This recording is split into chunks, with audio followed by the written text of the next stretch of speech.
The ritual is complete. There is nothing to stop the subs now.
Pato,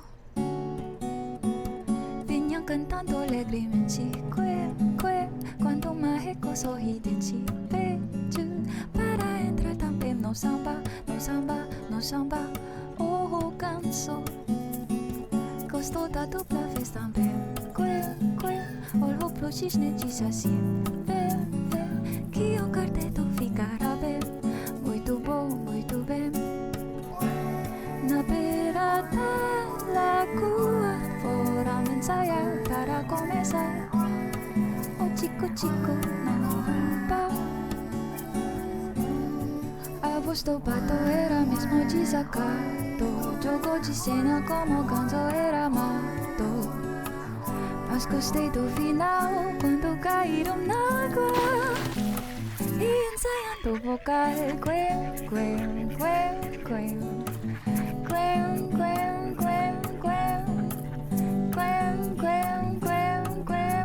pato.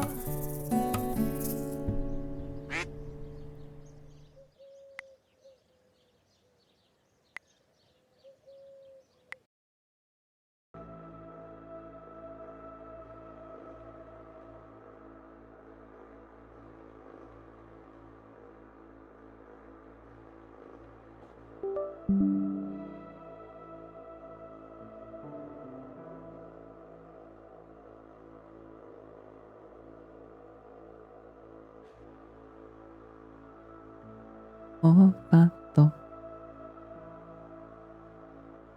Hi. Digi's here. Hi, Digi. How are you doing?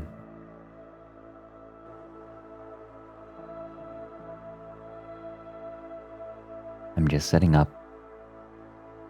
I was a bit late today because, well, 15 minutes before stream I said, okay, well, I've been lying down on the couch, resting. I'm quite tired. It's time to get up and get ready for stream.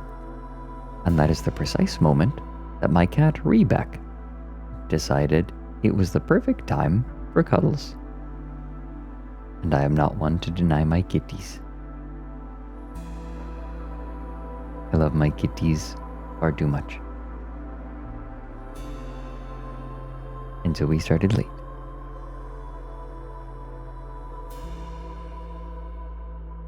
Real Rebek hours.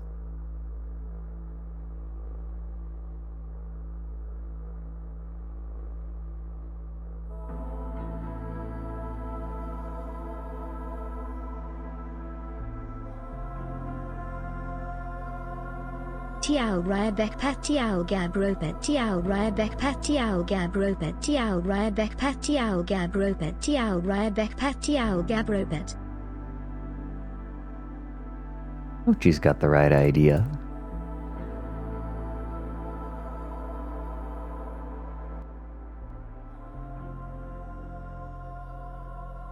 Also, welcome in, Brace, and welcome in, Stressed Bees. Hopefully you can relieve some of that stress that your bees are experiencing here. Although I suppose SCPs are kind of their own way of doing that. 1111111111111111111 What? holla get dollar you football. I have never heard a TTS express numbers and letters in such a way. What? 111, 111, 111. How did it come to that conclusion? I'm a little flabbergasted.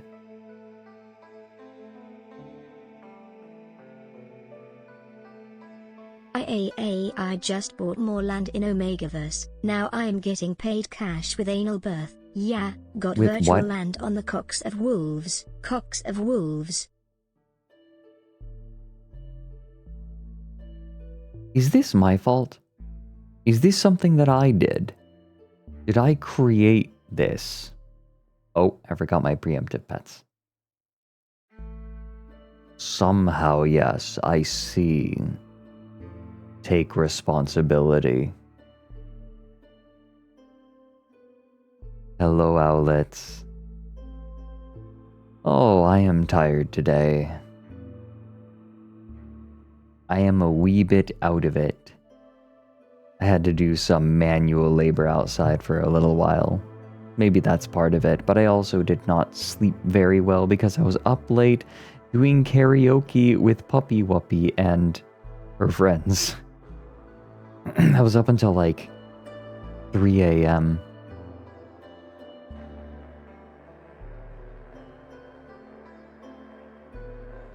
My voice sounds gravelly. I think that was because I need hydration. I have a full mug of tea. God, I love the tea owl throw emote.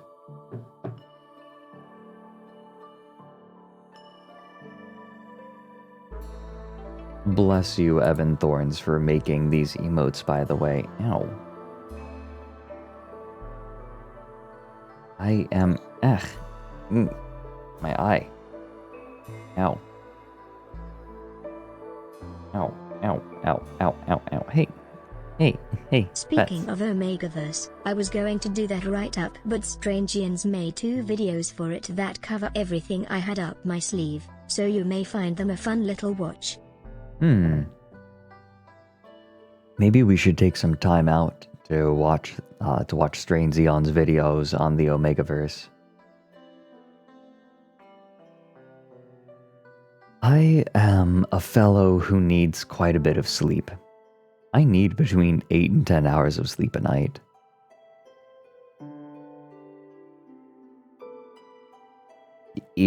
At minimum. Otherwise, I'm sleepy the following day. Oh no, Ender, we were all just hanging out. This was a totally private affair. The puppy was being sweet and was inviting me to sing. Although, I think I have figured out that doing karaoke is not a relaxing thing for me. I have too much performance anxiety. Is that purely a sex thing? Performance anxiety? I get nervous about performing, right? I want to sing well, and I was assured that I was on pitch when I was singing, but I fuss too much. I can't just let go. It's not just a sex thing.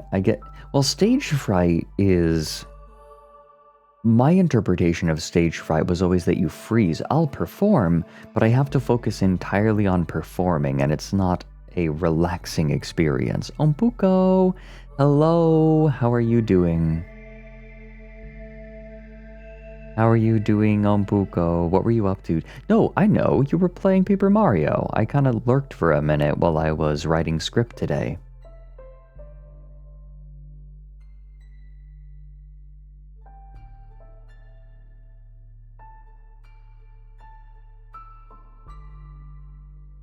I did see that video, Empor. And going between a number of subjects. Oh, what? Just talking about a bunch of random things. Paper Mario, Voices of the Void, and Game Dev. Gotcha. Well, welcome in, everyone. We are going... Well, if you like Voices of the Void, I think SCP is kind of similar. Pick, pack, Margala, Ramradzaf. This was the way they murdered nostalgia. Oh my god, the futurist cookbook poem. That's the poem that made Mike's furniture start to float. Welcome in, everyone. Today is a sleepy day. I am tired.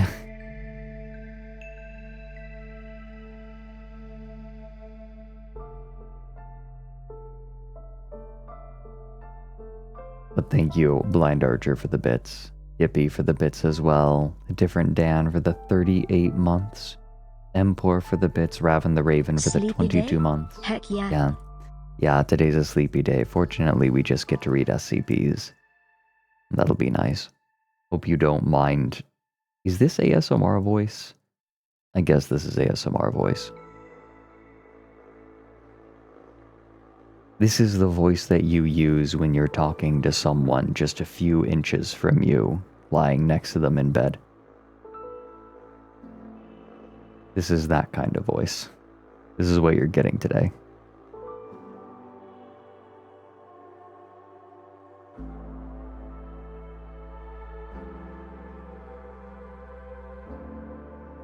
Raven, thank you for the 22 months. Galve for the 28 months. Razzie for the 32 months. Sideshot for the 20 months. And Sotha Siltstrider for the 17. Thank you so much, all of you.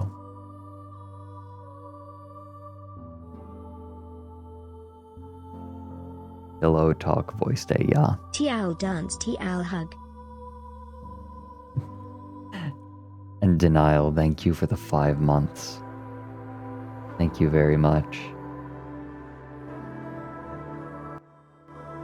Oh, music's a little loud. Yeah, you all are owlets just kind of bundled up together on the bed. While we all snug and I read you SCPs.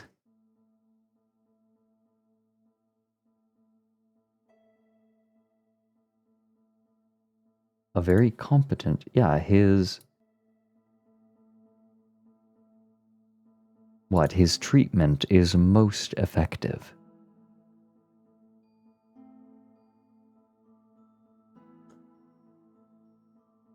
Eepies skeepies, yeah. That is today. Today is comfy day. Usually I'm in my more formal attire for a day like today, but today I'm just I'm too EP. This is the outfit I wear when I'm having an EP day. Welcome in, Nina. A first-time chadder. Oh, I hope that follow serves you well. By formal attire, you mean the crop top. Owlet pile owlet pile owlet pile owlet pile owlet pile owlet pile owlet pile owlet pile. Yes. Thank you for the 6 months, Pastel. And yes, today is Owlet Pile Day. Everyone pile in. Is it worth it starting Full Metal Alchemist? Full Metal Alchemist is amazing. It is a story of brotherly love and hope.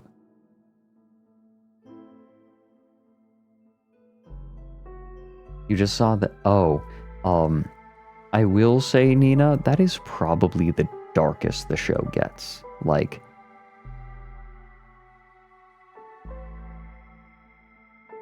Brotherhood is closer to the manga. I would say, what?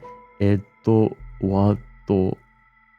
Yeah, the Chimera. That is the darkest that the setting gets. It does a good job of establishing the setting and the sort of, the way that the society functions and is broken. But in terms of tone, it's much darker than everything else. It still gets dark, right? But not in the same way, you know?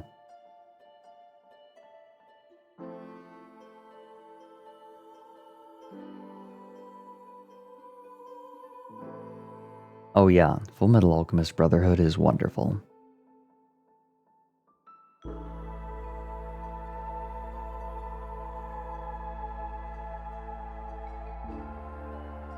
Yeah, I'm behind Starry Feathers on that assertion.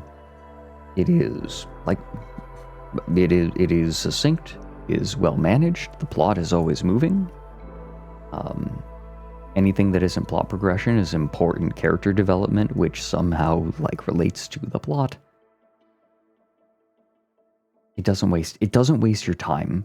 Full Metal Alchemist Brotherhood is a series that does not waste your time. And a great ending, yes.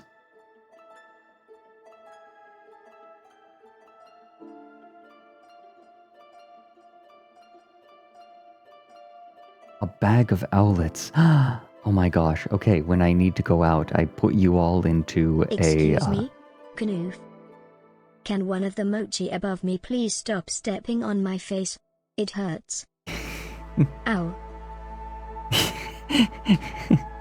Be nice to one another. Be nice, no pushing, no shoving. This is Owlet Pile Day.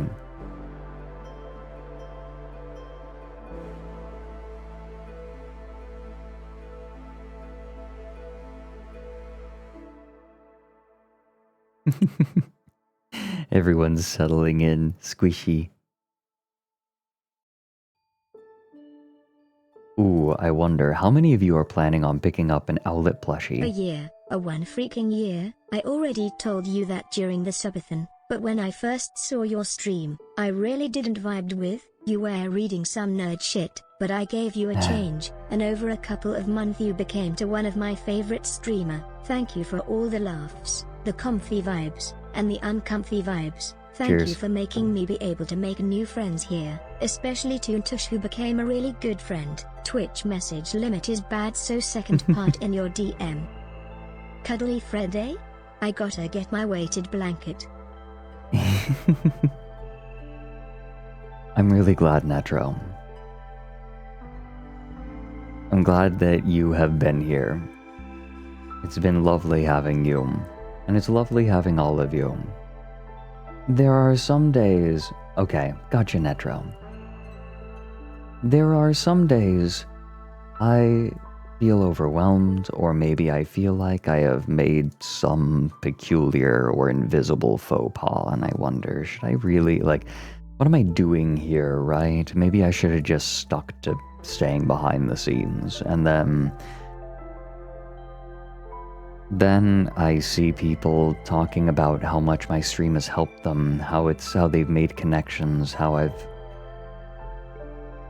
been a comfort to them, and how can I call that a mistake, right?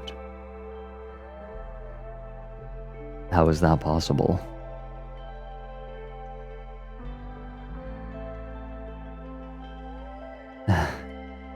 Like, how could this be a mistake? Right?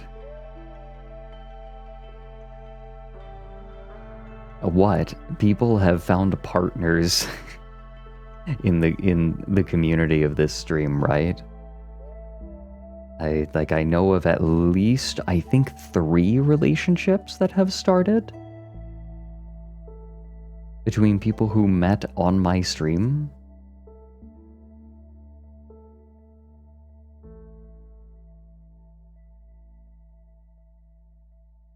At least 2. It might have been 3. Yeah, no, Ika Pika, you and Zumba. Are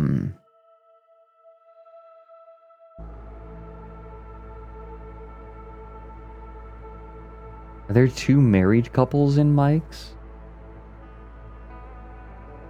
Yeah, Starry and Caldero.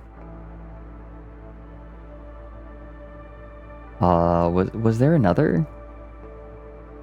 Point is, I guess my stream is a singles bar.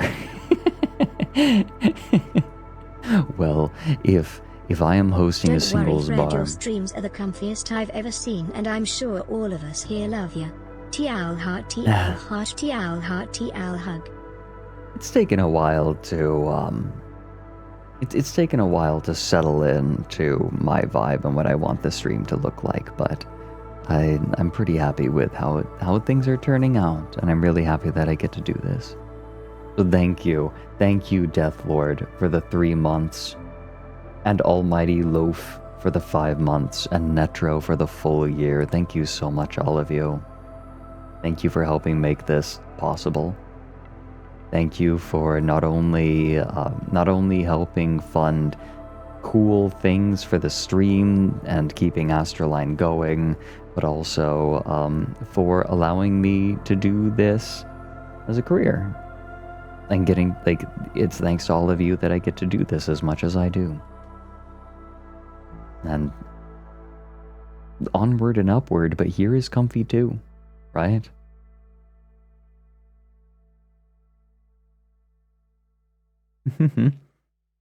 Valken, good.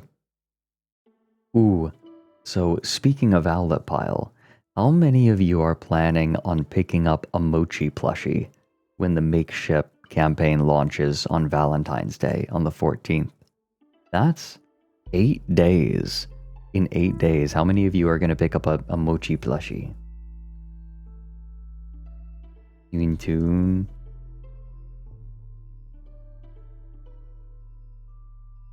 There's a plushie? Yes, there is.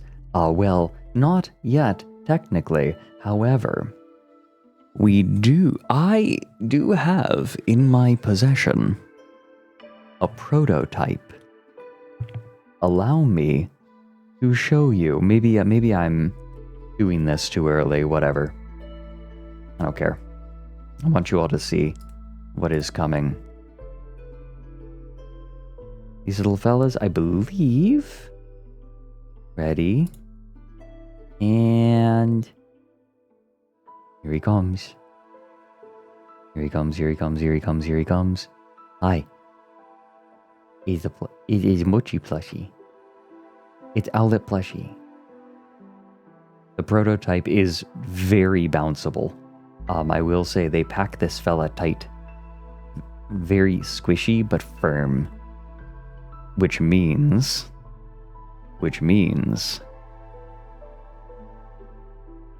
it bounces off the wall very well.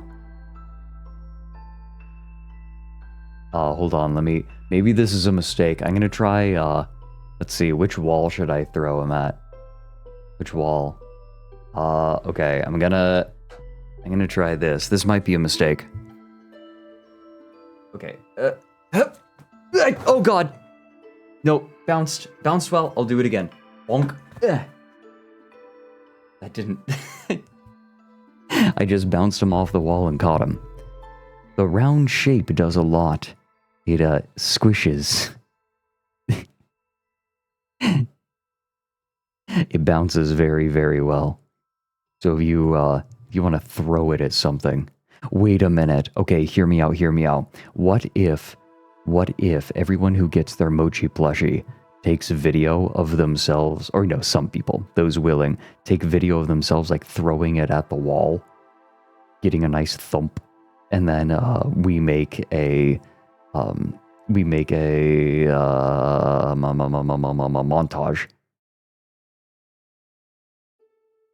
Make a montage. I know that Alfie is dead set on exploding a mochi plushie and has the materials to do so. I should also note, look at the absolute shape of the booty. Look at the absolute shape of it.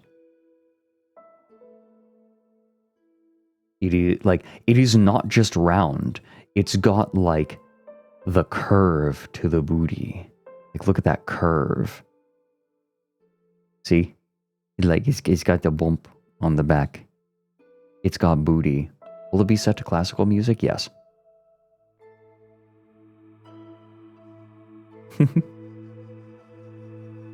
Owlet.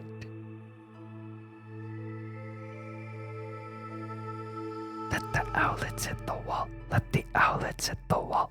Let the owlets hit the wall. No, I am very, very fond of this owlet plushie. The baby. I'm very, very pleased with the quality. That was one thing that I was a little nervous about. Like, how's the quality going to be? But the quality of this plushie is really, really good.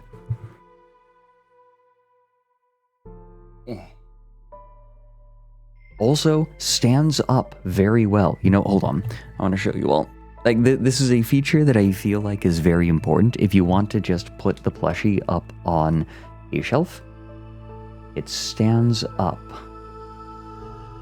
very well. See? Let me move the keyboard out of the way. Look, there's nothing behind it. Him sits. See, no keyboard. Just stands up. The little feeties do a good job.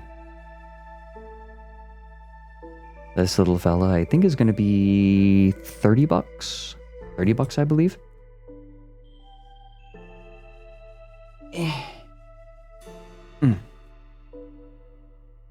And they're gonna be dropping.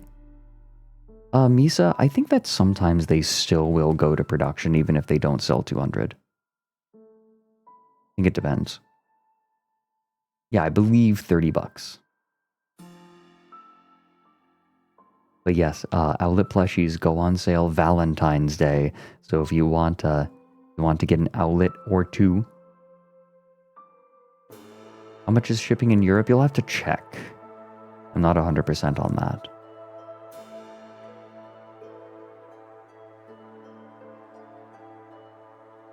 Monamari, to my knowledge, that will probably be, it could be instituted as duties.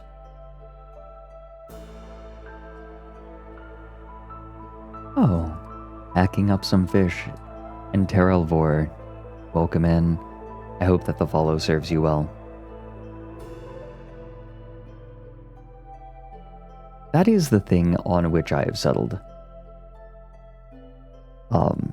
Saying, like, thank you for the follow feels weird because follows aren't for me, they're for you. Like, follows are so that you can know when I go live. If it serves you, then follow. And so I think that that's what I like better, right? I hope the follow serves you well. I hope you enjoy the stream.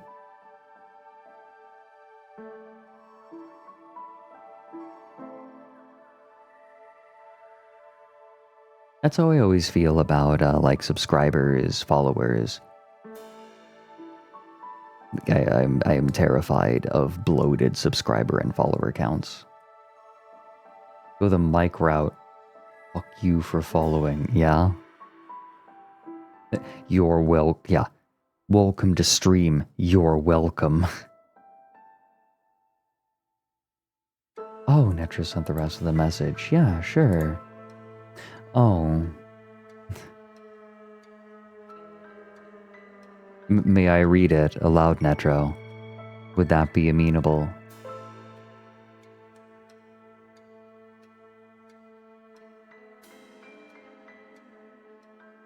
Sure? Okay.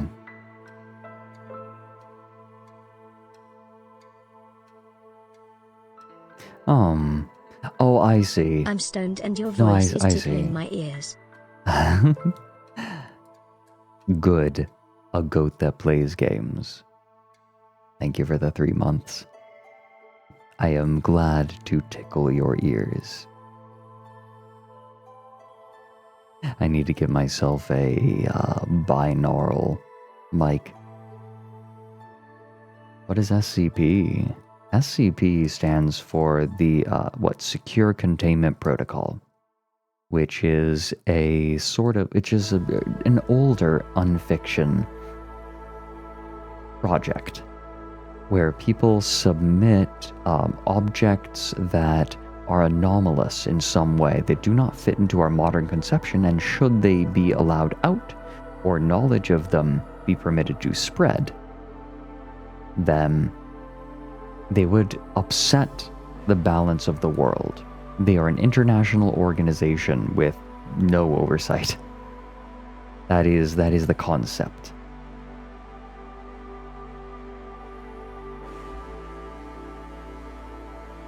And it exists as a number of individual articles submitted and vetted and maintained on a website.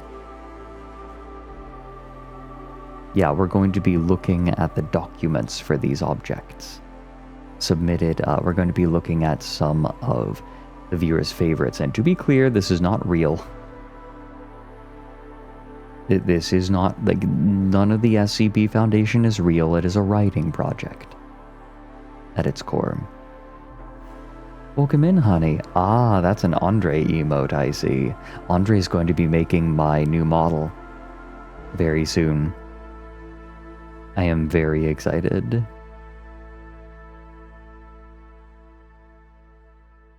Is Twitch semen phobic? Yes, it's allergic, unfortunately. Yeah, the only SCP that's real is the Infinite IKEA, which we did read on stream.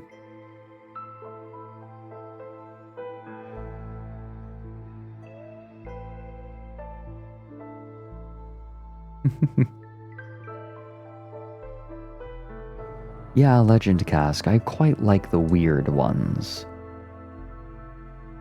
I think that, like, horror ones are okay, and they can be very, very good, but I'm consistently drawn to the weird ones.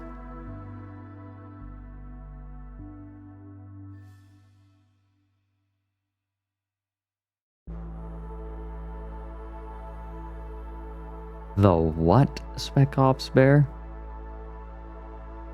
How do you submit? So the way that we do it around here is we share SCPs. The way that we determine whose SCP gets shared is I'm going to boot up marbles on stream, and whoever wins gets to share their SCP. And if they don't have one they want to share, if they were just playing for kicks, then the next in line gets to share their SCP.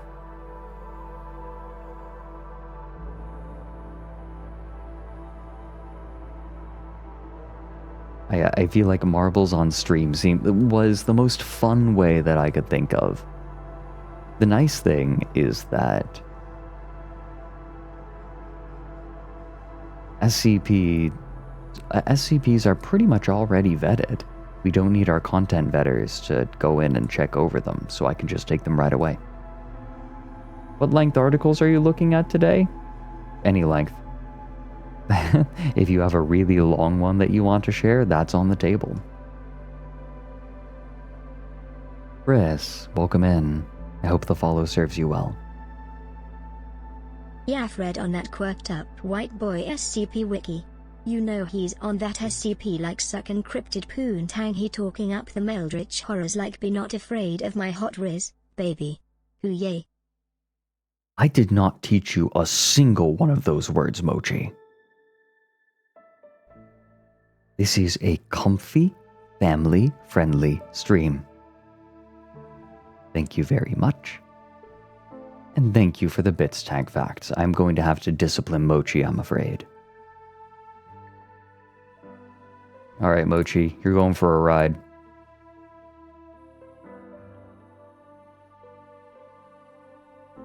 Until you learn your lesson.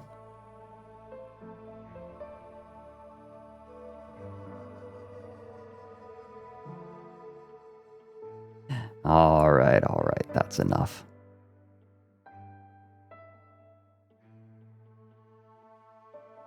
I am looking at my glasses right now on my model, and I am appreciating the fact that they are almost exactly the same as my real life glasses. To be clear, my model got glasses right before I did.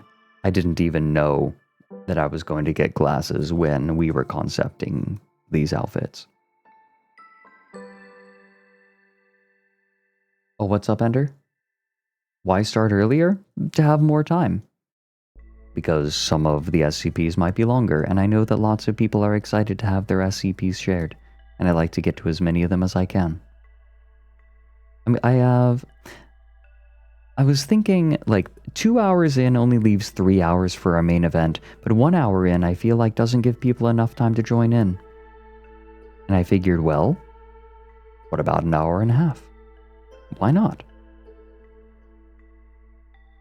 I'm thinking of doing this for, like, from now onward. Because streams are 5 hours long. I try to stream for about 5 hours. Then I like having time to just chat with all of you, maybe share something interesting I've found. But then, of course, there's always something that like our main event, right? The draw.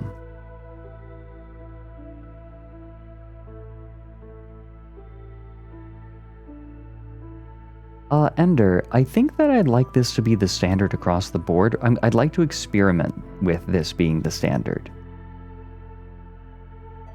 I would like to try it. See how it feels.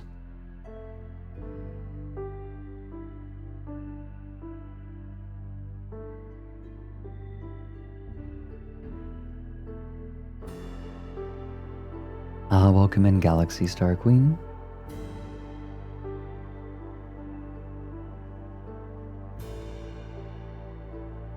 You all have the goods.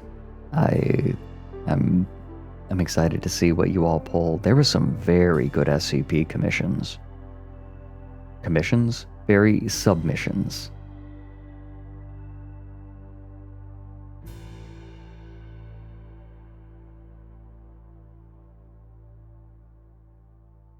Ooh, by the way, not only a couple of people here will probably know what I mean by this, but I did beat the gold seal in Against the Storm.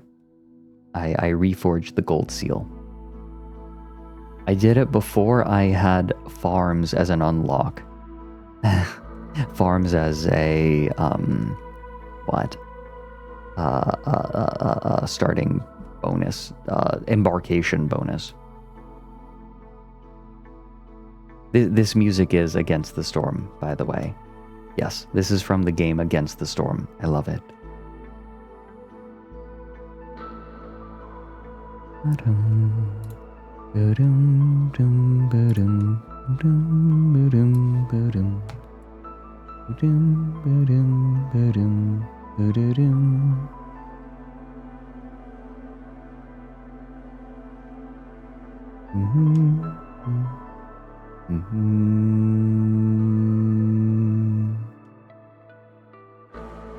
The music is wonderful in that game.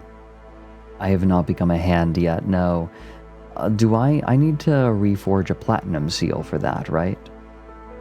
Yes, I love strategy games.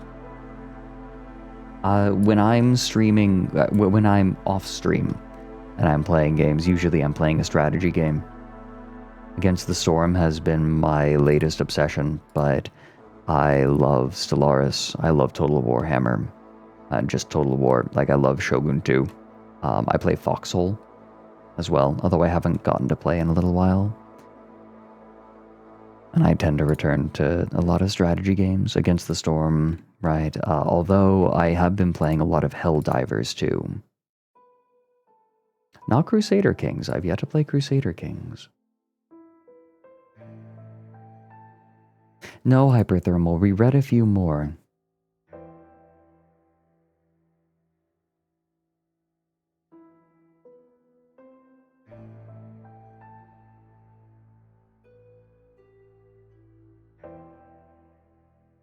But yes, when I'm off stream, I play games that are impossible to follow unless you know them, right? If I was to stream Stellaris, well, there is a subset of people that would love it. But a lot of people would just look at all the menus and be confused. And that is not the kind of stream that I want to foster, you know? Nothing wrong with it, it's just not my stream. Like, I'm not going to stop playing Stellaris. Just have to do it off stream. I did stream Hypnospace, but that's a weird indie, and I love playing weird indies on here.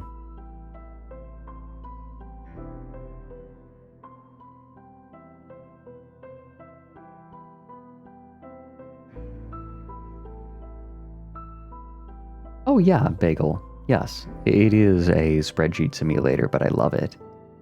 I love it. Hypnospace was incredible, by the way. Absolutely adored that game. Incredible game. Definitely in my top 10 now. I did finish it on Monday.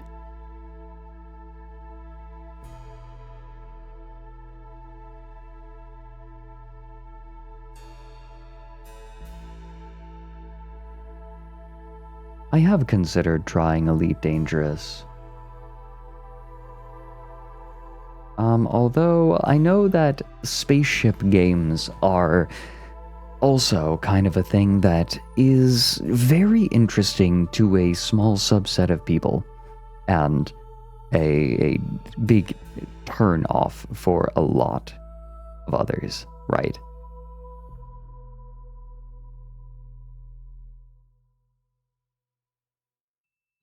Yeah, Kayla, we'll see. We'll see. America, the latest hermit nation.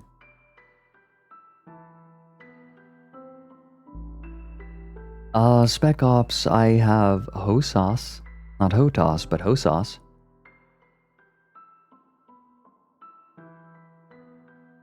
I will play Voices of the Void. That is a game that I fully intend on playing on stream in the imminent future. Yeah, hand on stick and stick. Good for Star Citizen. Actually. That game is a very, obviously, you know, opinions. Setting everything else aside, the flight system in Star Citizen is very satisfying, and the best way to fly is hands on stick and stick.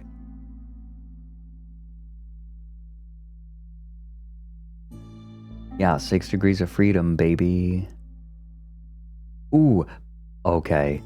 Owlets. Hey, Owlets, guess what? I have an announcement for all of you. So, you know how I've been very excited to play V Royale? Look up in the corner, right? Yep, up there. I was begging. Okay, well now it's Gamer Subs. But you know how I've been excited to play V Royale, and I was begging for a tabletop simulator mod for it. Guess what they did? Guess what Merryweather Media did? Even if you don't buy V Royale cards, even if you, like, can't afford them or aren't interested in them, but you're interested in the game, guess what they did? Sorry for the splat, I'm opening up Tabletop Simulator.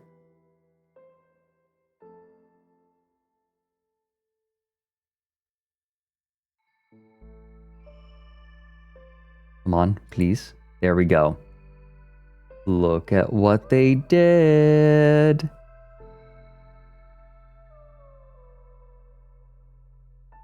Look at this. Create.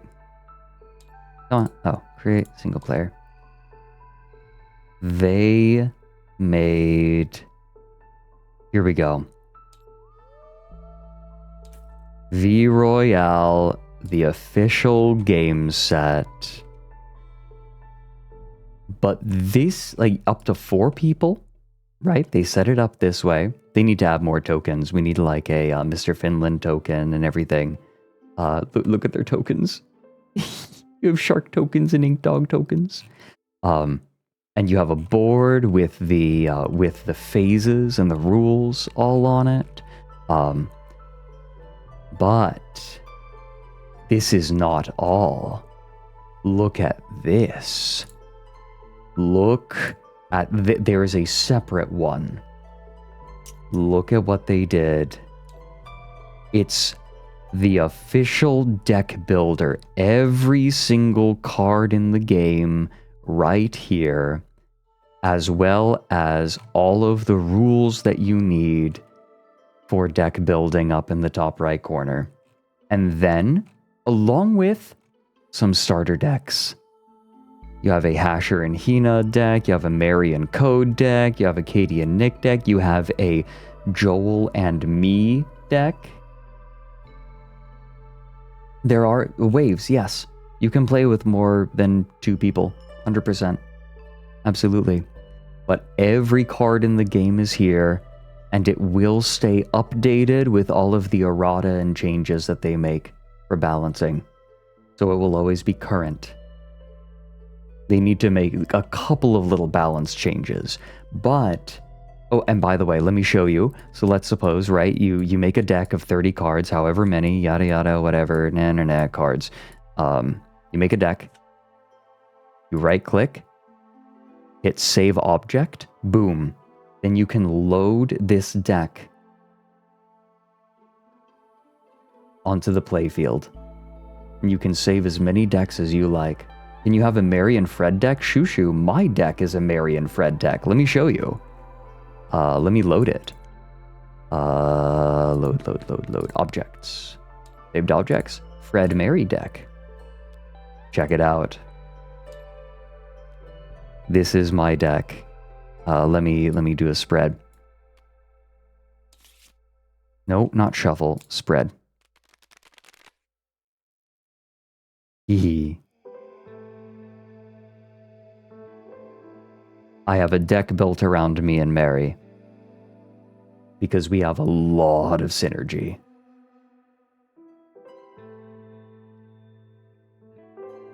Waves in reverse, that's still in concept. I don't know when they're going to do it, but I hope they do it soon.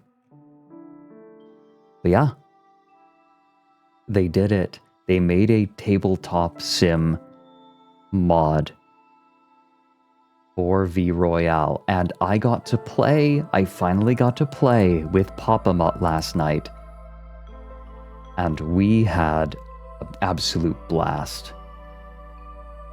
Papa Mutt said, like, you know, the collectability is good, wants some like custom art for the commons. That's one thing that he said was missing, but he gave the gameplay 10 out of 10. He loved the game. He played an okay code deck.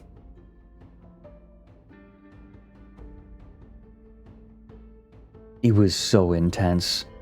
He got very lucky. Yeah, he won the first game, then I won the second game.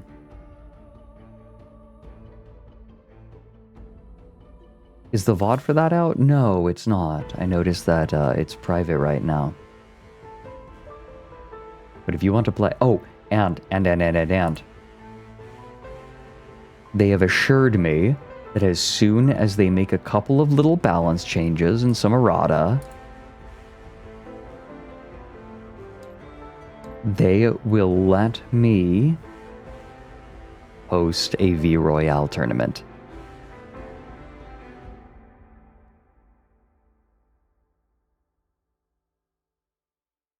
They are...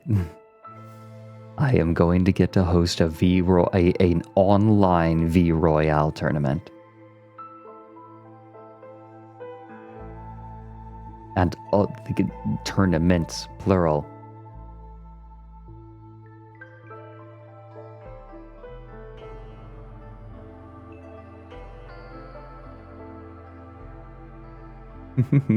I'm just very, very excited about this. That they actually made the tabletop sim mod, and it's really nice.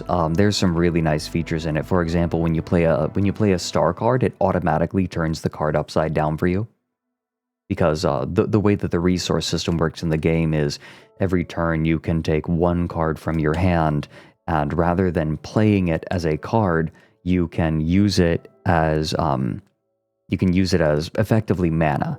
Right? Each card costs stars, and you use one of the cards in your hand as your resources. So let's suppose you draw a late game card early. Well, you can look at your hand and say, well, this is a little early for me to draw this, and I got to keep up with the tempo. So instead of stuffing it away in my hand forever and it doing nothing, I'm going to use it as a resource. That's what I did when I played against Papa Mutt last night, and it won me the game. It was a decision that won me the game. I'm the Seto Kaiba of V Royale. Yes, Mary is the Pegasus of V Royale, and I'm the Kaiba.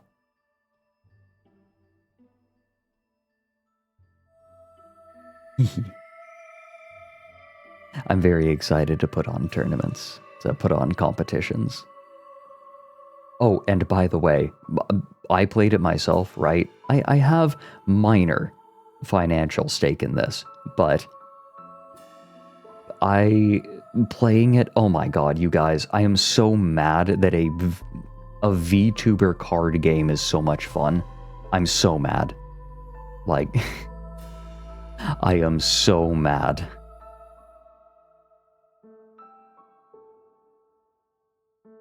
Like, why does it go so hard? It should not be fun. This is supposed to be a merch gimmick, god damn it. Why is it fun? I would highly recommend, if you have Tabletop Sim, nabbing the V Royale mods. You can just search the workshop for V Royale and find them. Give it a go. It's, a lot of rules are very similar to Magic and Yu-Gi-Oh! And the like. I'm now picturing Mary kidnapping Elf Hilda to coerce you into playing a high-stakes tuber merch card game. Kaiba has the blue eyes jet. When will you get a Mochicopter? The Mochicopter? Oh my god, wait, now I want a Mochicopter. Thank you for the bits, Blind Archer, and thank you for the bits, Jordan. Also, Croc Guy. Croc Guy? Croc Guy. I've never figured out how to pronounce your name. Thank you for the 16 months. Thank you very much. Yeah, and by the way, like, this is a Tabletop Sim mod. It's free. You do not have to buy V Royale cards to play. This would of course mean Elf Hilda is Mokuba. Mokuba. Oh my god. You're right, Blind Archer. I'm dying. Wait, this would be really funny. Wait, this would be so funny. Wait, what the hell? Why didn't I think about this? Why don't we have art of all of ASTRALINE as players? As like V Royale players with dual discs. We need art of all of us.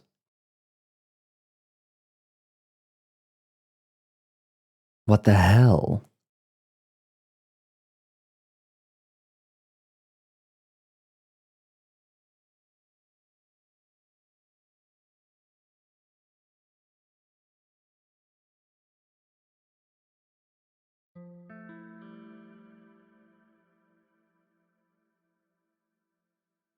Putting spooky, it's not a competition.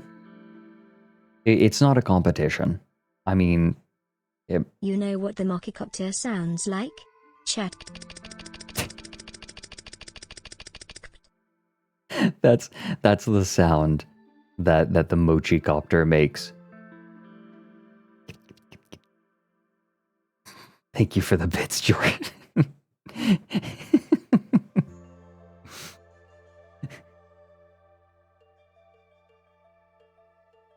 But no, it's not a competition. There's enough space. I will, like, V Royale's mechanics as a card game, I think give it a special longevity in the space, though. I think that the mechanics just make it... they're more interesting to me, right? They're for enthusiasts. They're for people who like trading card games. And who are familiar with them. Like, V-Card is very different. And that's fine. They made the game they wanted to make.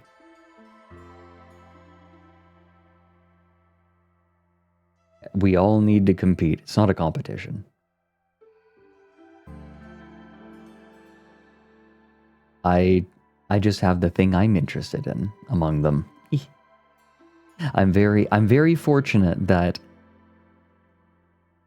like, I am in the game that is most interesting to me. It is a very nice... It's a very nice coincidence. Like, I remember when Mary was asking me for card concepts, I didn't think that they were going to go this hard developing a game. It would be... I think that V Royale has a lot of longevity in terms of its game design. Lots of possibilities for cards. Lots and lots of possibilities. Midnight Fox. Thank you for the 39 months, and welcome back in.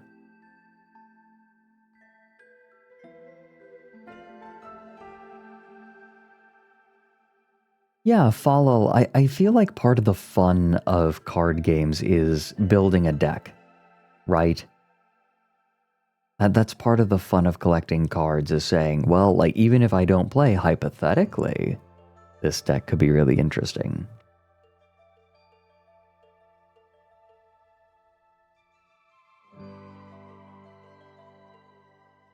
We'll look after Ika Pika Zumba.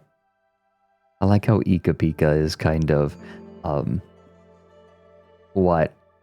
It takes a village to raise a child, and it also takes a village to look after Ika Pika. Take it easy.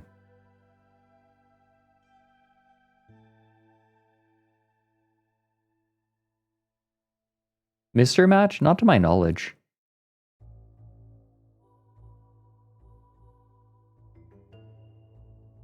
Like, I don't think so.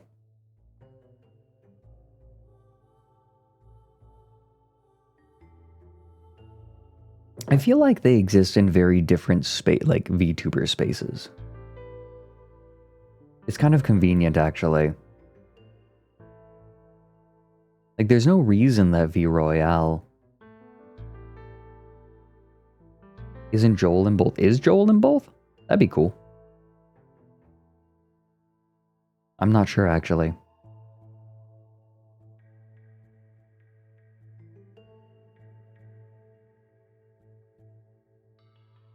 Looking very existential today. No, I do not have a long cigarette with a holder. All I have is a couple of different jackets.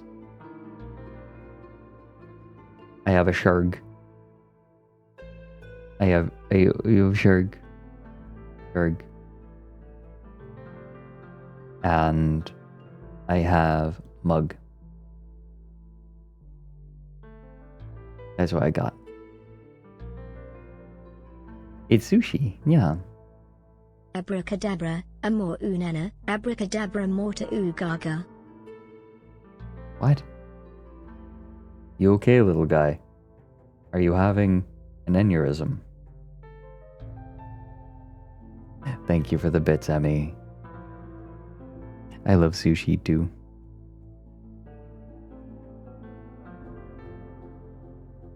You goon? The reason I prefer Royal over V-Cards is, even though I know most of the VTubers in both of the sides, Royal have more VTuber I actually care about. Yeah, that's valid. Like, if someone said they like V-Card more, chill, right? I did not ender. You'll have to show me sometime soon. But no, that's absolutely valid, Netro. I think one thing that I really, really like about V Royale is that each character has their own archetype. And those archetypes are tailored to the personality of the creator, of the VTuber. That's terrifying, Ender. Wait, that's terrifying.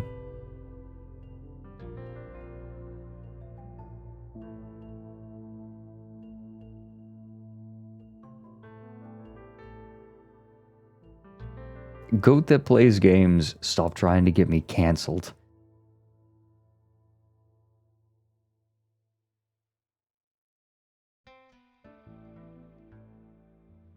Shut. It has the arc of a tungsten cube. Ah, I see.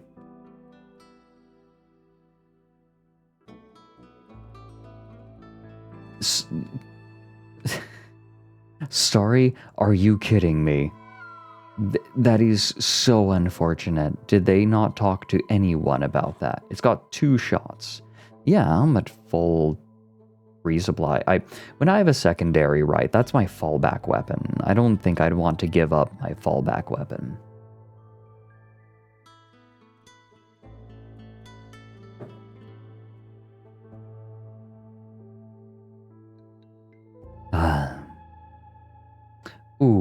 We have 10 minutes.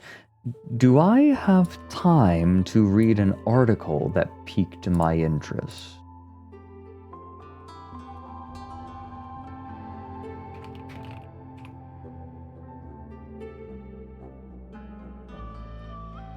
Here we go.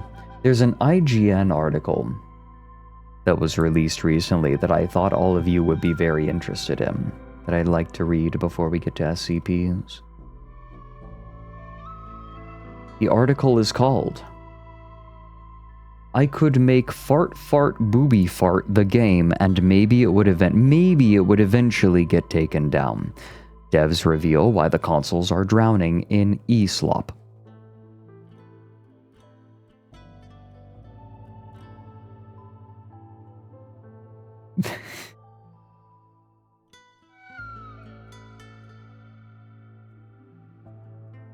There's something goofy going on. Oh my god, let me try that again. There's something goofy going on over on the PlayStation Store and the Nintendo eShop. Over the last few months, the 2 storefronts have been slowly filling up with what some users are referring to as slop. Kotaku and Aftermath have both detailed this problem, highlighting how the eShop specifically seems to be advertising more and more and more games that are using a combination of generative AI and misleading store pages to trick users into purchasing cheap, low-quality games that aren't what they claim to be.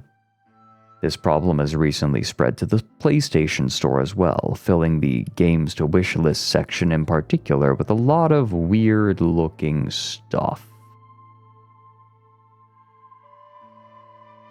Oh my god. Go away.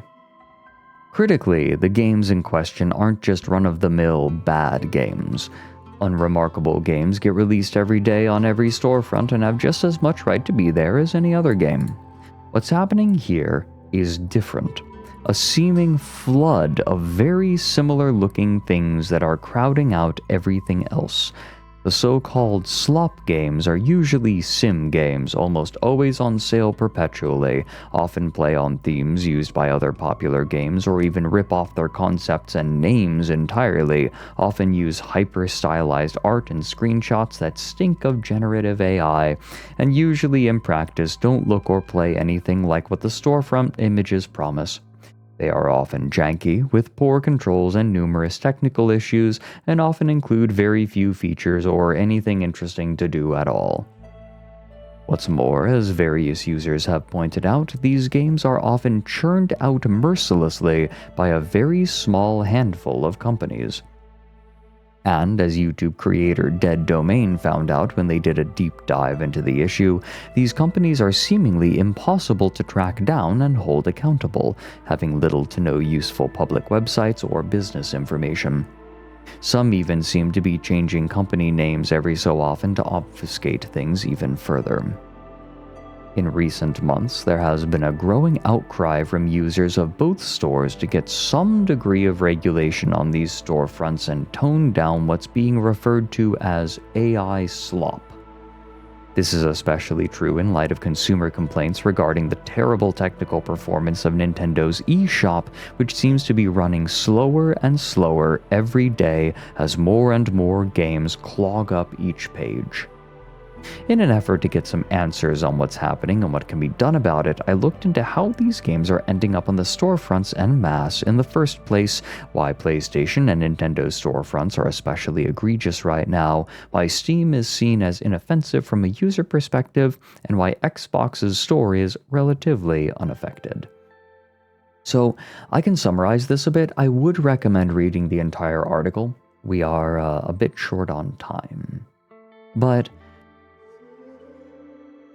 this is a misconception. There's a belief that certification for consoles is a QA check. It is not. It is a compliance check.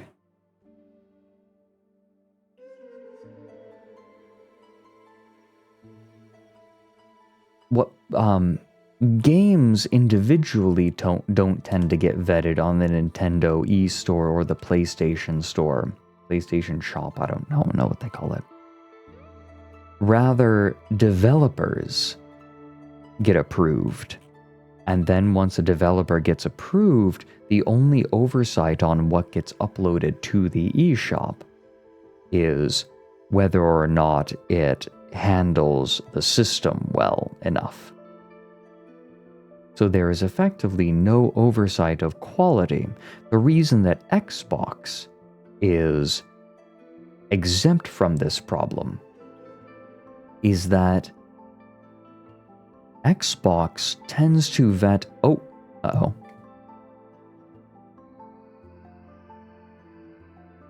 I think that should solve the problem. One moment, this happens sometimes. There we go. The reason this doesn't happen on the Xbox store is because... come on. Individual games tend to get vetted rather than developers.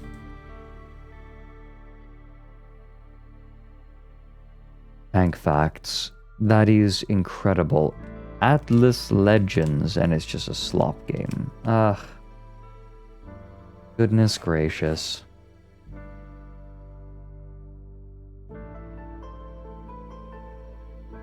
Can we reasonably blame Gilson B. Pontish?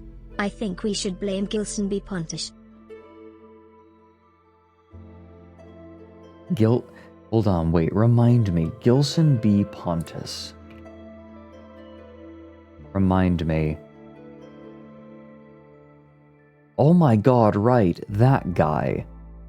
Who makes just terrible games over and over again. And also, I think, attacked Jim Sterling.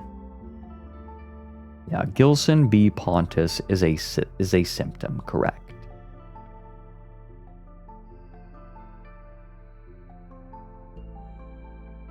Thank you for the bits, by the way, Blind Archer. Thank you very much.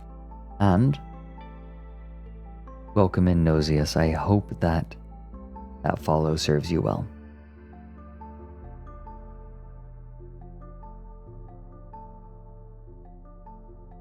Oh, one last thing that I wanted to show all of you. You ready for some Facebook AI slop?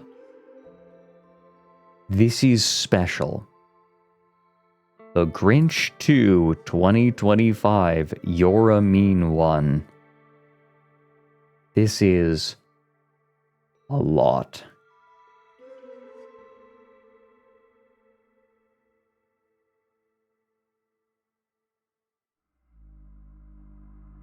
The Grinch, it's supposed to be The Grinch 2, but it says The Grinch 3.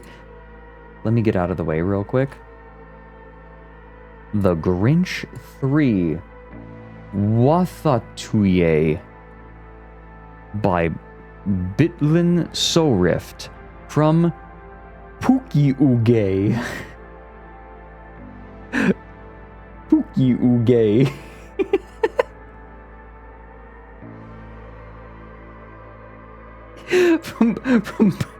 from Pukiuge.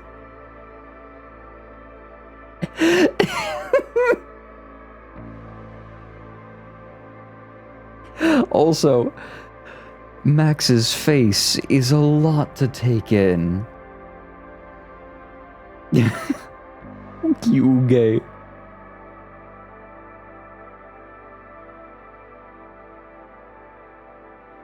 Oh my god, Max has been mewing. One of the background characters looks like finally did it. He got his script accepted. Tiao Froggy. I still need to read over that script. Rat Rog is roving runt. There's a second puffball, you're right, he has double puffball. That child's head is a snow duck. Oh, pato.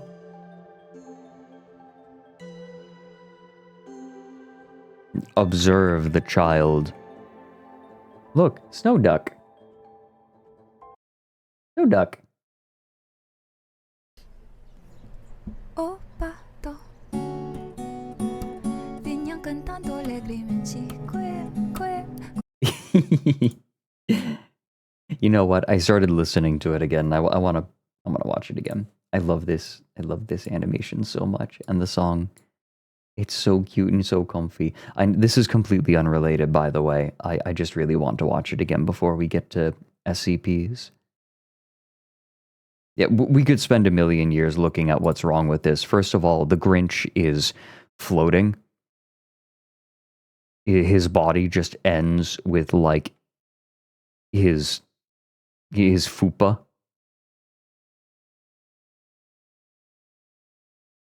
There's a lot, right? Like, we could spend forever here. But before we get to SCP, I want this. This makes me happy. This is from Shar.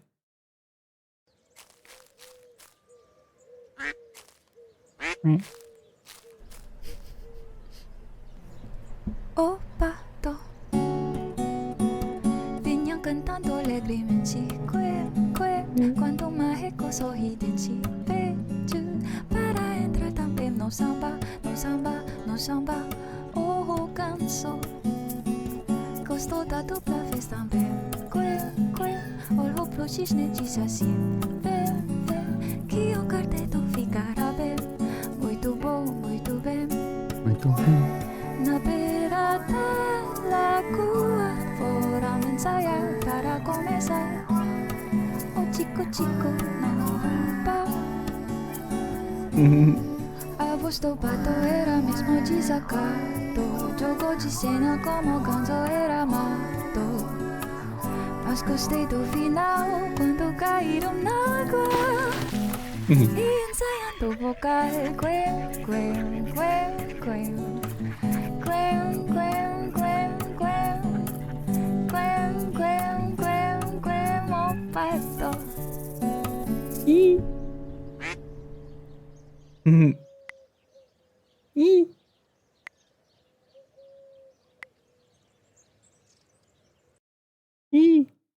Baby. The baby. I love it so much. Look, sometimes they are just things that make me really happy. And this makes me happy. Makes me very happy. The baby is from Metroid Other M, the Metroid game that we do not talk about. You love me. I love the mallard. I love the mallard so much.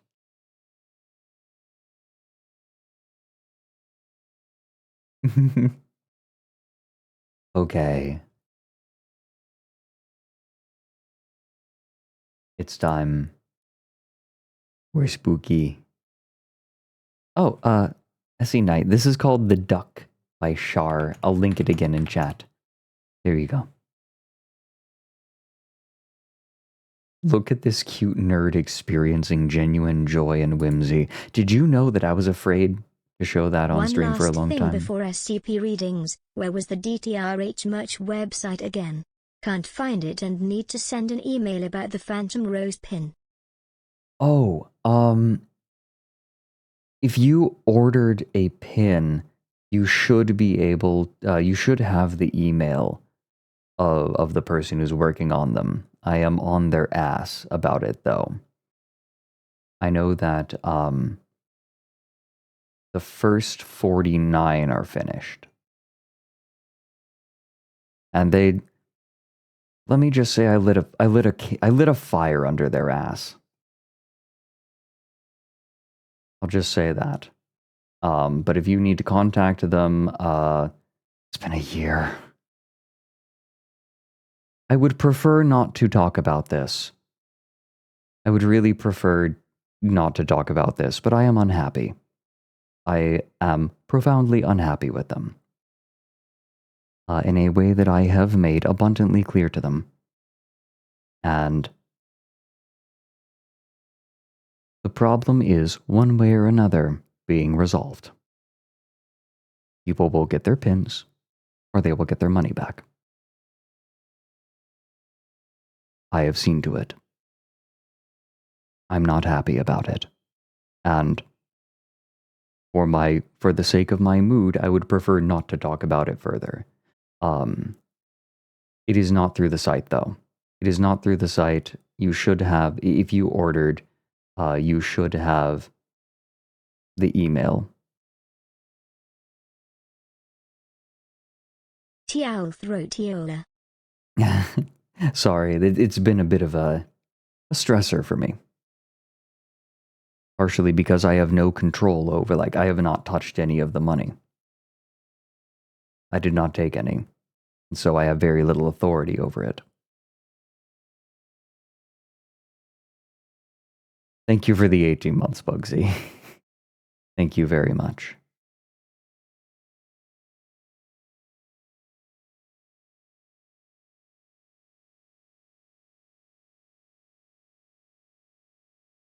Yeah, that is, really would rather not. Yes, marbles. Anyways.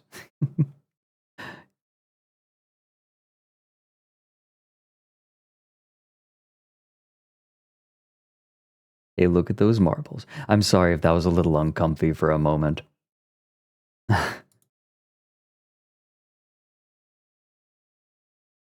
I do not get properly angry very often, and it doesn't feel good. It does not feel good. I am very rarely angry. I only get, yeah, alright, it's SCP time, baby. It's time.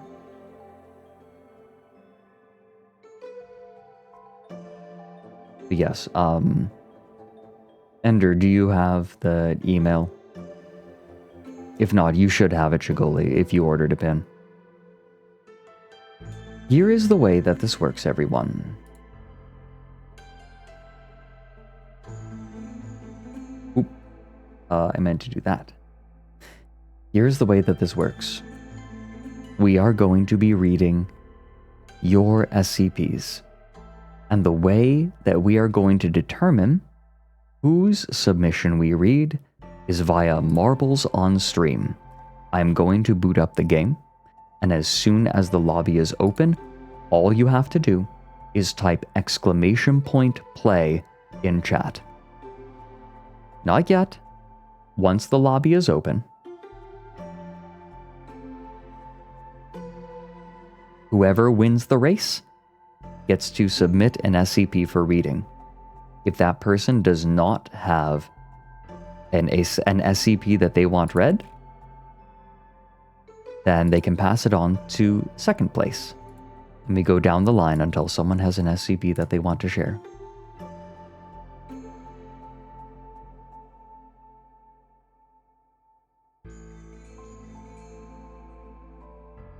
Very simple. Not yet. Hold on, I'm still booting up the game. Yeah, the person who places last is banned. No, I'm kidding.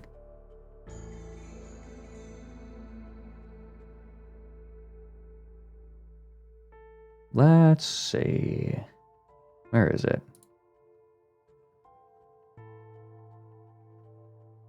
Marbles, please. There it is.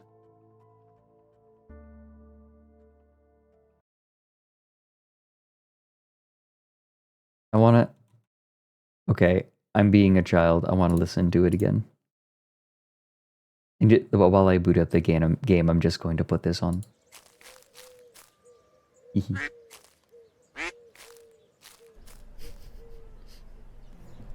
Oh, pato.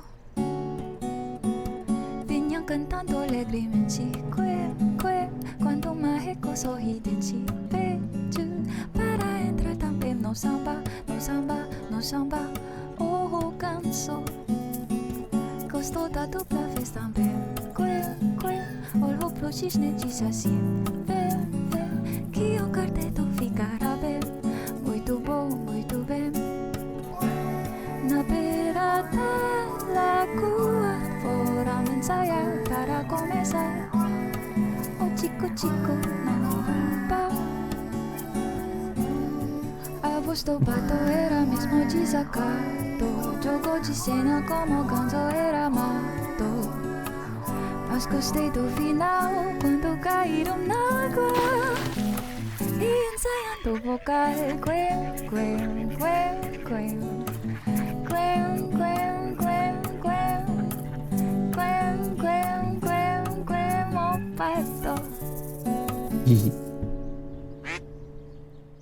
You can type !play now, by the way.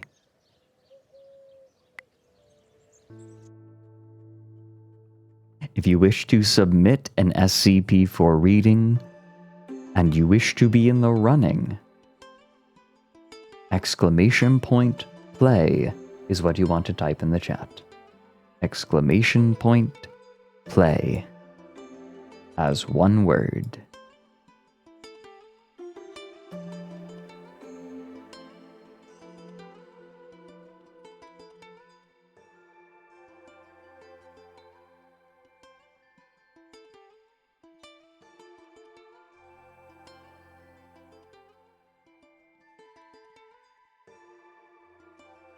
Aw, Shoosh. Thank you for gifting out 5 subs. Oh, thank you. Congrats to everyone who nabbed one of those subs. Congrats on your... Well, why doesn't everyone share their favorite emote that we have here? We have more coming very soon.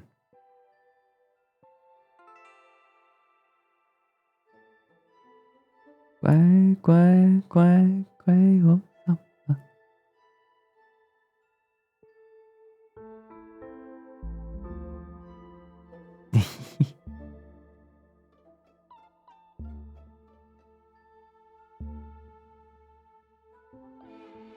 Alright, I think we can start the race. If you don't have an SCP to submit, by the way, then you just want to have a marble in there, feel free. You can always, if you win, you can always pass your earned victory off to the next person.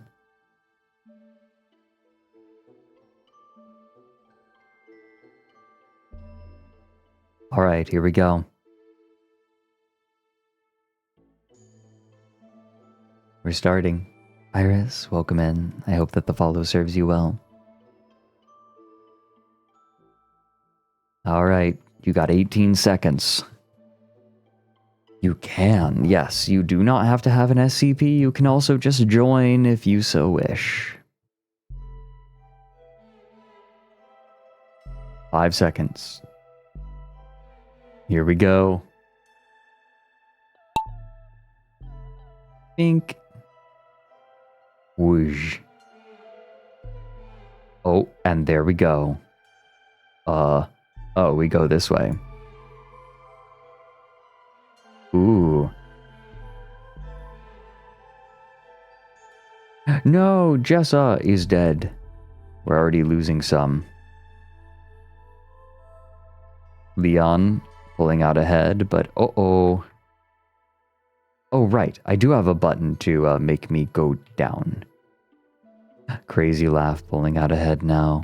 With Paradox close behind. Paradox pulling ahead. Hyperthermal. Right behind. Oh, what?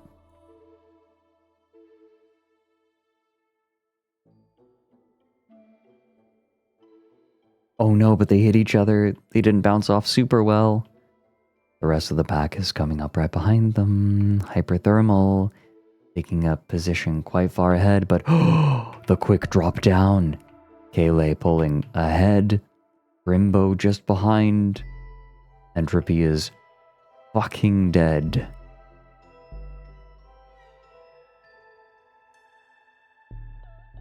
Oh, wait!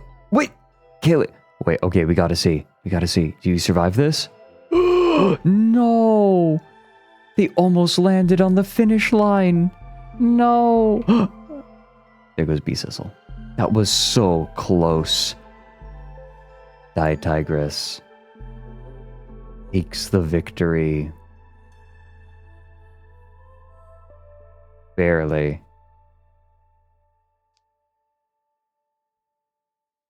Oh no! Ah! Uncle Oliver, wait. Oh, Uncle Oliver! Survived. Oh. We're getting yeeted. Good clutch. Yanusi, please. Elko survived! Amazing. Oh, well, there goes X back. The Illuminati. Oh. Can they make it? Oh, it's going to be close. Here comes the firewall. Nope. Couldn't make it in. Tigress has selected 507. SCP-507.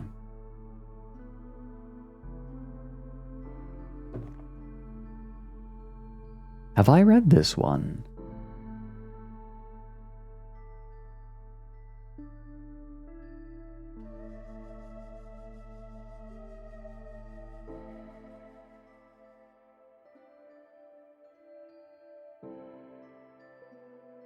Okay. Let's see where everyone placed. Here, I want to give people a chance to see where they placed.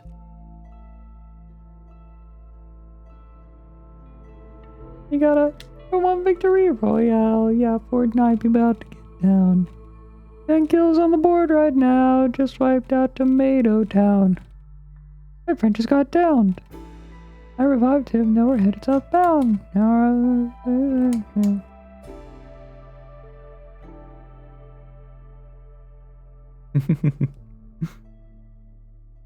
Okay.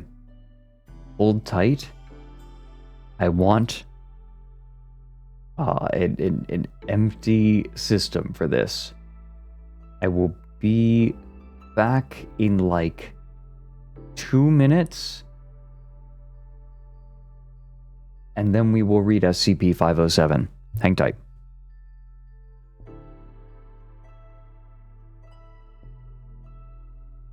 It won't be long. We'll go to the BRB screen, but we will not be long.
Hello.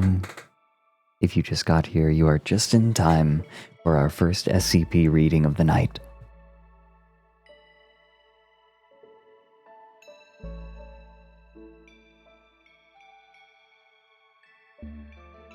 We are going to start today with SCP-507.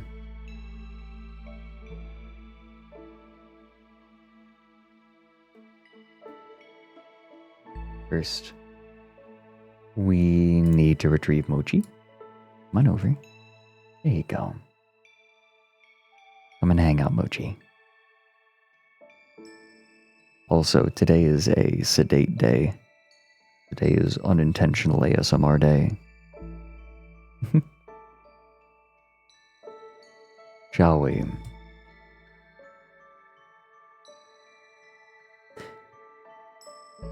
SCP. Ooh, wait, you know what?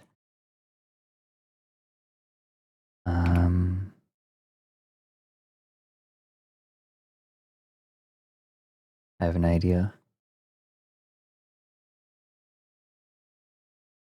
Here we go.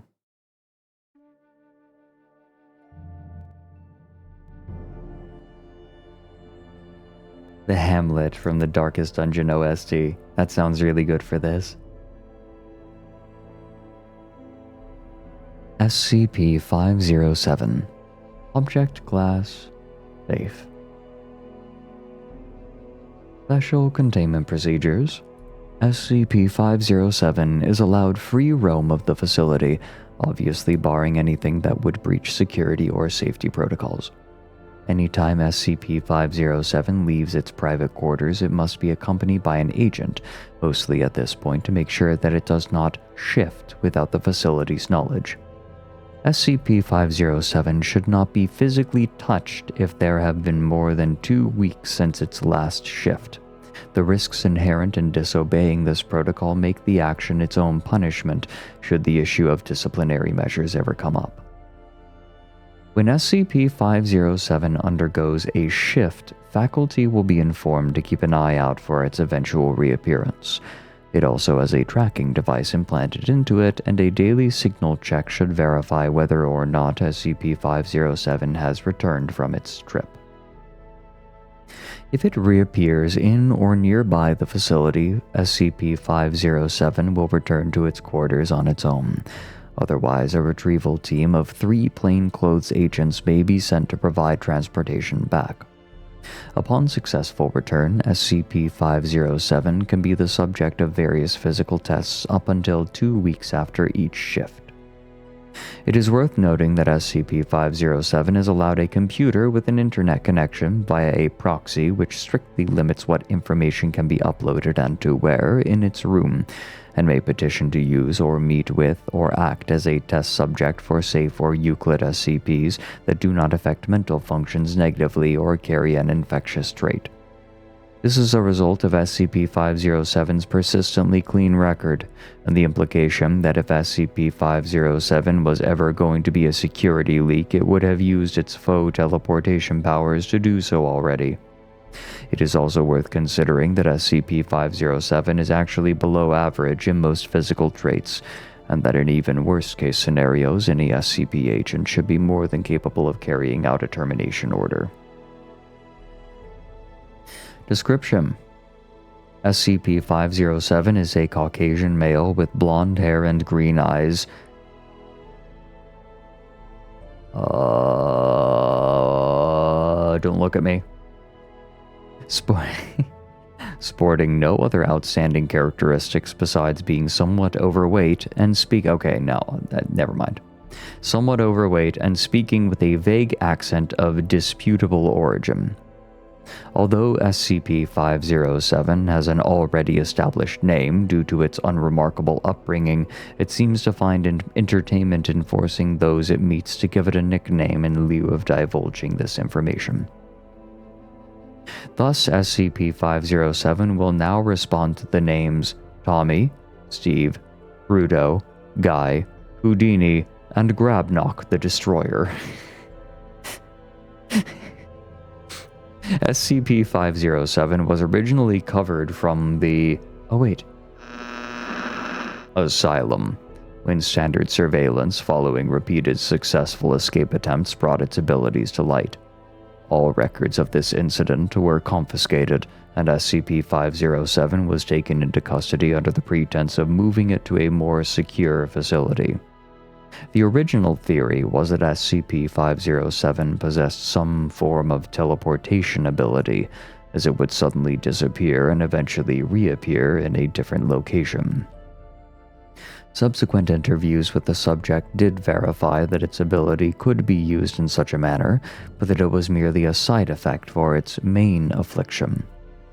SCP-507 holds that during its periods of disappearance, it is actually displaced into a random alternate reality. The landscape generally stays the same, but the inhabitants and climate of the parallel world often do not. SCP-507 also insists that it has no control over the time and duration of these shifts.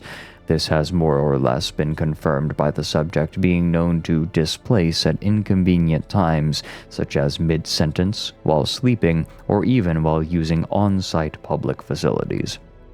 If SCP-507 moves about in the alternate world, the eventual shift back will then place it at the corresponding area in our reality. A sample list of SCP-507's descriptions of alternate realities can be found in Document 507-00. Mentally, SCP-507 shows no large deviations from the psychological profile for a normal person. It has confessed to have always had a great interest in the paranormal and mythological, which has directly led to its eventual permission to interact with relatively harmless SCPs. SCP-507 especially enjoys meeting with other sentient SCPs, once going so far as to request a small vacation to visit SCP-082. The request was eventually granted after persistent pleading from SCP-507, and the meeting was thankfully uneventful. I have an idea. What if this dude shifts when the shy guy sees him? I wonder, where does he go? Where is he compelled to go? Does he sit at where he is? Please, please, please, please, please, please, please, please, please, please, please.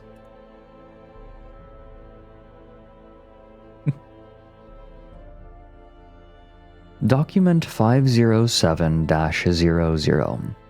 A sample list of SCP-507's supposed extra-dimensional travels along with any demands made by it after returning.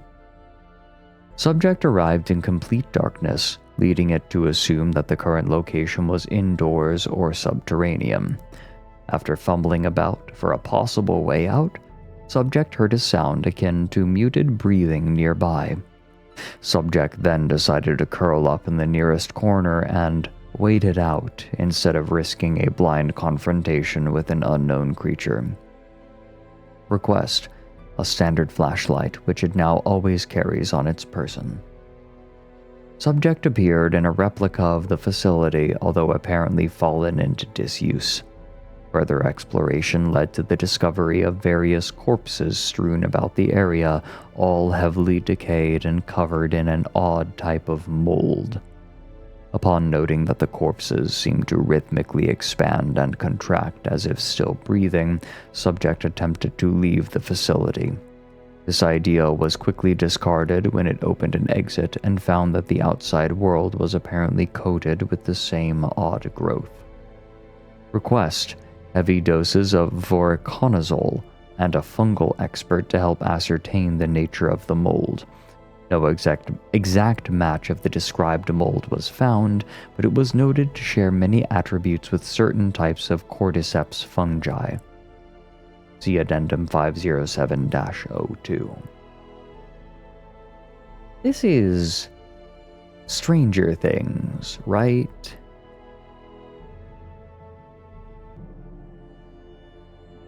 Is it fungi? I've historically said fungi. Upon reappearing, Subject was reported to mutter, "So many spiders." Subject refused to elaborate. Request: a handheld firearm of any type.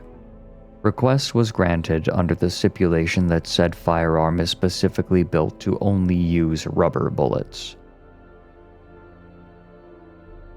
Subject once again appeared in a pitch-black location with breathing nearby. Upon turning on its flashlight, Subject was surprised by a man wearing a black business suit and sunglasses, with an impossibly wide smile.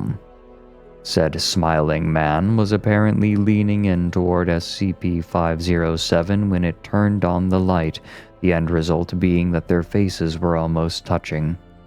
Smiling man then remarked, "Back so soon?" before Subject switched the light off again, discharged all rounds in its firearm at the general vicinity of the man, and once more curled up into the nearest corner until shifted back into our reality. Request: none. Those with Level 2 security clearance may read a full list by accessing Document 507-3B. Is that so? May I access Document 507-3B? Oh, this is a lot. We're reading this. Get comfy outlets. Forward.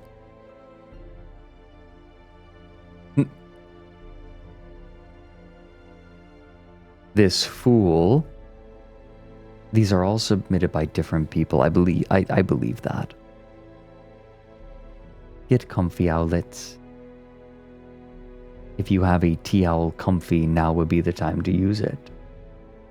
That's fine, Dyed Tigress. Like I said, long SCPs are welcome.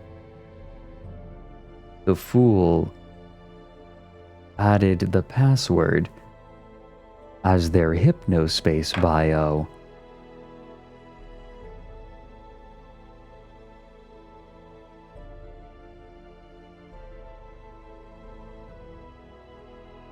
Below is an archive of all documented shifts undergone by SCP-507. Each of these entries is presented with their contents in the following order. Well, I mean, we get it. For ease of reference, an inexhaustive list of equipment currently provisioned to SCP-507 by chronological order. Tracking collar. Holstered handgun that fires rubber bullets, kept loaded with the only provided magazine. Knife with sheath and belt. Body mountable digital video camera. Tank of air. High intensity flashlight. 2 weeks of rations.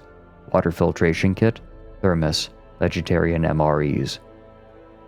Waterproofed set of binoculars. Oh, he's a vegetarian. Keychain-sized Rubik's Cube. Heat-resistant clothing.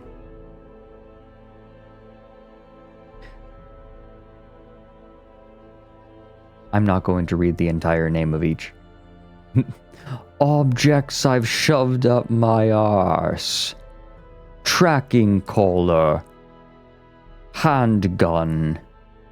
Knife handle. Body mountable video camera. Air tank. Flashlight. Rations. Binoculars. Rubik's Cube.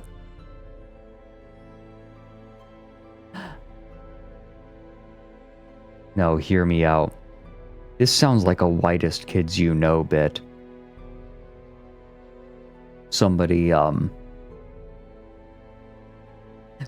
ties a knot in a cherry stem with their tongue. British man replies, "That's nothing." Takes an unsolved Rubik's Cube, shoves it up his ass. Retrieves it, solved, 30 seconds later.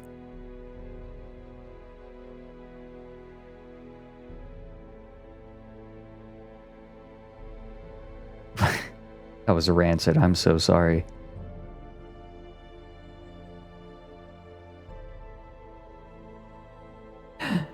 One B7. Retrieval. Uneventful. Description.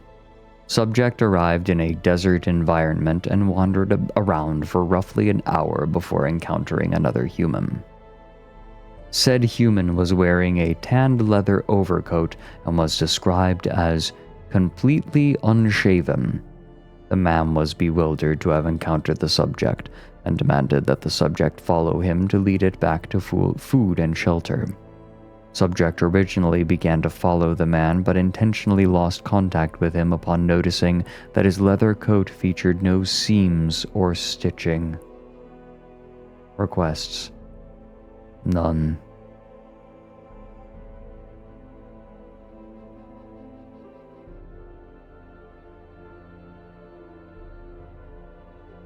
Interesting.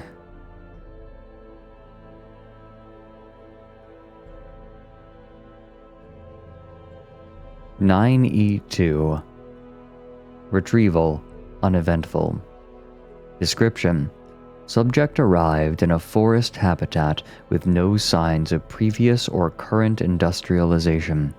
No further anomalies were perceptible until the subject grew hungry, at which point discovered that harvesting or eating the plant life would cause them to emit telepathic screams.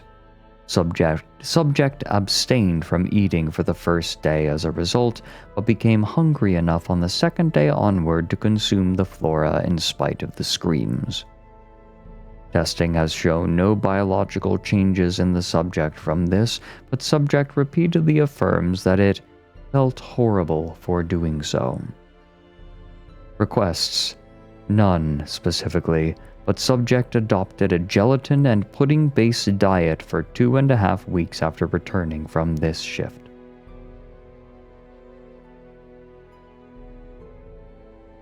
This reminds me... I know this is kind of out of nowhere, but would it be okay if I did like... I just had an idea for writing. And I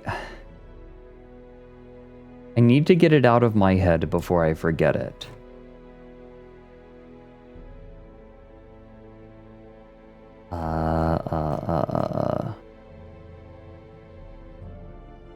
Here we go, LibreOffice.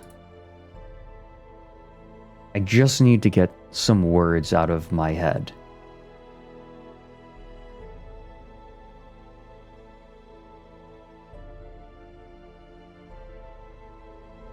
This won't take long, I promise.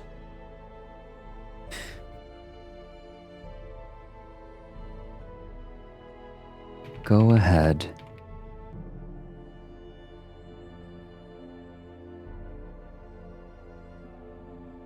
Or no, wait. You can touch it if you like, she said. Go ahead. The fur draped around her neck was soft.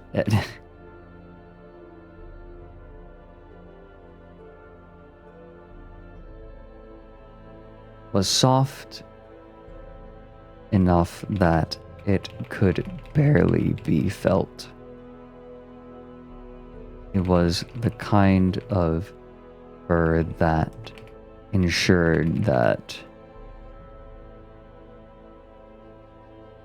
it was the kind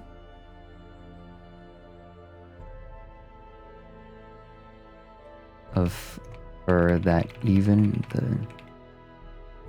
even the chemical geniuses in China would never be able to replicate perfectly, and ensured that there would always be a market for such.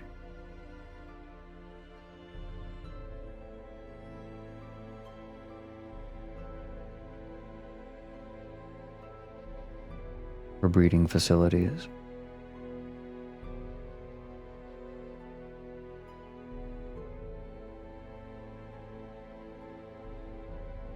For the old money of Silicon Valley. The name had persisted.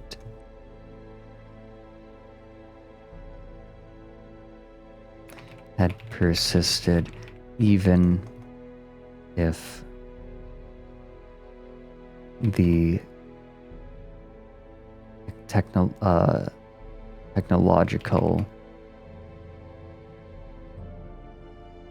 technological innovations that had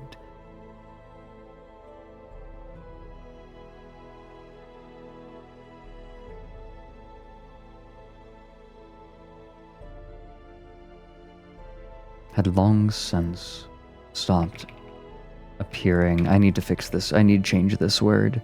Appearing, had long since ceased.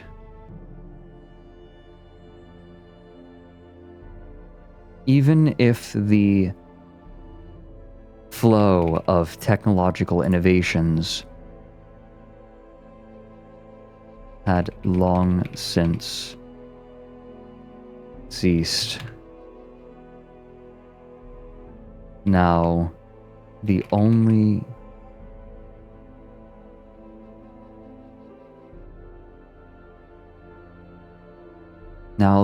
people left were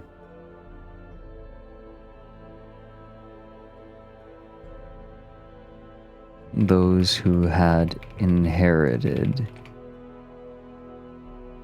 were family members who had inherited those billions, living lives of isolated luxury,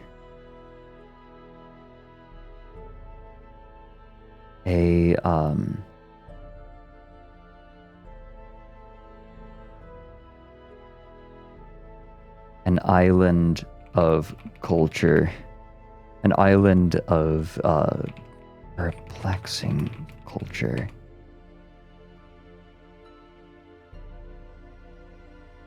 Within the already isolated, I already used the word isolated.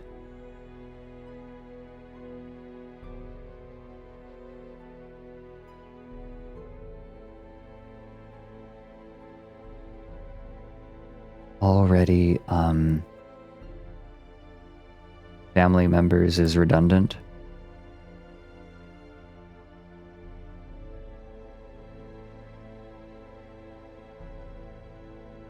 You're right. I agree.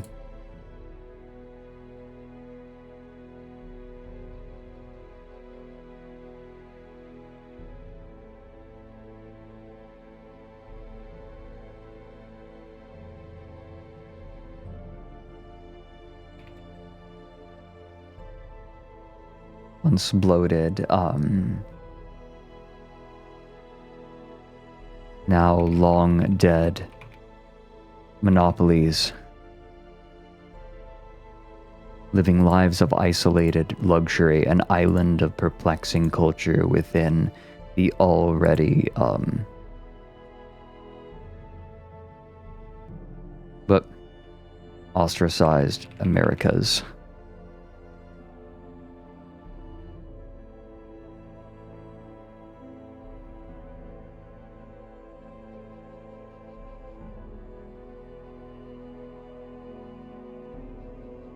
Okay, anyways. Sorry, this is just... I've been brainstorming a short story that I want... That is actually a reward. I tried to figure out... how to open this story. And I just had to get it out. "You can touch it if you like," she said. "Go ahead." The fur draped around her neck was soft enough that it could barely be felt. It was the kind of fur that even the chemical geniuses in China would never be able to replicate perfectly, and ensured that there would always be a market for breeding facilities, especially for the old money of Silicon Valley. The name Silicon Valley had persisted, even if the flow of technological innovations had ceased for 500 years. Now, the only people left were those who had inherited the billions made from the once bloated and now long-dead monopolies, living lives of isolated luxury, an island of perplexing culture within the already ostracized Americas. There. I've decided that this story takes place 500 years after Silicon Valley had, been outcompeted. In this world, the capitalist economy of Silicon Valley had been subsumed by corporatocracy, but that made it less agile, and so they couldn't compete. Right? The monopolies grew stagnant, more worried about forcing out competition than actually innovating, and because of the isolation of America, this led to other more free markets innovating much more and eventually outcompeting and out-accelerating Silicon Valley.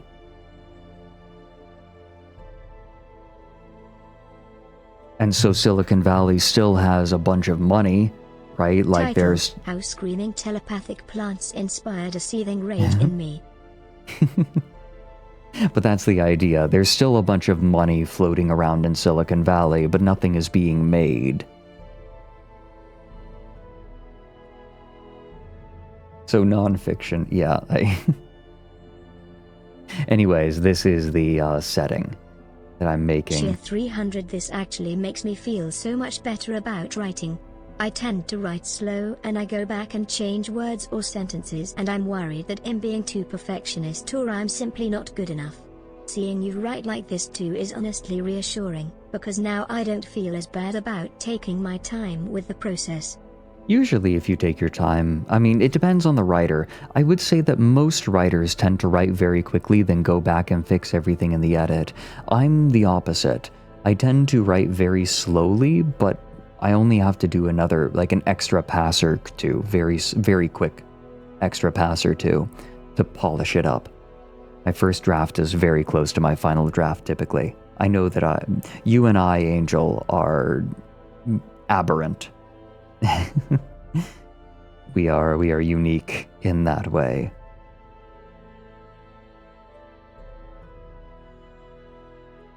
Yeah, we're weirdos. It works for me. Well, what do you think? What do you guys think? What do you guys think? Does this read well?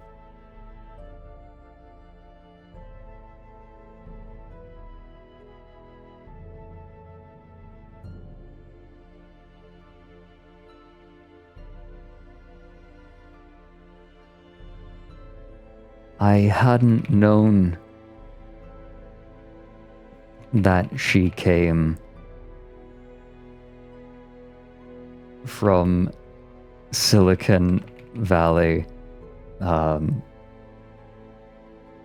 hadn't known that she had Silicon Valley heritage before this first date. And I could never admit to her how unappealing it made her.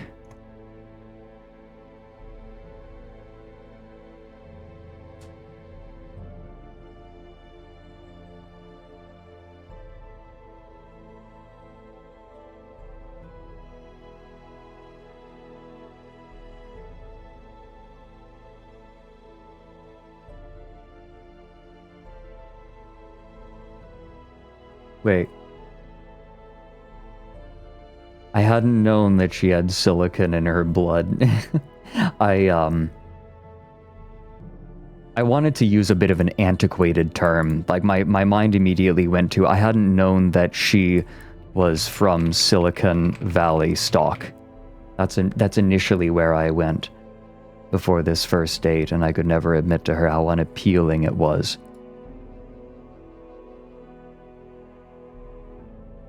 I don't know if this is a bit antiquated.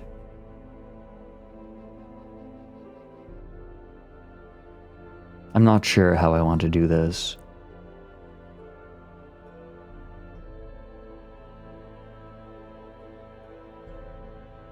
Stock feels more insulting. It's only insulting in modern English. It didn't used to be.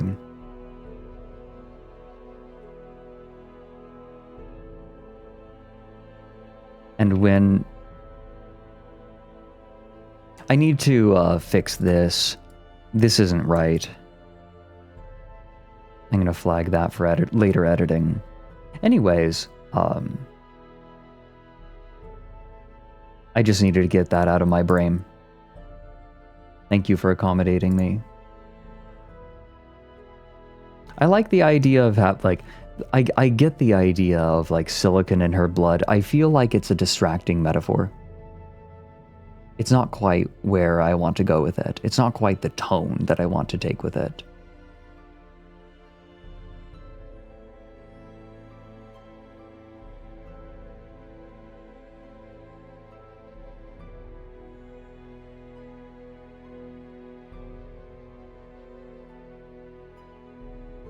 Do they have an accurate account of what happened? I mean, this is correct in this world. Alright, how does it read? How does it read? Hold on. You know what? I'll read it through one more time. I like feedback. Just thumbs up or thumbs down. Yeah, right, Starry? You can touch it if you like, she said. Go ahead. The fur draped around her neck was soft enough that it could barely be felt, that I could barely feel it.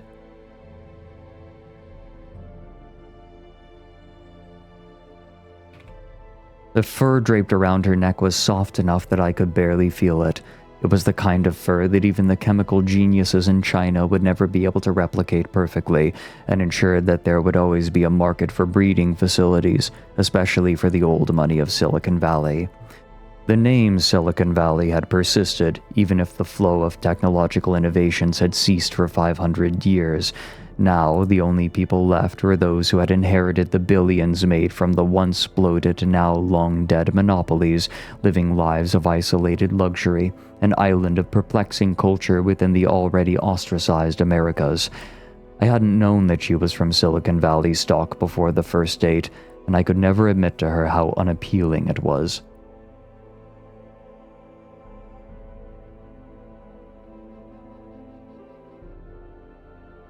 Thoughts?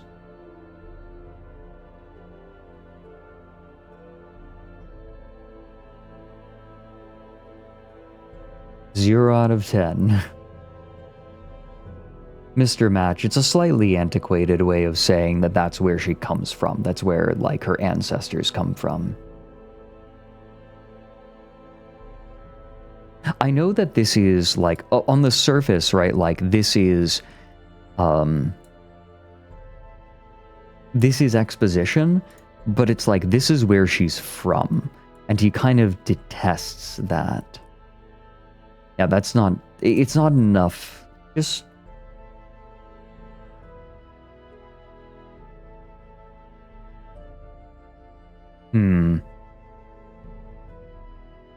You're right, I think that's better, Ender.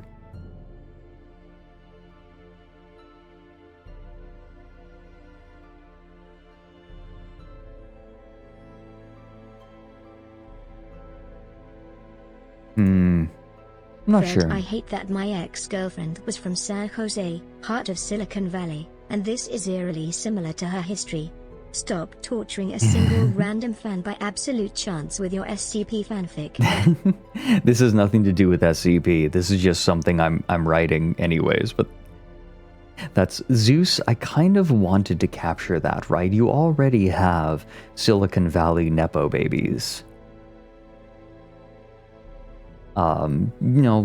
Trust fund, like Silicon Valley trust fund kids, and I want that to be all that's left in this fiction.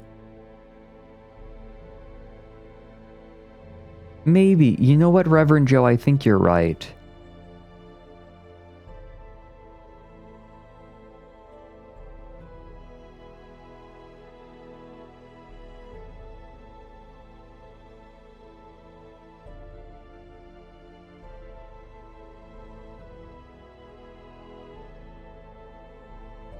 Even if the gush of technological innovations had clogged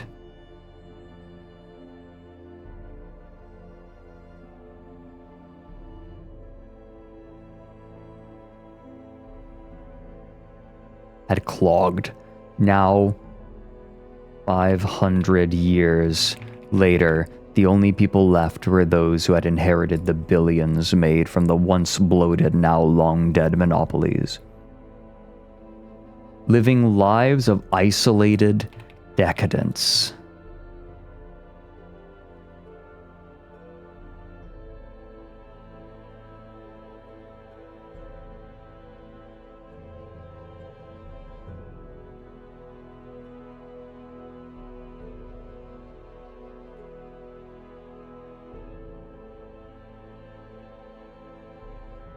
Kayla, old money has a way of persisting through investment.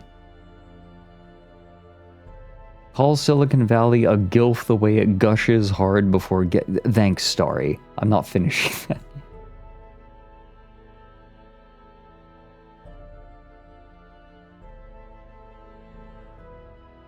Living lives of isolated decadence within the already ostracized Americas. There. That fixes it. The opening is always going to be the hardest to write and take the longest, the most amount of editing. Here we go. Alright, let's try this one more time. You can touch it if you like, she said. Go ahead. The fur draped around her neck was soft enough that I could barely feel it.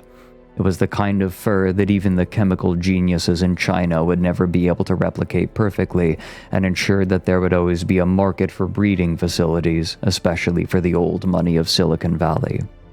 The name Silicon Valley had persisted, even if the gush of technological innovations had clogged.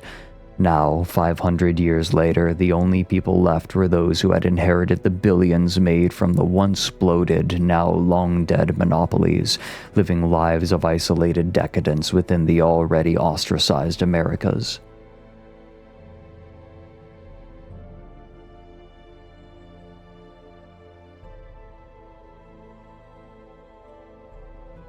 Yeah, breeding facilities like puppy mills. And, like, how do you think fur is made? Rick, welcome in. I hope the follow serves you well. Clogged, yeah, had evaporated,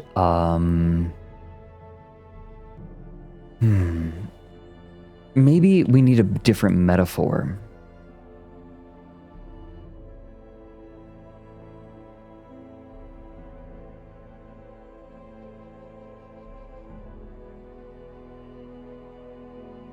Dried up's the obvious one.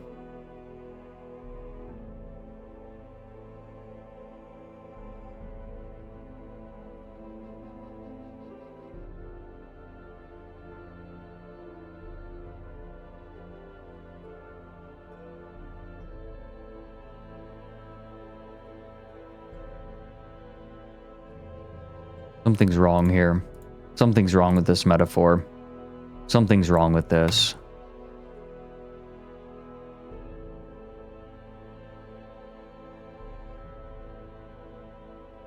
I'm just going to completely get rid of it. By the way, Magic Carpet. Your message got relayed to me. I'll chat with you.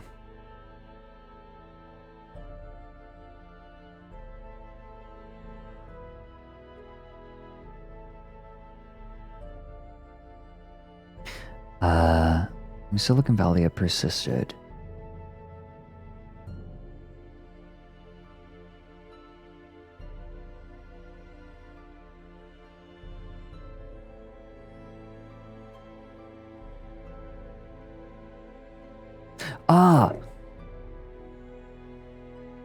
I need to restructure it.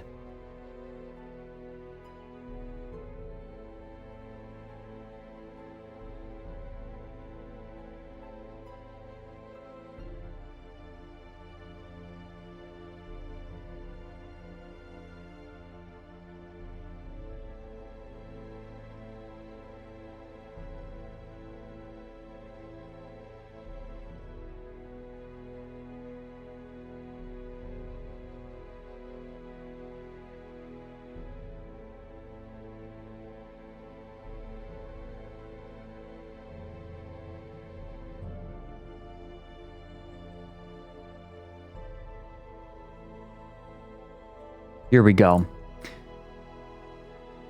Even though the technological innovations for which it was named were a distant memory, rapidly eclipsed by other, more agile markets, the name Silicon Valley had persisted.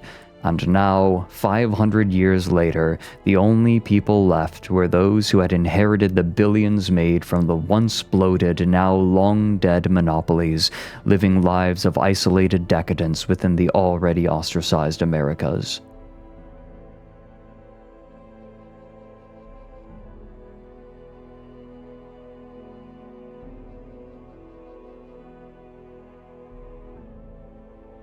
There we go. Changing the sentence structure was what it needed. I don't mind long sentences.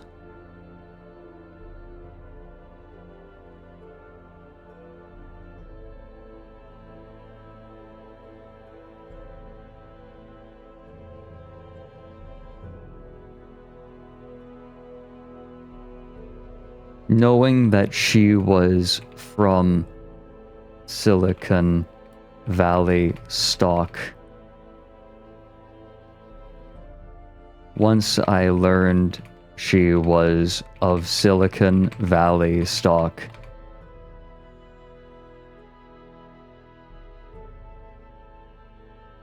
I rapidly lost interest in our date. Bring it back. Bring it back to Earth.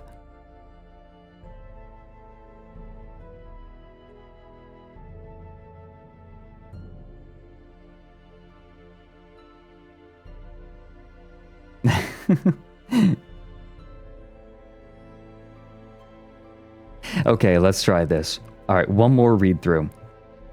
You can touch it if you like, she said. Go ahead. The fur draped around her neck was soft enough that I could barely feel it. It was the kind of fur that even the chemical geniuses in China would never be able to replicate perfectly, and ensured that there would always be a market for breeding facilities, especially for the old money of Silicon Valley. Even though the technological innovations for which it was named were a distant memory, rapidly eclipsed by other, more agile markets, the name Silicon Valley had persisted, and now, 500 years later, the only people left were those who had inherited the billions made from the once bloated, now long-dead monopolies, living lives of isolated decadence within the already ostracized Americas. Once I learned she was of Silicon Valley stock, I rapidly lost interest in our date.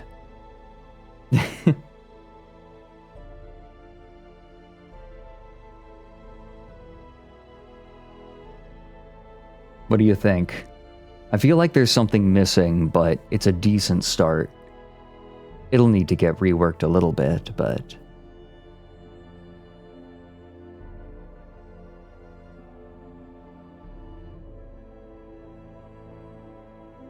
This needs to move.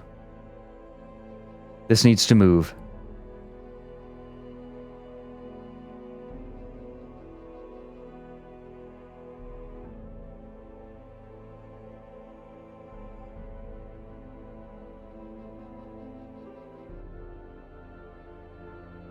Here we go, here we go, here we go. I know what it needs, I know what it needs, I know what it needs, I know what it needs, I know what it needs, I know what it needs, I know what it needs, I know what it needs. I know what it needs, I know what it needs, I know what it needs, I know what it needs, I know.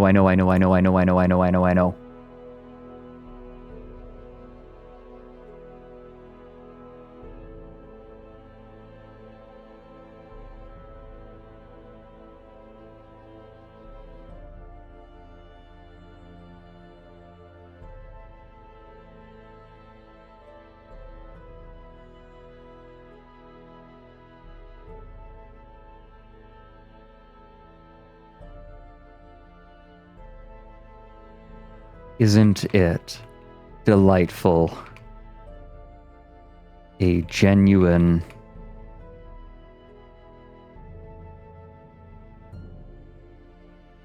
Oh, I need a company name. I need a company name.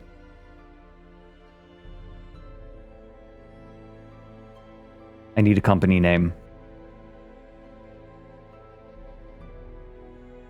Jaeger. A genuine Jaeger pelt from their latest from their latest breeding pool. Jaeger being hunter, the irony being that they're not hunters, they're breeders. But they're trying to invoke the idea of a hunter going out and hunting something with a soft pelt.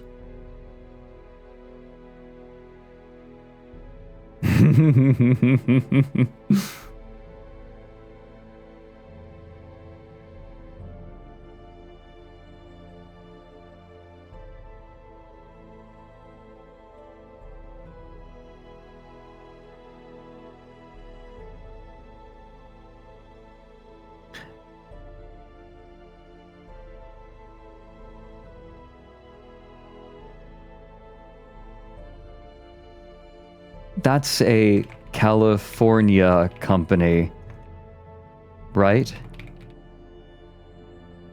She nodded.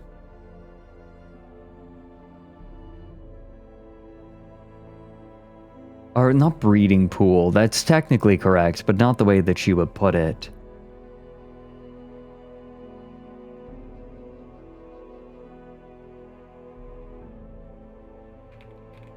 Jaeger, that's a Californian company, right? From their latest...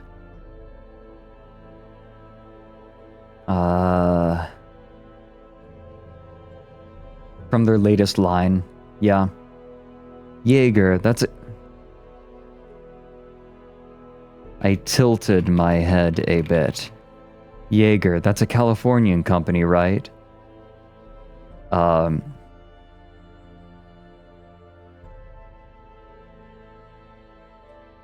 From their latest collection. She nodded knowingly.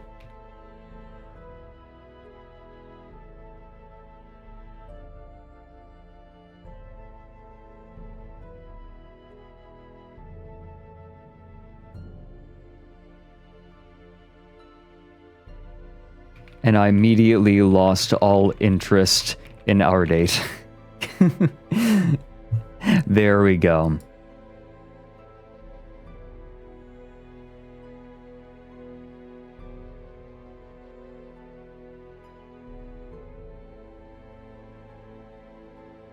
There we go.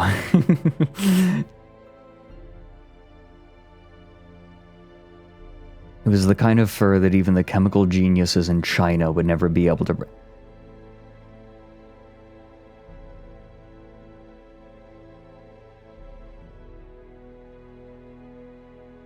Of course. It was impressive. Semicolon. It was the kind of fur that even the chemical geniuses in China would never be able to replicate perfectly, and ensured that there would always be a market for breeding facilities, especially for the old money of Silicon Valley. Like herself. China still feels like a contextless call-out. It's a suggestion, right, that Silicon Valley was overtaken by other markets, other more agile markets.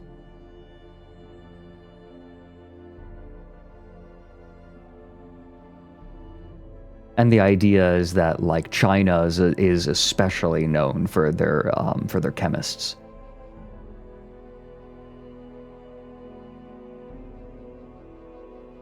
I think this needs more work, and I'm getting in the weeds. We need to get back to SCPs. I'm sorry, I dragged... Whoopsie daisy.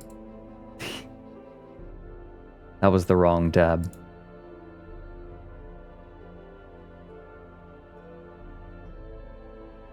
Apologies, I kind of dragged you all along for that.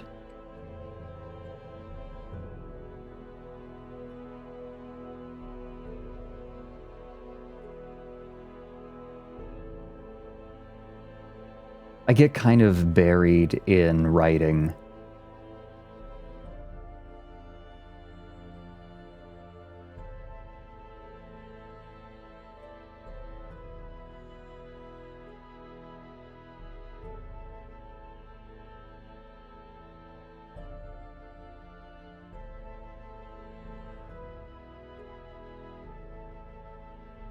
Do I have any writing tips for us mortals? Always keep in mind how the listener is going to interact with it.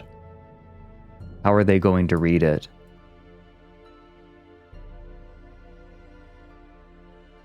I'm glad, Starry. It's, I just needed to get that out of my head.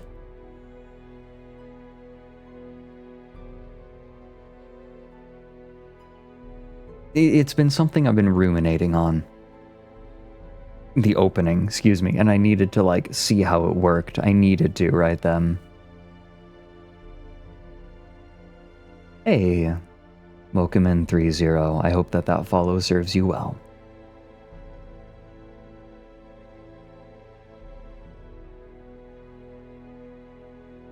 I'll figure it out.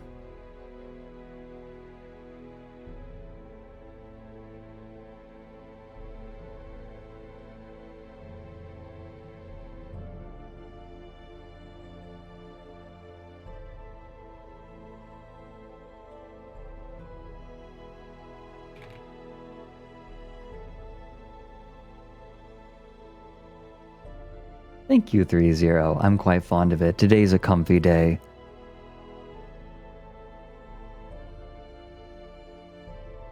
Okay.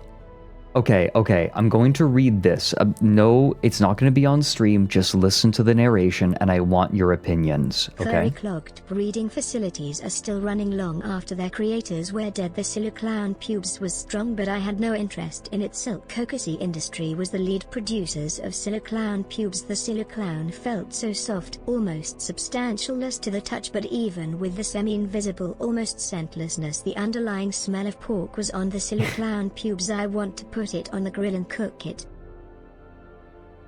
Was that put together with a Markov chain? What is this?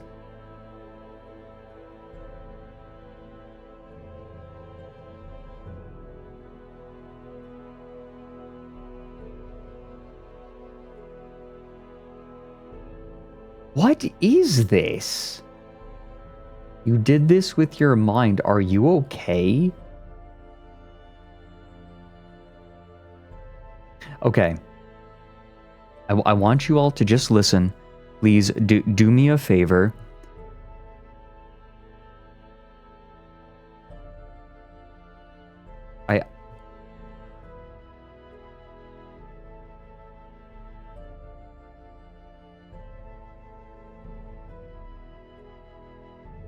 I want you all to do me a favor. If you're not driving, right? If you're not doing something else right now, I would like you to please close your eyes and listen, just listen to this and tell me what you think if it piques your interest. You can touch it if you like, she said. Go ahead. The fur draped around her neck was soft enough that I could barely feel it. Isn't it delightful? A genuine Jaeger pelt from their latest collection. I tilted my head a bit. Jaeger, that's a Californian company, right? She nodded knowingly, and I immediately lost all interest in our date. Of course it was impressive. It was the kind of fur that even the chemical geniuses in China would never be able to replicate perfectly, and ensured that there would always be a market for breeding facilities, especially for the old money of Silicon Valley like herself.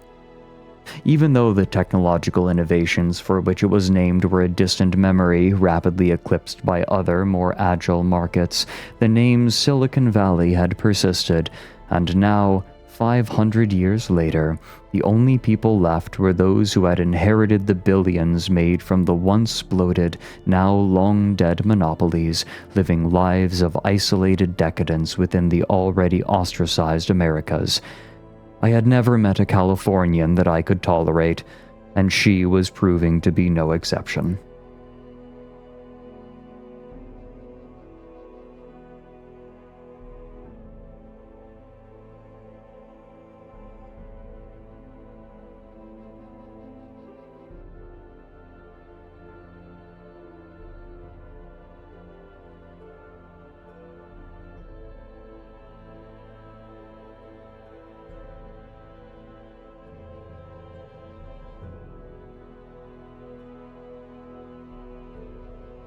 Cool. I would like this to be my... It's the subathon reward.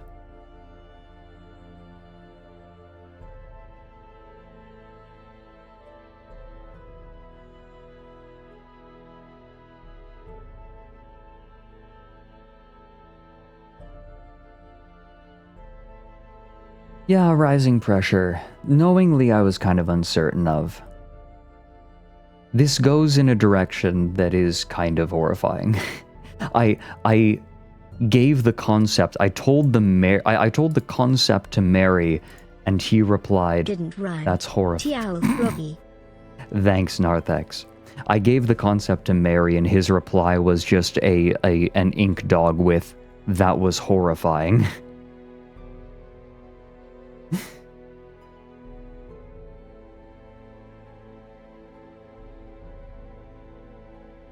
It might be one of the more horrifying concepts that I've come up with ever. I'll keep going with it. I think that this is a decently strong opening. I'll have to edit it a little bit to get it just right, but I think that this is decent.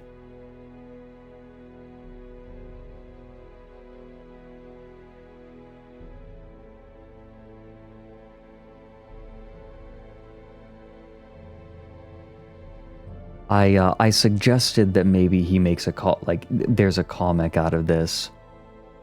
Like, maybe we could adapt it. Anyways, SCP.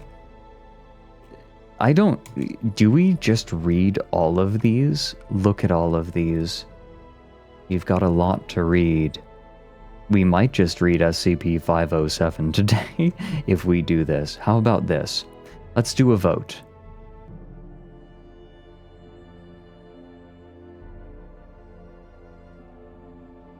Hold on, poll. Do a poll. Should we read all of the 507 documentation. Yes or no? This is a short story, by the way, that I've been writing. This will probably take up most of the stream.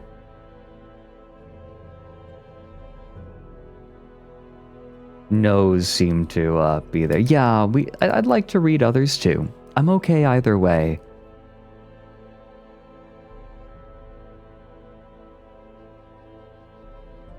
And I'd like other people to be able to submit. Yeah.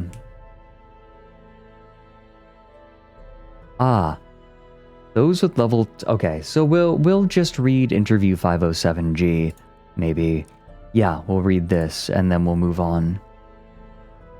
Those with level 2 507 security clearance should also see interview 507G for evidence of a particularly noteworthy shift. Whoa. Interviewed SCP-507 and SCP-507. During a daily signal check for SCP-507, 2 independent verifications were returned. The following investigation led to the discovery of identical SCP-507 duplicates in its assigned quarters. Both apparently made their way to the room by themselves and had spent at least half an hour conversing with each other upon meeting. The following interview took place between them and the first informed employee to reach their location. The duplicates have been each given an alphabetical notation for the purpose of readability. Truly, welcome in. I hope that the follow serves you well.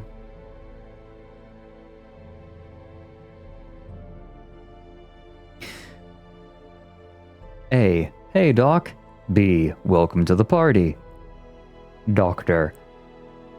I am afraid you are going to have to explain this to me. There's apparently more than one version of me with this problem. Should have seen this coming, honestly. There are so many ways an alternate reality could differ without affecting my personal life, you know. So, which one of you is the visitor? Roughly 10 seconds of silence. Is something wrong? We've actually been talking about this for a bit. Now, you guys have been real nice to us, more than we deserve, really. But we also know that this could be a rather enticing opportunity for your research department. It'd probably be best if you didn't know which one of us was temporary? Expendable. I don't know what kind of stories you two have been sharing, but our job is to secure and protect the likes of you. Perhaps this other reality has a less benign code of conduct. And perhaps I can shoot fireballs from my mouth. We don't mean to be hurtful, but this place isn't the best source of human compassion. I'm sure that there's at least one person on staff who would love breaking me open in an attempt to find out how all this freaky stuff works, if it wasn't for the fact that you couldn't keep studying me afterwards. Do you have to put it like that? I have enough things that keep me awake at night. Good God, I know. Once there was this guy with a huge-ass smile. You met him too? Nearly soiled myself. I wish I was that lucky. You know, this could be interpreted as a security breach. Who's the doppelganger gonna report to? Alternate SCP? I'm fairly sure that there's a better chance of a meteor striking this place than a successful cross-dimensional sabotage. I've actually come across at least 3 dimensions where something fell from. You're not helping. I rarely do. Anyway, well, oh, kitty. Yippee. Hi, cat. Is that Gabro? It is. Oh, Gabro was making sounds, which means she wants cuddles. Hey there. Wanna come snug? I bet that Gabro wants snugs. She doesn't make many sounds. Wanna come snug, or are you just on the highway?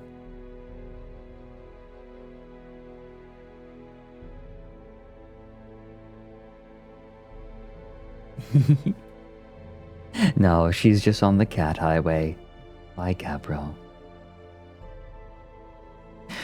Anyway, where were we? 507B disappears mid-sentence. Roughly 5 seconds of silence follows.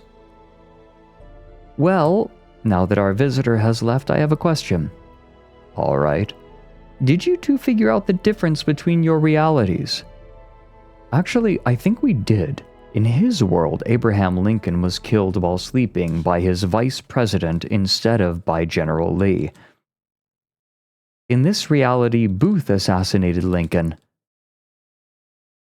Oh. Shit.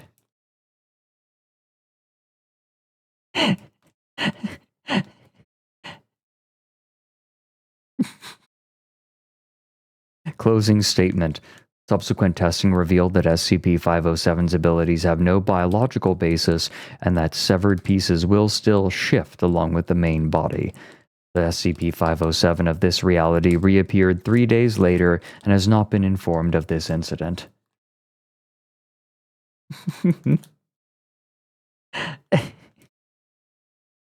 That's so good. I love that Abraham Lincoln just can't escape assassination.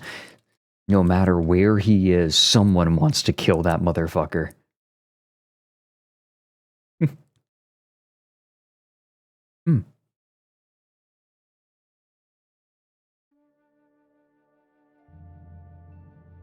It's a can. Oh my god. I'm having a Kinder Choco Fresh, by the way. Nom nom.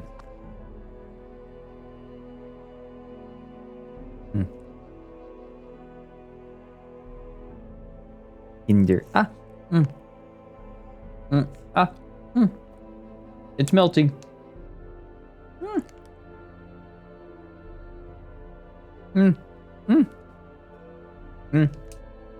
I've been fiddling with it. And it's melty.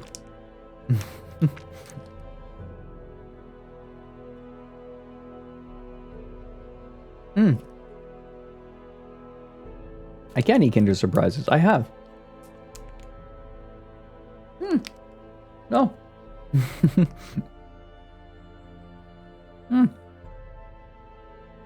Yummy but melty.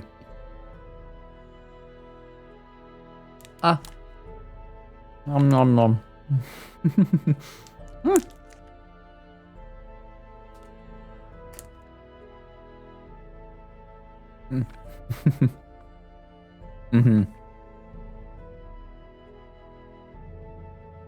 Nyan, you are correct.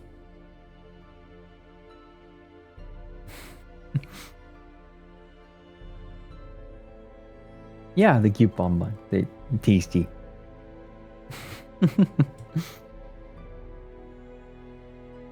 I can't fiddle with my... Like, the problem is I'm a fiddler. If I always want to be fiddling with something in my hands, no matter what. If you put your hand in my hand, I will fiddle with it.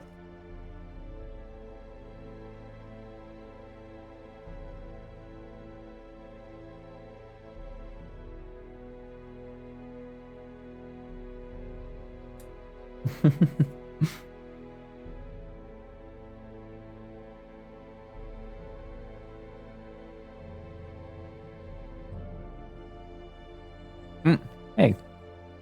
Father, you aren't eating a sub, so why are you eating like a sub? Thanks for the bits. Ban Blind Archer. Okay, no, don't actually.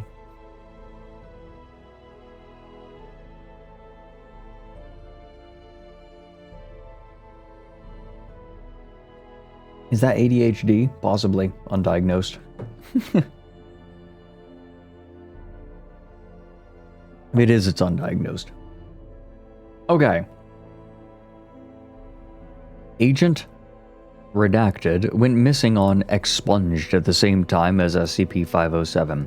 A full-scale search was launched to find either of them, only for SCP-507 to appear a week later. When questioned, it said that Redacted was holding onto its shoulder when it shifted, leading to both of them to appear in an alternate dimension where Expunged. During the ensuing chaos, SCP-507 lost contact with and could not relocate him before it shifted back into standard reality. A new protocol has been placed in light of this. No one is to come in physical contact with SCP-507 after 2 weeks following a displacement. Reevaluation of previous incidents has shown that there have always been at least 2 weeks between each, so this time frame will be the only safe time to touch SCP-507 until further notice. Addendum 507-01. I don't care how much he grumbles about it, SCP-507 is not to be cleared for challenging SCP-076-2 to 50 rounds of tic-tac-toe. Just, no. I don't know that SCP.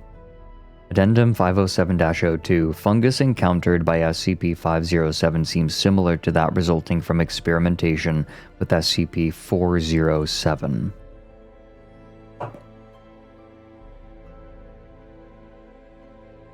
Alright. Good one. I like this one. I like the SCP. I personally really like the SCPs that are not like world ending. I like the small weird ones. 076 is able. Ah, I see.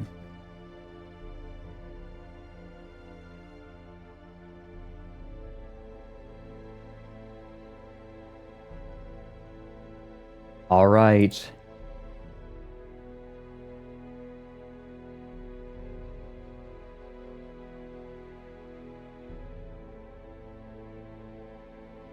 It's time for another race. To determine who gets to share their SCP.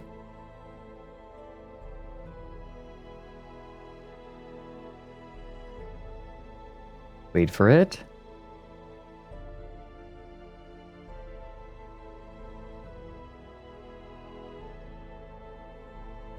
Exclamation point, play. Now. If you did it before, now you'll need to do it again. There we go.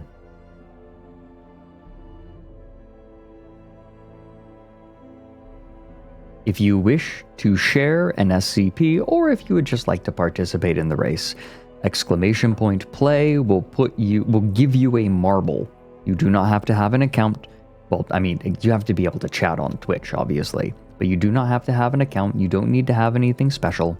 Just all you have to do is type exclamation point play, and you will be put into the game. The winner gets to give their SCP to be read on stream. If the winner does not have an SCP they wish to share, they can pass it on to the next person. So if you just want to play but don't have an SCP, that is just fine.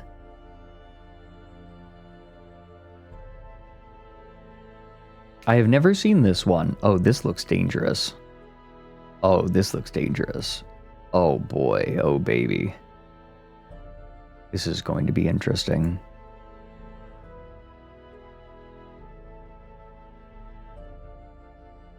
No onomatopoeia. Sticky. It needs to be command lube. Okay. Look at everyone. Oh, we got a couple of people with skins. Alright, owlets. 30 seconds. You have 30 seconds to type exclamation point play.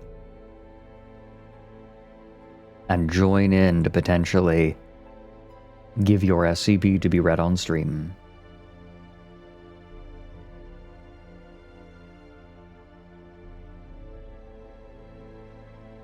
And it begins. Hope you got in. You wanted to. Pink. Oh, and here we go. Aramil taking a very fast route. Oh, spooky. Oh no, too fast. He got down there too fast. Now Cactus is pulling ahead. Launched! Cactus pulling ahead even more. Already deaths. Oh my god, Cactus taking a very fast route. Binka, binka, binka. He's spooky. Oh no, Cactus got there too fast. Burninator. The mod. Oh no. Oh, he fell off. Oh my god. Oh my god. So many people are falling off there. Oh, the field is being thinned. Oh, few people got stuck. Alright, who do we have?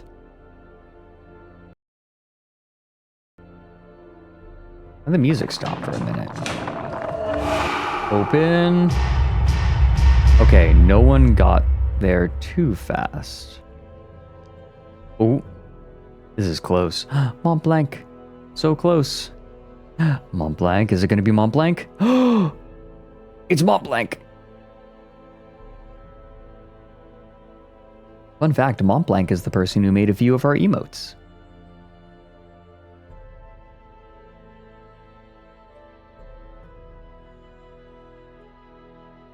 The Mouser wins. The Trash Man. I can't believe that Mont Blanc got kicked up by one of these and still made it in. Mont Blanc. Alright, Mont Blanc, do you have an SCP for us? Unnecessary backflip to win.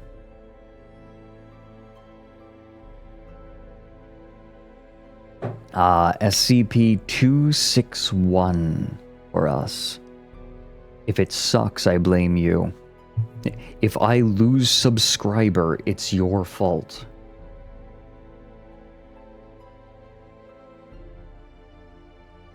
Bro, you just posted cringe. You are going to lose subscriber. Good. Yeah, Mont Blanc. Whoops. It was SCP-261.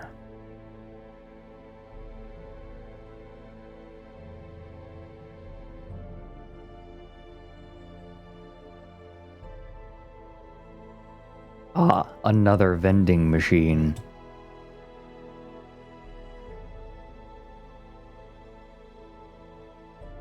SCP-261, Object Class Safe.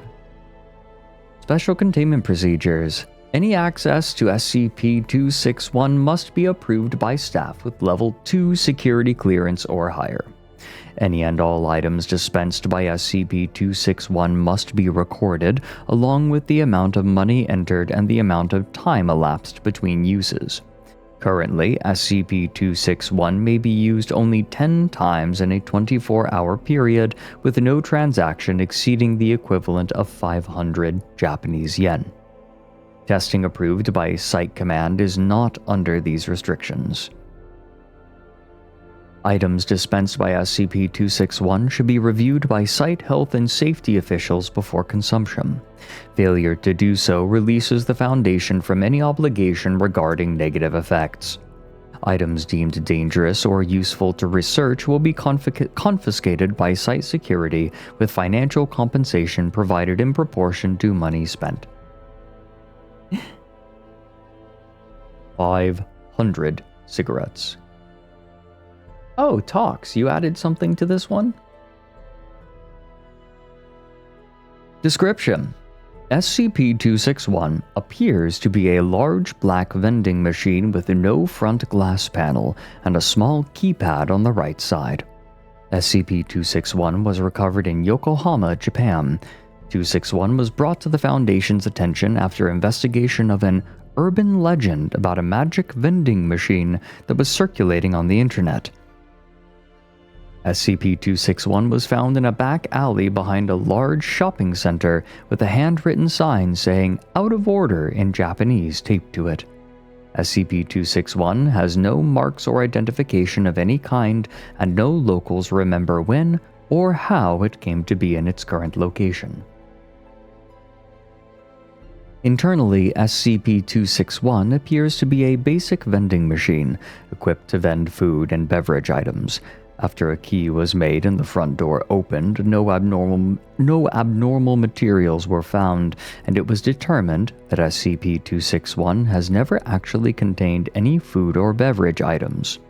The keypad, while connected and operating correctly, does not activate any of the dispensing mechanisms. When money is placed into SCP-261 and a 3-digit number is entered on the keypad, SCP-261 will vend a random item. SCP-261 has not accepted any currency other than yen, with rejected currency being deposited in the coin return slot. It is unknown how these items appear. However, SCP-261 will not operate when the door is open or when recording devices are placed inside. The number entered on the keypad has no effect on the item vended, nor has any pattern been detected. Items are always some form of snack food and typically have bright, attention-grabbing packaging. SCP-261 is capable of operating with no external power supply, but operation in this state will cause unstable vending to occur much more quickly than normal. If SCP-261 is used several times in a short period of time and/or large amounts of money are entered before an item is vended, SCP-261 will start to dispense bizarre items. While still food, their suitability for human consumption is often non-existent. This sounds like they are QA testing this thing. A cup of joe. Log of items vended during testing phase 8. 800 yen entered for each item, items being dispensed every 2 minutes. SCP-261 is attached to power. Coke Zero, a can of Diet Coke, packaging in English. Cheetos, a small bag of Cheetos snack food for 800 yen? What a ripoff. What is science if not QA testing life? Powerful. Also, Gooey Bun, welcome in. I hope that the follow serves you well. Black, a single pack of caffeinated chewing gum packaging in Japanese. Yan, a single yan cone with peach dipping frosting, packaging in Japanese. The Meiji Seika Company does not produce this flavor. Pepsi Dragon Twist, a can of Pepsi Cola with a trace of fruit flavor, packaging in English. Flavor identified as dragon fruit. PepsiCo does not produce this product. Dark Side Cola.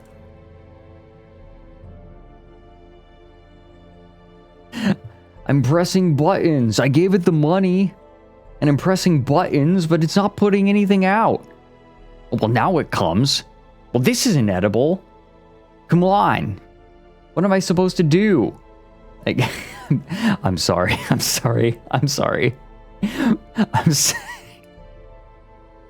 should not be doing that. It is unkind.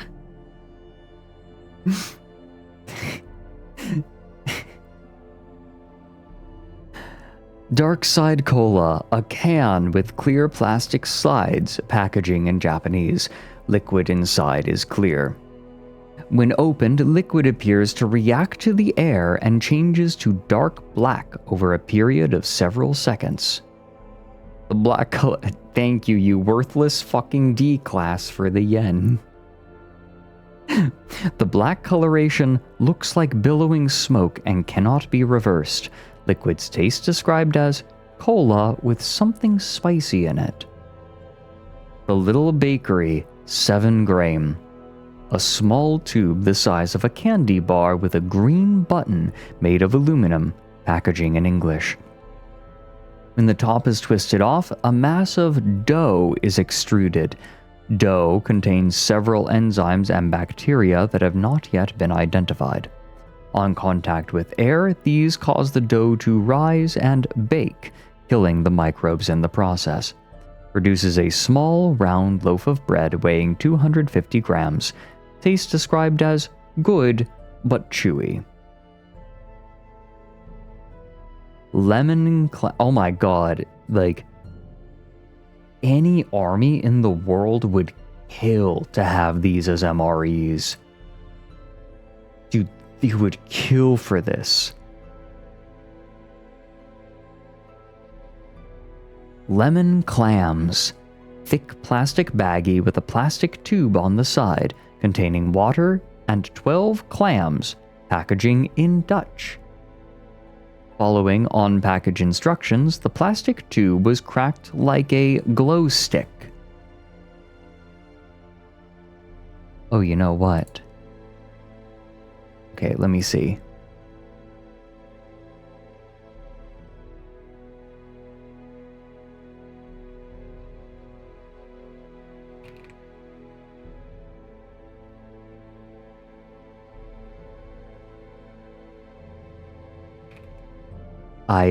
I'm letting my other ASTRALINE fellows know that they can join if they wish.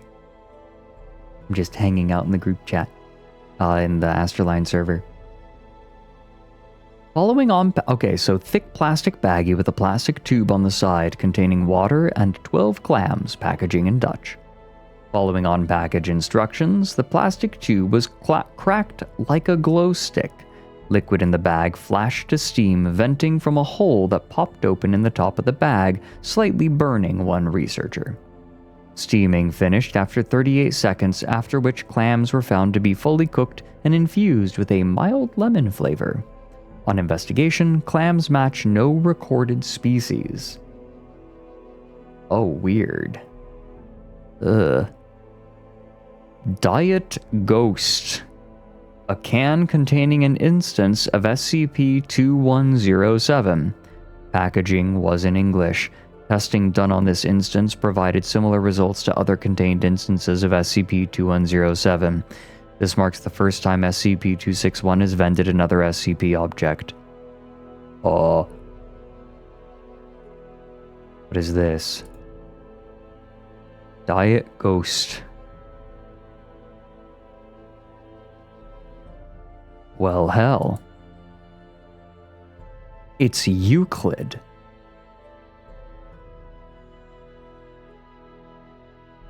Funny, they get haunted if they drink it.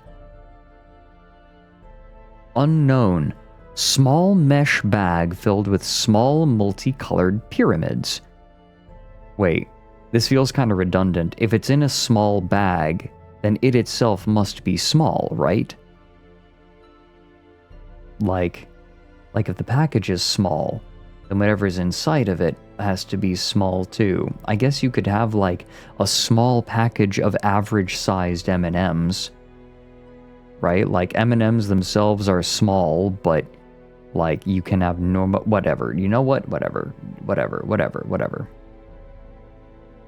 Small mesh bag filled with small multicolored pyramids, packaging in an unknown language. This sounds like shit that you would find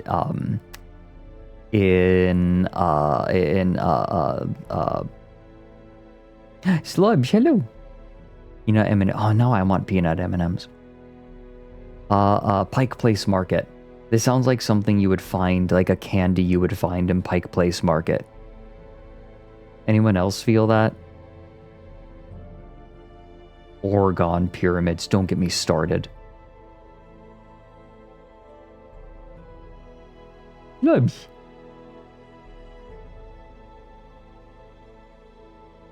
If you don't, Pike Place Market is a gigantic, like, Saturday market in Seattle. When placed in hot water, pyramids open and produce strings that quickly dissolve, coloring the water the same shade as the pyramid. Water had no additional taste, but testing revealed a sharp increase in mineral, carbohydrate, and protein content, with several minerals unidentified at the present time. This content was found to be consistent with the recommended daily intake of nutrients for adult humans. Oh my god. Remember when I said that the bread, like any military would kill for that that tube bread? This. Okay, actually, you guys want to know something kind of funny? Making nutritious, dense, easily packaged food is not hard. You can make super dense food. It's just, the problem is making palatable food. That, armies in the world are not after dense foods. They are after tasty foods that are very dense. Oh my god, it's the food pyramid. It's the futurist food pyramid.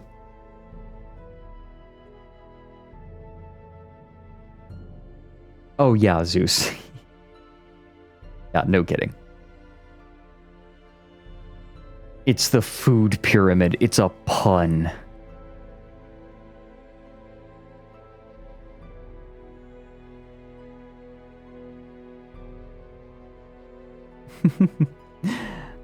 Let's see. So the content was found to be consistent with the recommended daily intake of nutrients for adult humans. Researcher ingesting the water reported stomach cramps 2 hours later, but no other effects. Unknown. Aluminum box with a small glass window on the side and a large round button on the top. Packaging in an unknown language. Box is seamless and appears to be filled with small, round animals covered in fur, each with 3 small paws and a single large eye. Pressing the button causes the inside of the box to rapidly become superheated, cooking the small animals alive. Muffled noises and scratching were heard for several seconds during the cooking process. After 1 minute 30 seconds, the front panel opens and gives access to the now cooked animals. Professor Kane volunteered to eat the animals with no other researchers willing to do so. Taste described as crunchy and very spicy with a small hint of beef.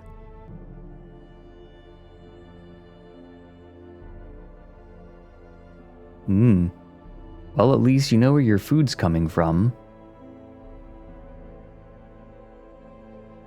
I wouldn't say that crunchy is a taste. It's not really a flavor. Well, whatever. Splitting hairs. Unknown. Tall, thin aluminum can, packaging in an unknown language. Opening the can caused a chemical reaction with the liquid inside the can. Liquid was apparently not intended for an oxygenated atmosphere and detonated violently, causing several injuries and killing 2 researchers. Testing discontinued and area cleared. Testing area observed to smell like citrus for several days. Come down to SCP Star for some authentic, spicy beef. Spicy beef. Light bomb. Oh, Omega Mart, you have no idea what's in store for you. Oh my god, this is another one with a million. Oh wait, this is fun.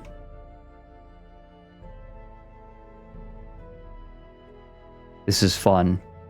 Wait, there's a ton of these. Oh my god.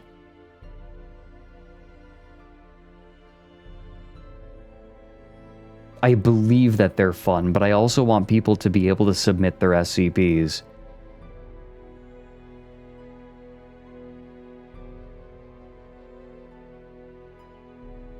I believe these are fun. I was actually hoping that there were more of these, and good news, there are tons.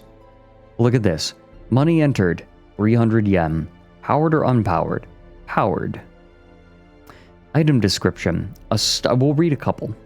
A styrofoam bowl with a paper lid labeled Instant Morioka Style Ramen. Just add hot water. Instructions written in Japanese indicate to add hot water and let stand for 3 minutes, then stir well. Contents of bowl appear to be instant noodles as well as several small capsules of unknown make and a dusting of white sugar-like crystals. Upon adding hot water, item grew warm for approximately 3 minutes, then immediately chilled to approximately 5 degrees Celsius. Upon peeling back the cover, noodles were found to be cooked and floating in a cold beef broth. Capsules were missing and replaced with a slice of fresh watermelon, 6 slices thinly sliced roast beef, 6 pieces of kakdugi ponytail radish kimchi, and half a hard-boiled egg. Contents were edible. Advertisements on packaging encourage. Granny Cream's hot butter ice cream. Maybe we could get Granny Cream's hot butter ice cream for this from this. Ooh. Oh, the pushed coin return experiment, really?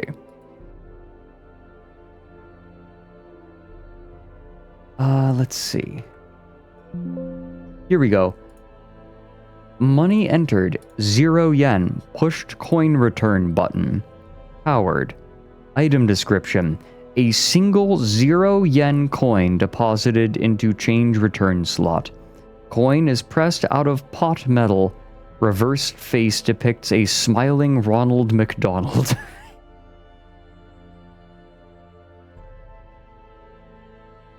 Talks, you wrote that one?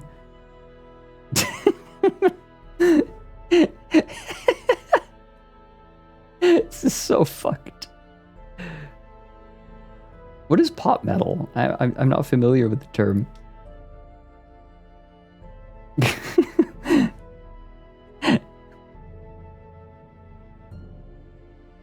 You know what would be fun? Doing a little community thing where people can submit. You know what? This sounds like a fun community submission. Let's do this. Hold on. How about... Okay, hold on. Who has an idea for one that they would like to write? Maybe I could read them live on stream. Would you guys like to do that? Would you like to write your own real quick?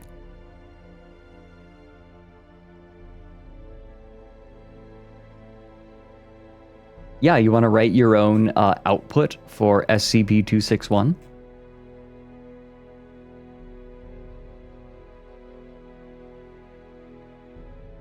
Here, oof.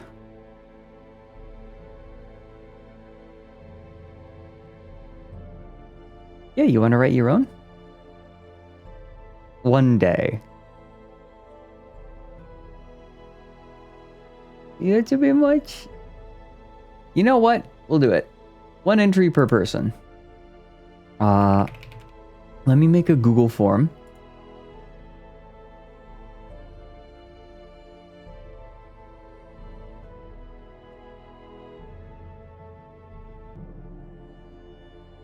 Google Forms.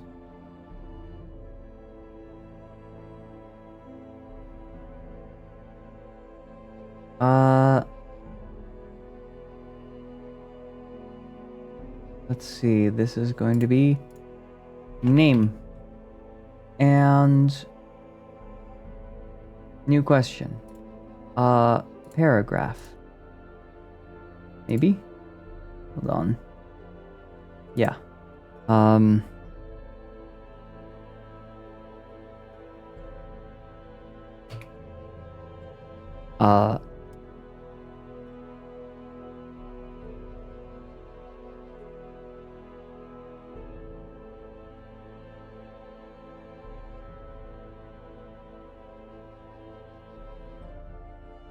Okay.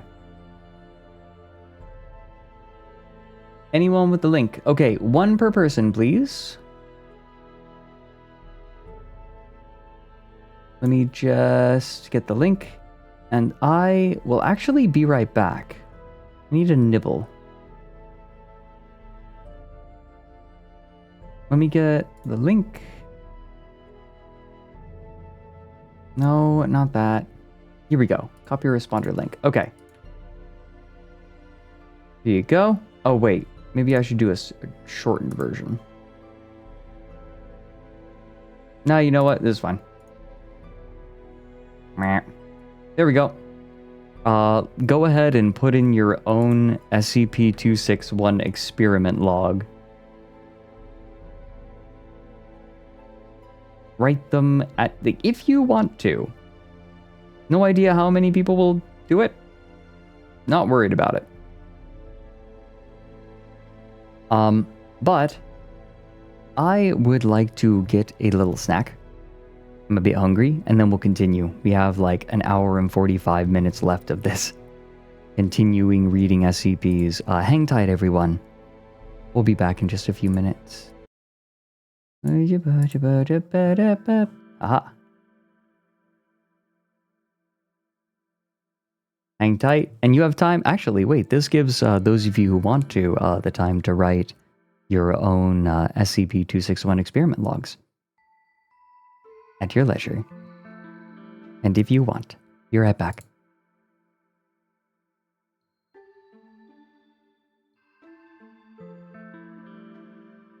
You don't have to be serious. They can just be memes, whatever you like. Just one per person, please.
Hello, Owlets. I'm back. It took a little longer than I would have liked, but hi.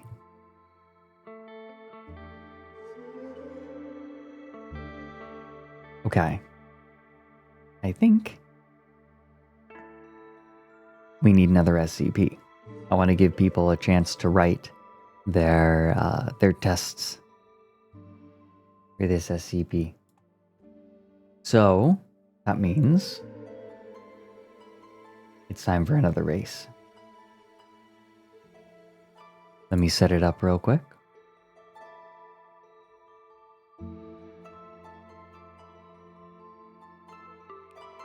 Now this looks interesting.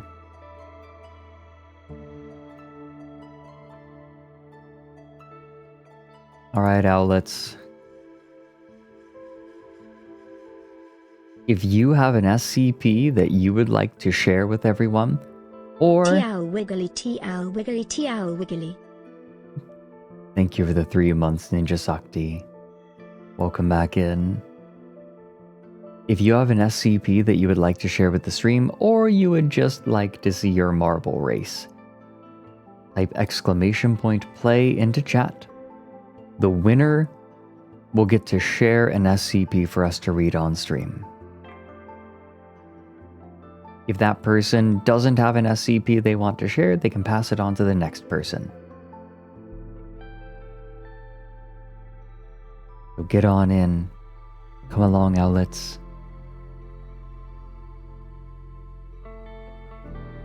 Come along, come along. Excuse me.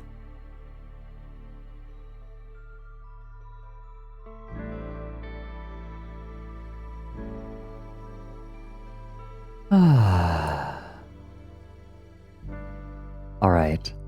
We'll start the countdown. 30 seconds. You have 30 seconds to type !play to share an SCP.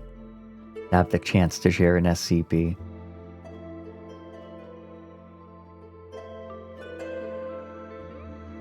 Hop in, hop in. You have 12 seconds. Less. !play. You don't have to share an SCP if you just want to play. And begin. Nova, thank you for the raid. Welcome in. We're just using hello people who joined. I'm Fredrik Knudsen, better known as the person who makes Down the Rabbit Hole, but I'm also a VTuber with that Merryweather Media's ASTRALINE VTubing agency.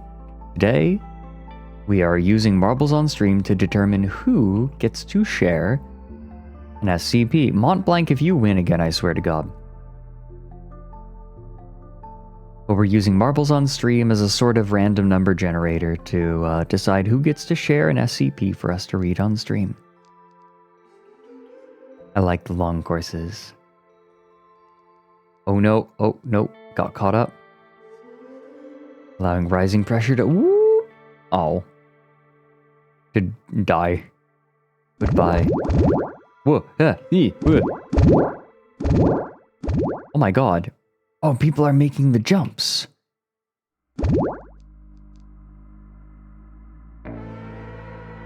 And getting launched. Oh no. So, getting... Wait. Oh.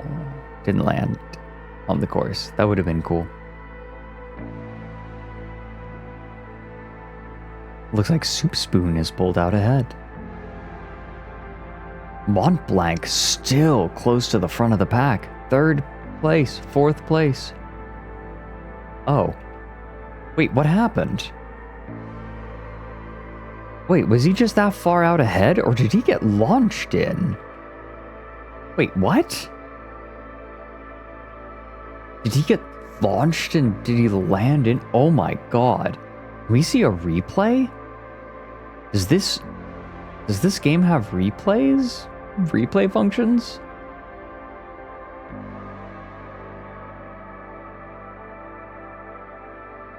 Well, it did a kickflip and landed in the finish zone. Well, I'll be damned. But luckily, I got the beef.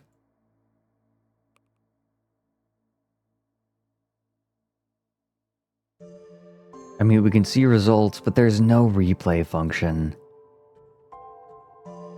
L. Okay. Kickflip, do you have an SCP for us?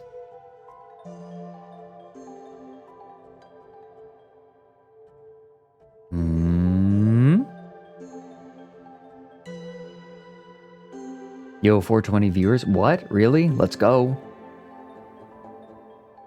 SCP-2316.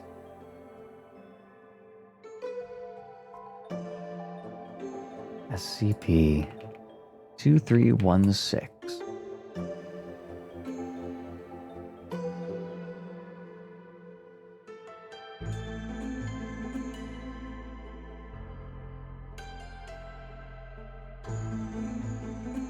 All right. This is a scary Keter one.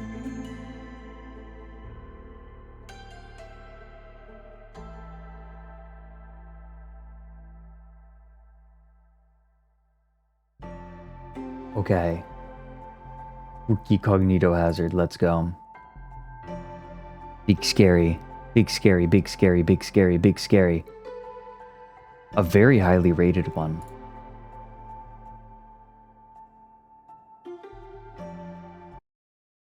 Here, we need the Hamlet music.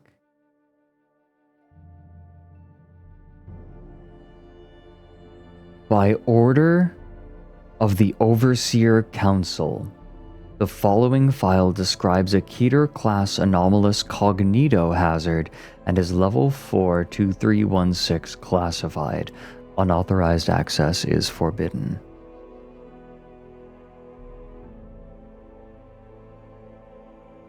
Disruption class. I don't know these. So we have different classes now.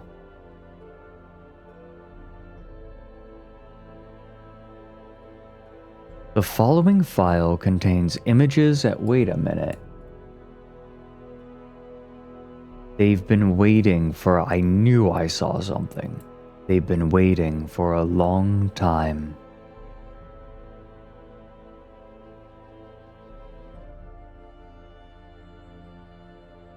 The following file contains images and text that are carriers for anomalous cognito-hazardous influences. You do not recognize the bodies in the water. Due to this, it is imperative that all personnel accessing this file be certified as having a cognitive resistance value of no less than 14.5. Should you fail an automated CRV verification, please remain calm and do not move. A member of your site's medical staff will be with you shortly.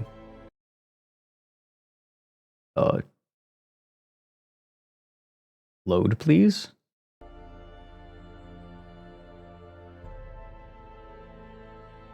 Please repeat the following phrase slowly and clearly into your terminal microphone.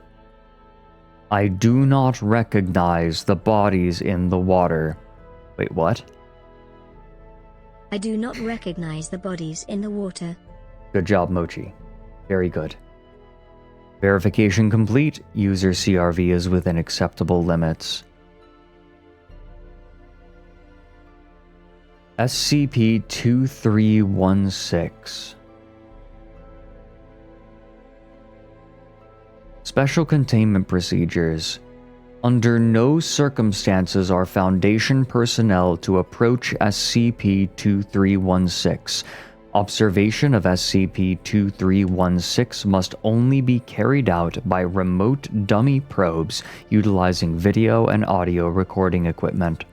Only those personnel adequately rated for exposure to cognitohazardous anomalies may review footage and audio of SCP-2316. Also, thank you for the bits, Rising Pressure. The lake in which SCP-2316 is located has been quarantined and fenced off and is to be routinely patrolled by individuals who have not been exposed. Hey Fred plus Owlets, excited I got in time for SCP Day. This is my new fave recurring thing. I'm having a lot of fun doing these. I hope you all are liking this too. Thank you for the 21 months, Muling Mooncalf. Welcome back in. The lake in which SCP-2316 is located has been quarantined and fenced off and is to be routinely patrolled by individuals who have not been exposed to SCP-2316 and have no prior knowledge of its characteristics. You do not recognize the bodies in the water. Individuals who attempt to bypass the enforced quarantine must be apprehended and moved to Site-33 for a full cognitive influence screening. Individuals who come within 50 meters of the lake containing SCP-2316 are to be considered lost. Please repeat the following phrase slowly and clearly into your terminal microphone. I do not recognize the bodies in the water. Verification complete. User CRV is within acceptable limits.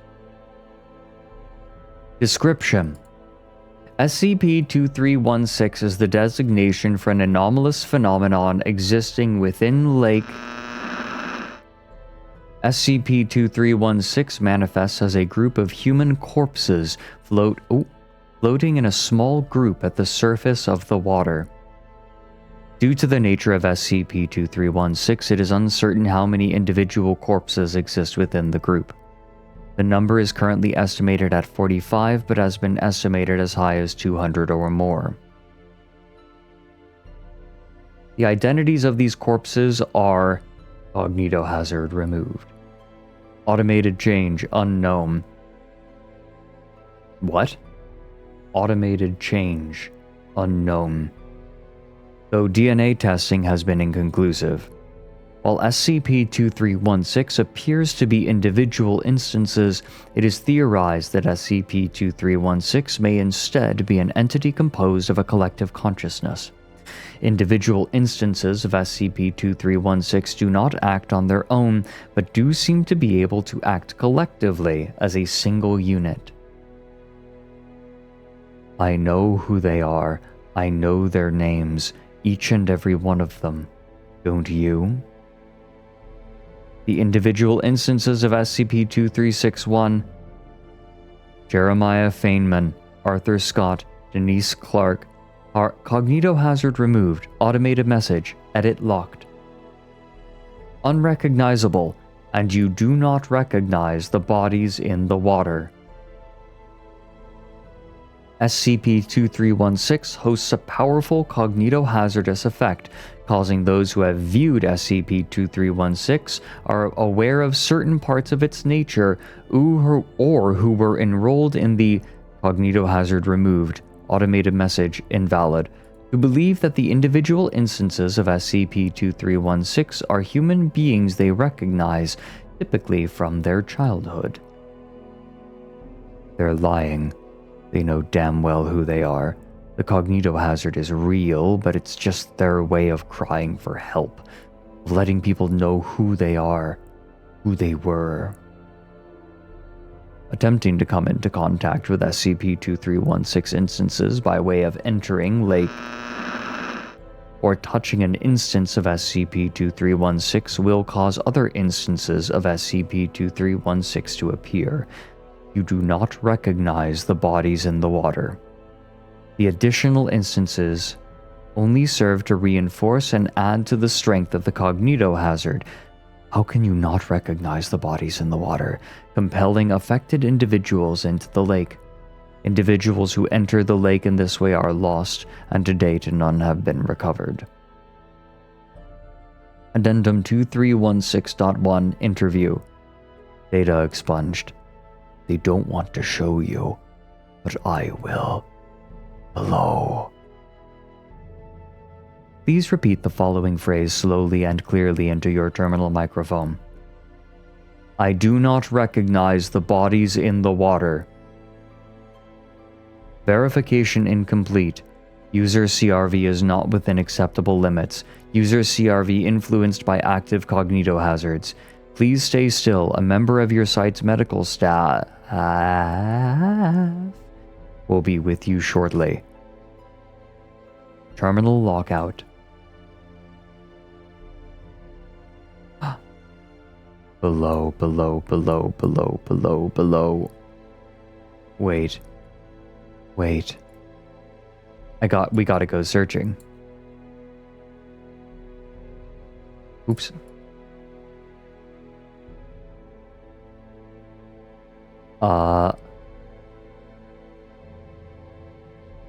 I could, oh yeah, Control A. Wait. Okay.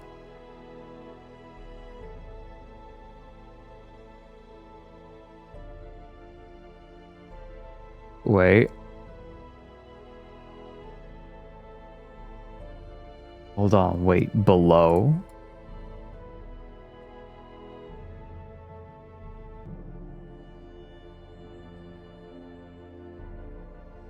Wait. Class of 76.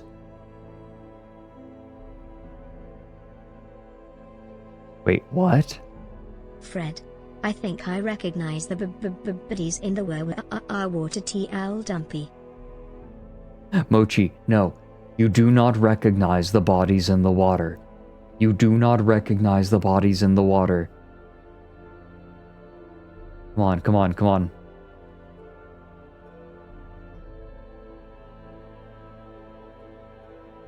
Thank you for the bits, Zeus. Hold on, though. Below. Oh, Right below stop. the below text.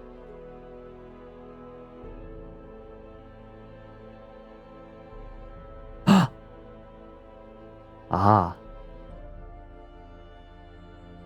What is this, though? Class of 76. You do not recognize the cabin by the water. Hold on, I'm looking now. Okay, hold on. Okay, we're gonna keep reading this. You don't have a lot of time. You'll need to get away quickly. Go back to the lake. Go into the water. Look into their eyes. It's your friends, your classmates. You took the trip to the lake in the fall of 75 together when you were young. Don't you remember? Look into their eyes. I know you can hear them talking to you, just like they talked to me. Don't let them tell you it's just a cognito hazard. This was their fault. They caused this. We were all innocent kids, don't you remember? And you just got away, you and I. The rest of them are at the bottom of that lake, waiting for us to go back to them and be whole together again. They want us to know. They want us to remember. Wake up, goddammit. Remember the fall of 75, the year we were supposed to graduate. Don't let them make you forget. They're calling to you. Can't you hear them?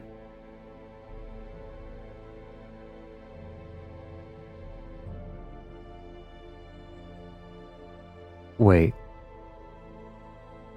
We didn't know what was in the lake.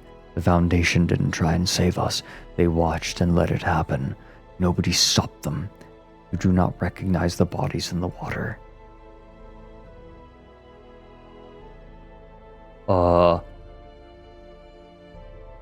I can't even read all of them.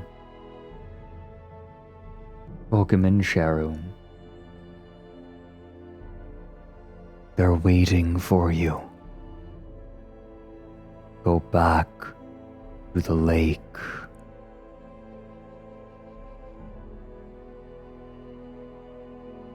The old water tower on the outskirts of this shit-heeled town has been derelict for ages.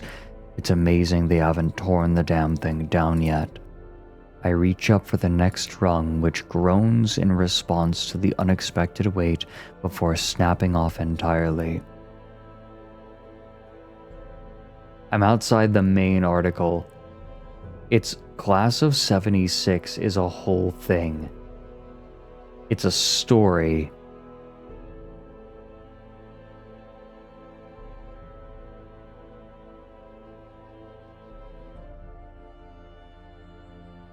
Okay, wait, this is a different one.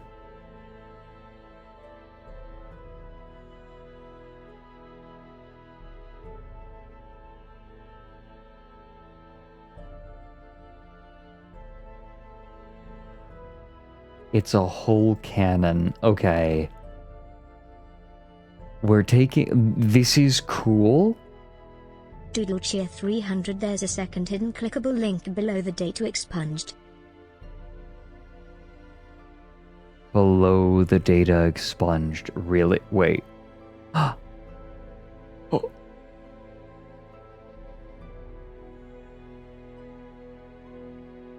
Thank you. Thank you for the bits with the Q. And Sarah, welcome in. I hope that the follow serves you well. Is that weird? Is that a weird well wish? I hope that the follow serves you well. Does that make me sound like an asshole?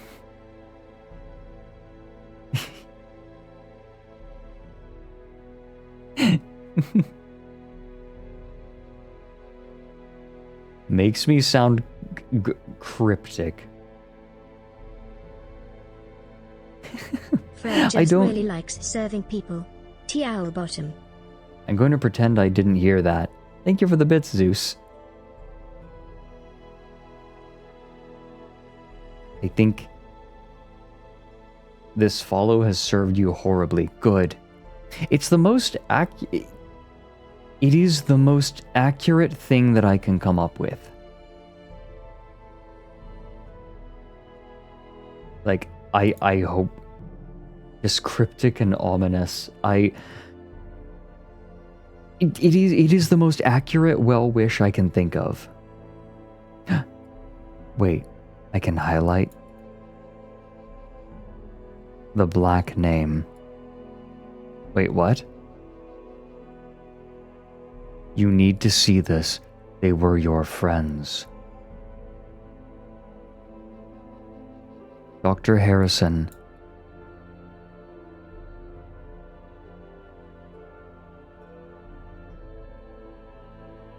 Did you ever feel compelled to enter the water like something was pulling you in?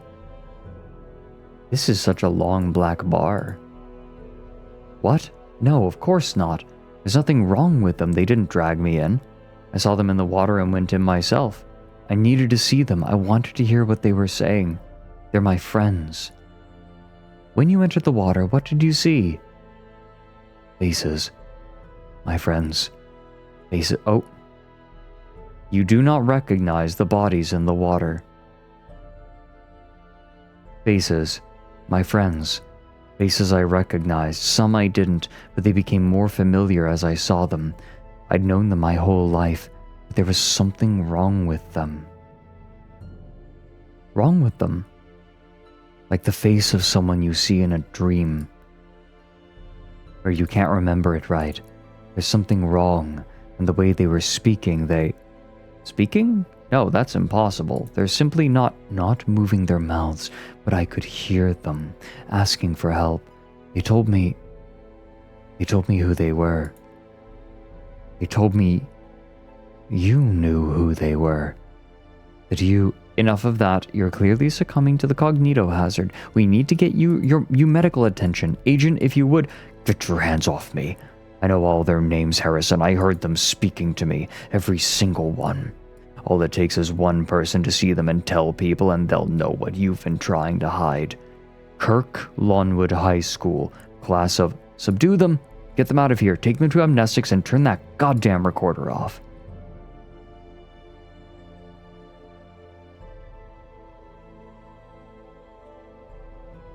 Get your hands off my penis. Suck it. There is clearly a bunch of this. And we can clearly go farther down this rabbit hole.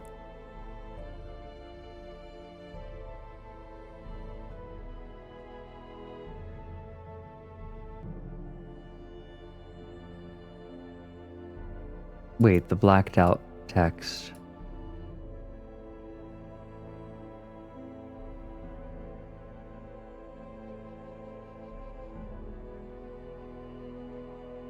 Oh, hold on. I'm copy pasting it.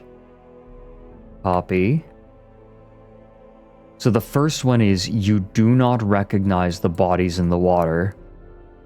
This one says you do not recognize the bodies in the water. The booties in the water. Varg Fraz. Hey Fred, I know service is on your mind a lot, but I think it's bleeding into your lexicon a bit too much. Come on, bud. Snap, snap. Nick and Mike aren't even here right now. Shut up. They're always here with me. The third one. Thank you for the bits, Tank Facts, and thank you for the bits as well, Reverend Joe. Thank you, both of you. Third one is you do not recognize the bodies in the water. Fourth one is you do not recognize the bodies in the water. Fifth one is you. Alright, hold on. You, me. That's different. Can I do that to the others? No, that's just a black bar. Those are just regular black bars. There is an eerie thought that occurs to me. What if...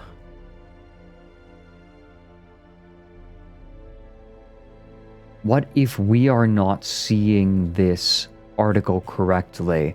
So, in the beginning, as we're reading it, these are this voice trying to speak to you, slipping through just barely. And by the time you get down here, that voice has taken over. And the automated system attempting to stop the cognito hazard has become the footnote. Almost like a different personality pulling itself forward. That is eerie, and Yeah, see, when you entered the water, what did you see? And then by this point, the countermeasures are just this tiny footnote. They've swapped places in your perception. Oh, that's eerie. That is extremely eerie.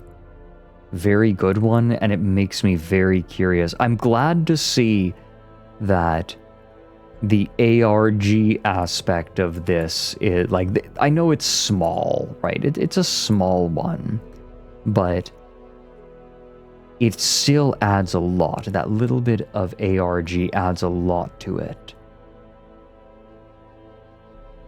Yeah, Josie, that's my interpretation too.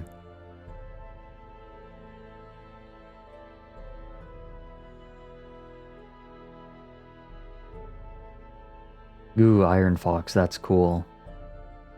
They're waiting for you, Gordon, in the test chamber. We don't know it was Lake Erie. Shut up. This is the worst stream.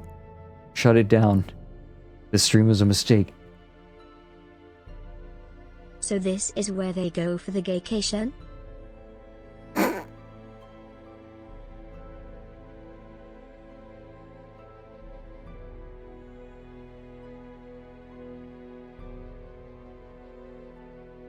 Okay, so anyways.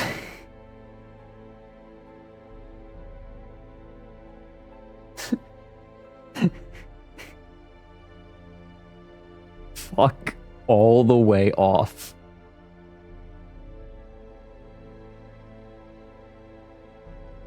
Alright. New SCP. New SCP. Let's go.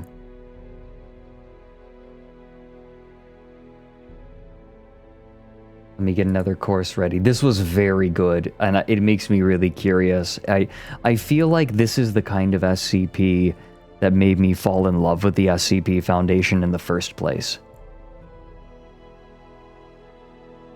Ooh, Eye of the Storm. Interesting. It's not scary, but it's fascinating. That's the thing about the SCP Foundation, is it doesn't have to be scary, in my opinion. Okay.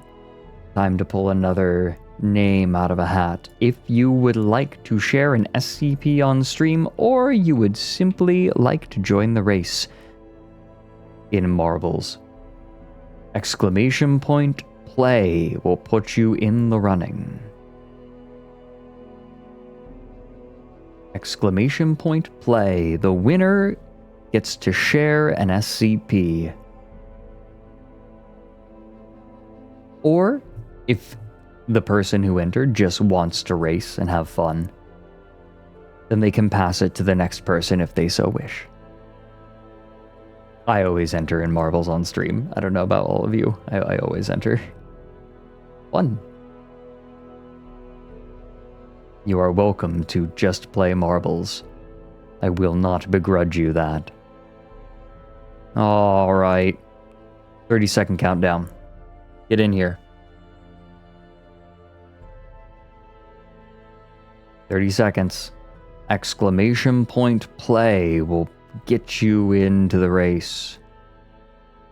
Zoomy, zoomy, zoomy, zoomy, zoomy, zoomies. Oh, look at all these contenders. Whoosh. 10 seconds. Get in here. 5 seconds. Here we go. And whoosh. Off they go. Ooh, oh my god. Wait, this is cool. Oh, this is going to be a mess. Whoever collides actually gets an advantage. Ooh, already a few people making their way in. That was quick, actually.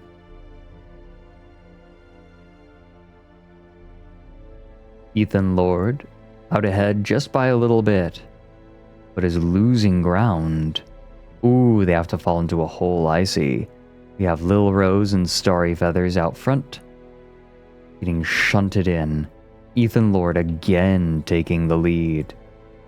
Was able to take that early advantage. Now, here's the question. How quickly will they be able to drop in? Not quite able to do it, Lil Rose. Whoop. Oh no! They couldn't make it through! They have to actually land. Tox! Wait, Tox is right at the end. With Flory Bell right behind, can Tox make it through? Slowed down by the geometry. Flory Bell goes right by. That's it. Floribel takes the victory. Oh, that was so close. Look at all the people who got kicked off. Oh no. They're so excited. Oh.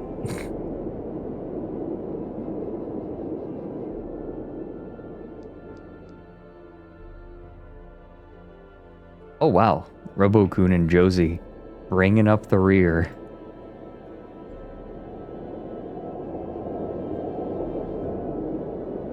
Nope. Soup Spoon and Robo-kun. Ooh. Can Robo-kun make it? Hold on, I want to see if Robo-kun can make it. 14 seconds. 12. 11. 10. Oh my god. A perfectly straight route. No, no! I was invested.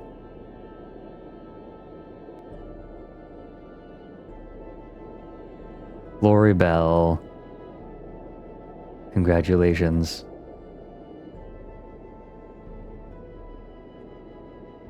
You did it. Yeah. Alright. Floribel's gonna take a second to go and find the SCP. You've got time. In the meantime, let's take a look at the placements. I can't believe that last push through at the end.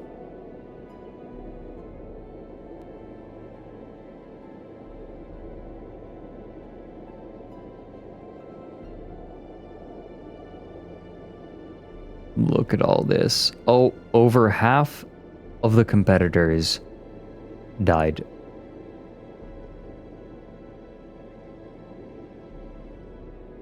over half failed to finish. That storm bit was rough. Finished last, broken spacebar, but finished.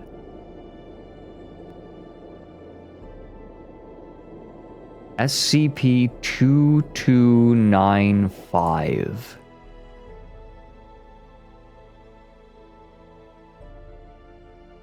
Oh, interesting. Okay. Let's see it. Welcome in, She-Wolf. We're about to start reading another SCP. SCP-2295. Object Class Safe. Special Containment Procedures. SCP-2295 is to be kept in a standard containment locker within Storage Wing 25 in Site 37. Personnel with Level 3 or higher security clearance are authorized to perform tests on SCP-2295 after filling out the appropriate paperwork. Please contact Dr. Gurgis if required. Access to SCP-2295 is expected to exceed 24 hours. Bella. Description: SCP-2295 is a patchwork stuffed bear, approximately 0.46 meters from head to foot, and stuffed with synthetic fiber and cotton. SCP-2295 has a small, anatomically correct pin of a heart on the left side of its thorax and a bow wrapped around its neck. The fabric and color of SCP-2295's patches vary. Tests confirm that no components of 2295 contain any anomalous chemical properties. SCP-2295 enters an active state when within 2 meters of a human sustaining major trauma to an organ. When in the proximity of 2 or more possible subjects, SCP-2295 will invariably choose the youngest subject. SCP-2295 will anomalously produce scissors, white thread, and either sewing needles or a crocheting hook from its mouth, and use any fabric and stuffing in close proximity to fashion an instance of SCP-2295-1, a patchwork imitation of the subject's organ. Footnote 1. Materials have included yarn, textile, cloth, cotton, silk, synthetic fiber, polyester, wool, and thread. How SCP-2295 is capable of the dexterity necessary for these actions is unknown. Wait a minute.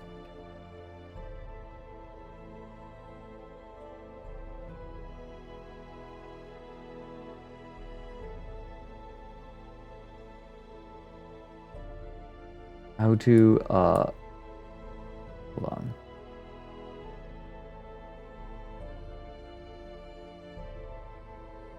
It's, where is it?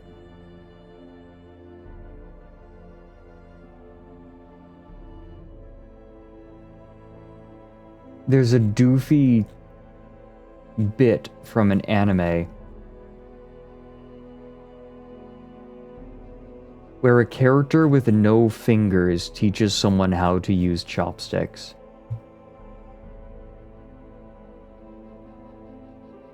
And I cannot for the life of me find it.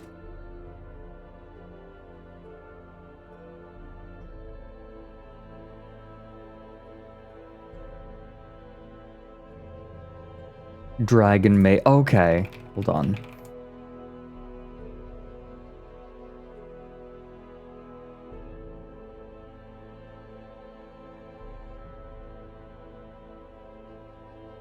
Is this it?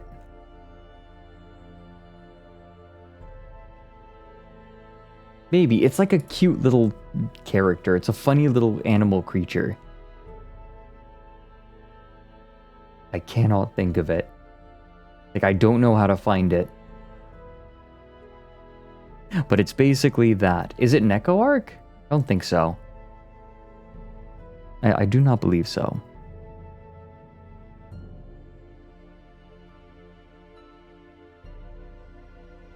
Okay, SCP-2295-1 vanishes from sight and the subject falls into a state of unconsciousness. SCP-2295 instances then replace the subject's damaged organ via anomalous means. The whereabouts of organs replaced this way are undetermined.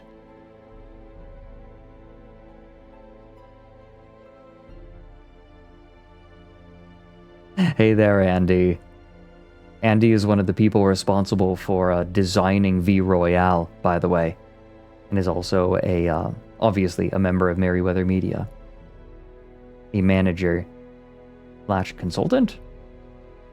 You do a bunch of things. Overpowered healer. Positioning does not matter. Shiba Inuko-san. Okay.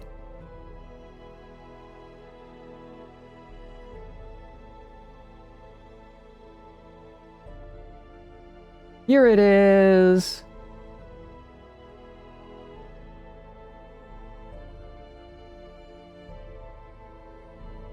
This has Spanish subtitles, but it's fine.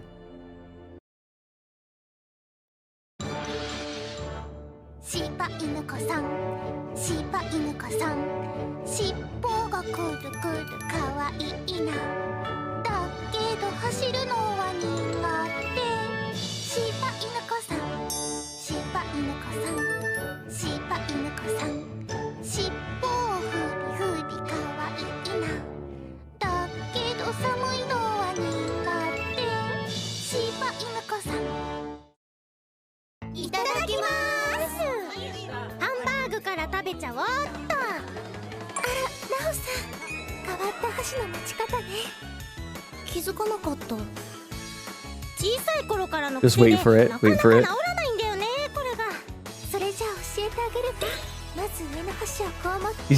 He's teaching her how to hold chopsticks. こうかな。これ？難しいよ。その調子。前より変になってる。あの説明でVery helpful. Very helpful. Very, very helpful.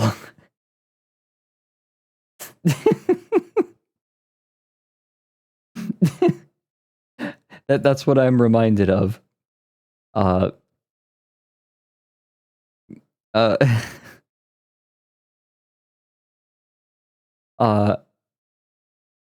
Yep, yeah, how SCP-2295 is capable of the dexterity necessary for these actions is unknown.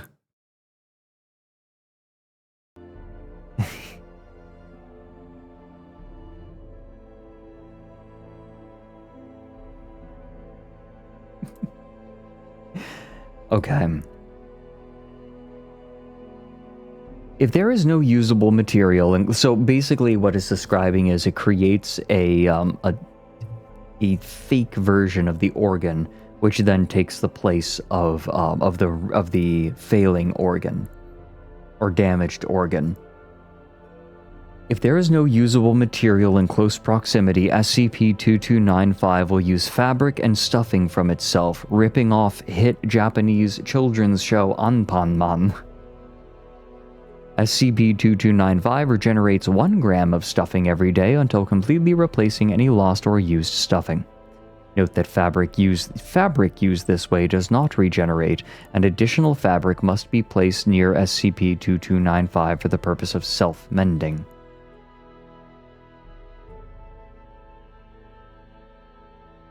Instances of SCP-2295-1 successfully carry out their respective functions despite the numerous expected biological, chemical, and medical incompatibilities. Once within the subject, adjacent tissues and veins attach to the imitated organ without observable complications. There have been no cases of rejected SCP-2295-1 instances, and all subjects recorded at the time of writing made full recoveries. Test Log 2295. Testing approved to test the limitations of SCP-2295. Materials provided within testing chamber. Subject D2353, 38 years old. Diagnosis: lungs heavily damaged as a result of 25 years of smoking. Notes: SCP-2295 creates 2295-1 using one black textile swatch and one red textile swatch. New lungs act at a capacity similar to those of healthy adult lungs. I wonder if you can improve these lungs, right? Like with exercise, because one of the things that aerobic exercise does is more passageways in the lungs open up. Subject D3452, 50 years old. Diagnosis: frequent heart palpitations and severe atherosclerosis. Notes: SCP-2295 crochets 2295-1 using various surrounding yarns. 2295-1 observed to have a heartbeat before vanishing. Transfer successful. How 2295-1 manages to perform function despite absorbent properties of material and multiple gaps in design is unknown. Symptoms no longer present in subject. Subject D7894, 24 years old. Diagnosis: first and second degree burns ranging throughout upper torso, left lateral, and right leg. D7894 sedated during testing. Notes: SCP-2295 sews two 5-meter by 5-meter sections of patchwork fabric. 2295 cuts approximately sized swatches and manually places one layer onto subjects' affected areas, creating multiple instances of 2295-1, and then repeats this process. The created 2295-1 layers act as dermis and epidermis, and, upon recovery, 7894 claims to have retained feeling and replaced skin. Subject makes a full recovery. You know that I would start to incorporate this in my fashion. Like, if I had this skin. Subject D2723, 18 years old. Diagnosis: cerebral hemorrhaging. Notes: SCP-2295 grasps various materials in its proximity in a distressed state for approximately 1 minute. 2295 then anomalously produces a Dove's Milk Chocolate king-size candy bar and offers it to subject. SCP-2295 spends rest of test embracing subject's lower right leg while anomalously producing a saline solution from its eyes.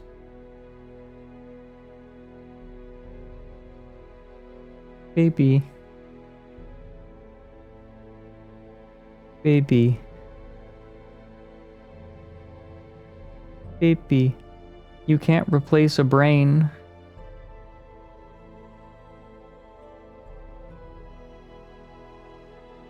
You can't replace a brain. Addendum 2295.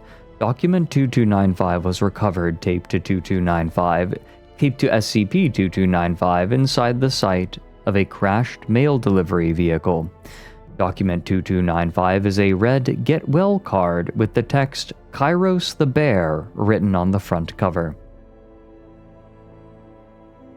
Contents of Document 2295. To Tommy, because only time can mend all wounds. Love, Grammy.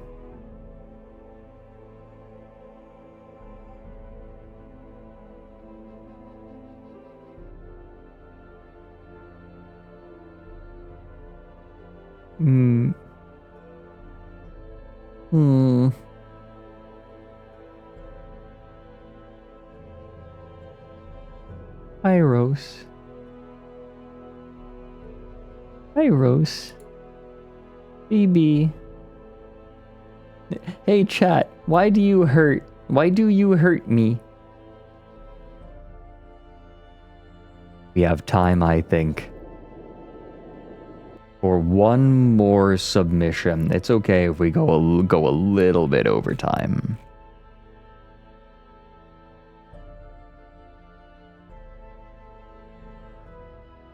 Ooh, we got a long one. Frozen. That was good. Because it's cute when you're sad. Shut up. What the hell? We will read those, sorry. We will read the vending machine Fred, ones. what about the ones Mochi wrote? You got my stream going overtime. You got my stream going overtime. You can lurk me not. This is a very unique kind of stream. This is a very unique stream.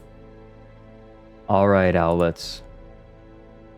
It's time to choose one last SCP to read. If you wish to share an SCP, and you want to be in the running, !play to have a marble in the race. Or if you just would like to participate in the race, go ahead. The winner will have their SCP read on stream. If the winner does not have an SCP that they want to share, they can pass it to the next person.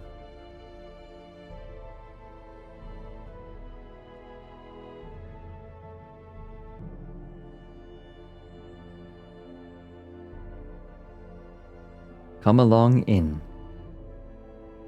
You are welcome.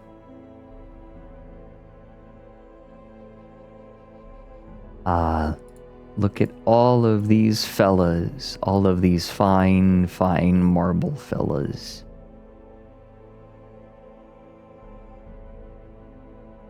If you win, you get to choose an SCP for us to read.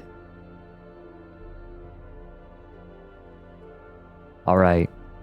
We'll start the 30-second countdown. You have 30 seconds, less than 30 seconds when you're hearing this, to type !play to be in the running to choose an SCP for us to read on stream, or just erase. And if you win, you can pass your selection down to the next person, or you can choose the option to select something down to the next person. Let us begin.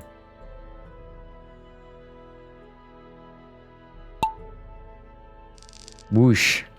Alright. How's it looking? Starting with a pachinko board. Oh, this is making me cold. Stardust Sloth immediately coming down the shaft and circling the nuts. Oh, we have another. We're double nutting. Ooh, Professor Leskin. Ooh, very nice corner. Very nice corner. Mont Blanc, however... Wait, Mont Blanc was in front somehow.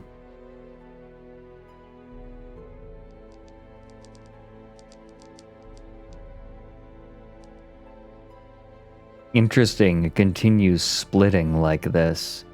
Alright. Who do we got coming in? Ooh, Jagged. Okay, that's... Ooh, Lydia was able to make it through quite quickly. Skipping over the speed, I think. Ooh, just going around the vast majority of the spikes. That seems to be the oh! Goodbye, Ashit. Ooh, and now Toontush out ahead. Yeats self. Daddy needs to lighten the mood. Oh no, Toontush got caught. Going back and forth. A 20-point turn. And Lydia making it down the other way. But uh-oh. The post's causing problems. Post causing problems. Big Crank was doing well. Oh my god. Launched down. Dodged all of it. Out of nowhere. Artyomska is our victor.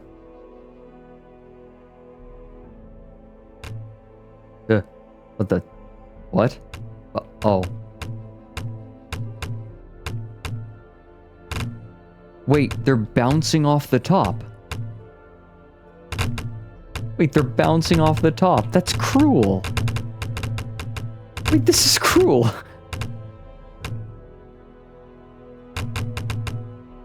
Wait, this is cruel.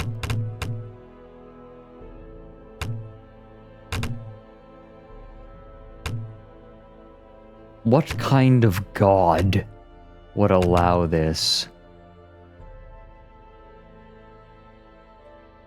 Alright, Artyomska. Would you kindly talk about me, they say. 426. SCP. 426 is Artyomska's choice. 26.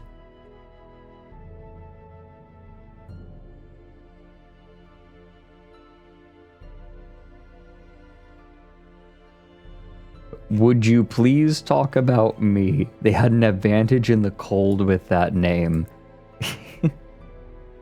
I have read this one. This is a classic.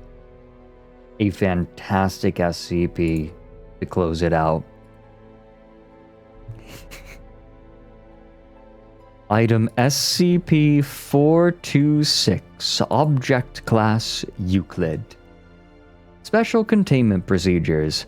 I am to be sealed in a chamber with no windows through which I may be viewed. The door to my chamber must have a label completely unrelated to my designation or identity in order to prevent unintended spread of my primary effect. Only level 3 and above personnel are to know of my presence and particularly of my properties. Assigned personnel are to be rotated out on a monthly basis to prevent contamination by my secondary effect. Psychiatric evaluation is mandatory at the end of the month. If personnel are deemed unaffected, they may be reassigned to me no less than 4 months after their last rotation with me. Any affected personnel are to be given a Class C amnestic and transferred to a different site. Description: Hello, I am SCP-426.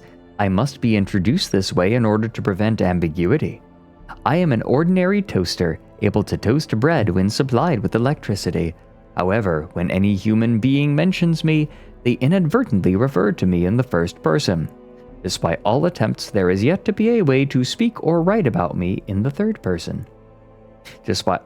When in my continuous presence for over 2 months, individuals begin to identify themselves as a toaster. Unless forcibly restrained, these people will ultimately harm themselves in their attempts to... Pooh's Adventures Wiki. Pooh's Adventures of Me. Oh my god. My name is Biffy Jones. I really love Pooh's Adventures. I was born in a shack in Nova Scotia, Manitoba, Oh my god. Crisp Falls, Shark Stink, Iowa. I like to poo with my friends. I like Pooh, Pea, Piglet, Thomas, Themis, Thimble, Trombola, Robert Plank, Albert Clench, and Compact Disc. I started pooing in 2005 and I'm currently 12 years old. March on, brothers. This is a photo of me. Poster. Hope you look forward to my future poo adventure endeavors. Mommy Hamamo says I can't do this for the rest of my life, but I cut the brake lines on her bike, so we'll see who's sloshing soon.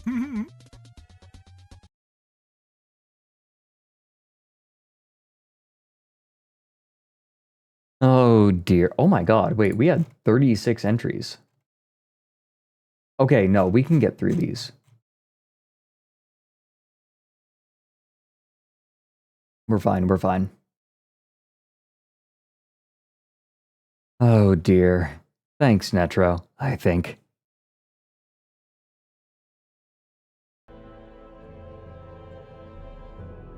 When in my continuous presence for over 2 months, individuals begin to identify themselves as a toaster.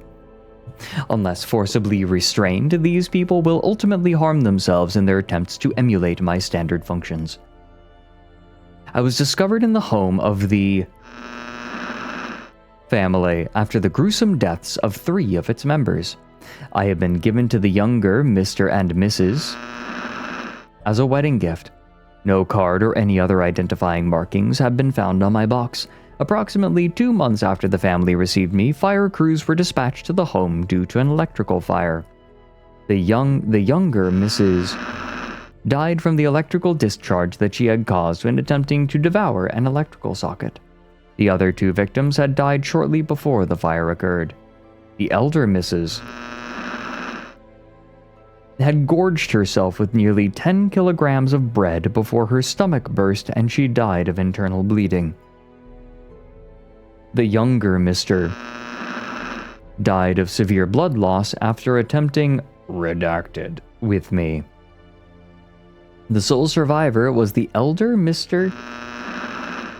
who was suffering from severe malnutrition. He stated that he had inserted some bread a week prior and was still waiting for the toast to pop out. I was confiscated by the Foundation after police noted my unusual properties. A Class C amnestic was administered to the affected officers. Experiment Log 426-1. Date. Subject D-Class Personnel D-42611.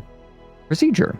D-426-1 was asked to describe what he believed was contained in my chamber. He was not informed about my identity or properties. Details. It sounds like the elder Mrs. Redacted wasn't affected, just a bit hungry Tiao Froggy. Just a bit peckish. Protogens, you're really gonna call yourself out like this, main dog? D-4261 stated, I'm probably some huge monster holed up in there. That's what you guys have all over the place, right? D-4261 remained oblivious to his use of the first-person pronoun. Experiment Log 426-2. Date. This is kind of loud, isn't it? I'm going to reduce the volume on this.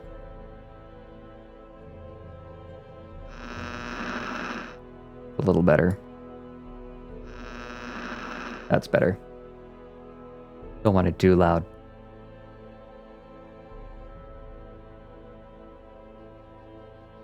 Procedure. D-4262 was placed in my chamber and given regular meals through a dispenser. No communication with D-4262 was permitted. Multiple cameras were situated in the chamber, positioned so that I was outside of their field of vision, but allowing constant observation of D-4262. We remained sealed until my secondary effect manifested in the subject.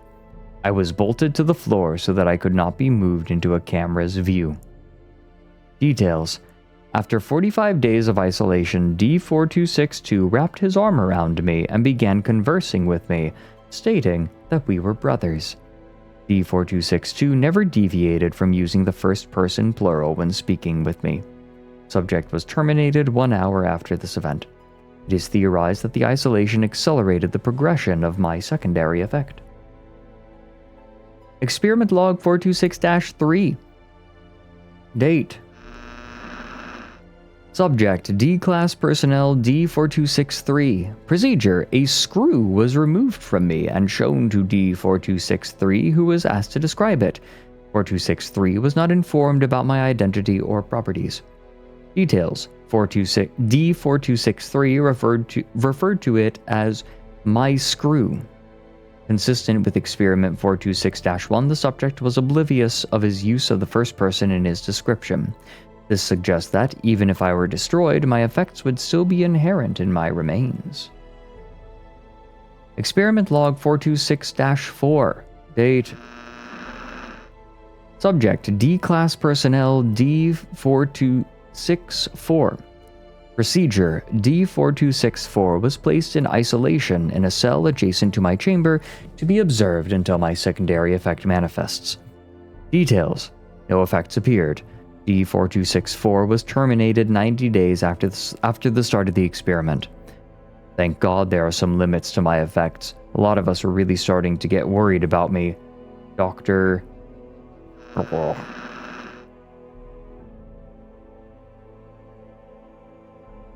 Oh, D-Class are always killed when they're finished with them. Almost always, anyway. Usually. Though I think that has changed over time. because going through this many people is expensive. It used to be before there were so many SCPs. They tend to be death row inmates, although the rate at which they go through them... It was a grim, dark part of the setting that just kind of felt unrealistic. You don't kill someone if you don't have to, right?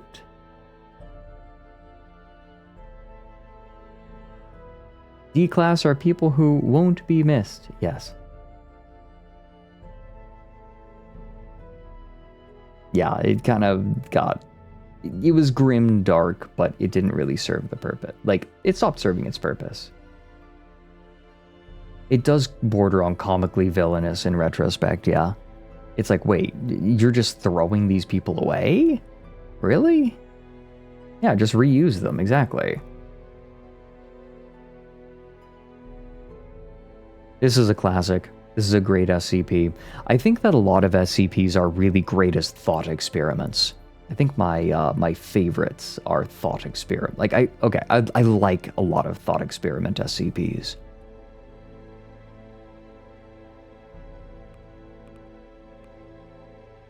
All right, outlets. We aren't done. Because a little while ago, earlier this stream, I had all of you, well, not all, obviously, but I asked you guys to come up with your own experiment logs for 261, which is the vending machine that dispenses whatever the fuck. Let's do it.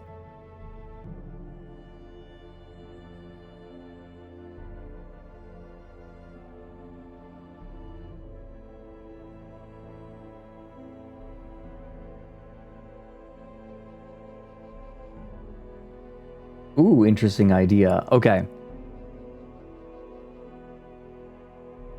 Coriel6 has this. Upon being given the amount of 600 yen, the SCP was asked to provide some human flesh, which it readily provided. So, asked specifically. So, usually, like, it just dispenses something random. You punch in 3 numbers, and it just kinda gives you whatever. It was sudden, it's true. Zombie Wang. SCP-261 experiment log. Money entered, 500 yen. SCP-261 powered or unpowered? Powered. Item description. Macintosh Toffee Candy Bar. Item of Canadian origin depicted from the Canadian flag on the packaging. Item nutrients and ingredients written in English. When opened, it crumbled to dust, leaving only a few hard bits for the researchers to test. One researcher's mouth was immediately glued shut from the toffee sticking their teeth together like cement. Oh, that's a weird one. I like that. Oh, Smurf Blenderer. No. I just asked people to submit their own ideas. Super Cigarette. Oh, they gave the name for the thing. SCP-261 experiment log. A small pack of Marlboro brand cigarettes with an unknown strain of tobacco with the equivalent potency of 500 cigarettes. Label on the side says they are edible if you are curious to taste it. Fuck off.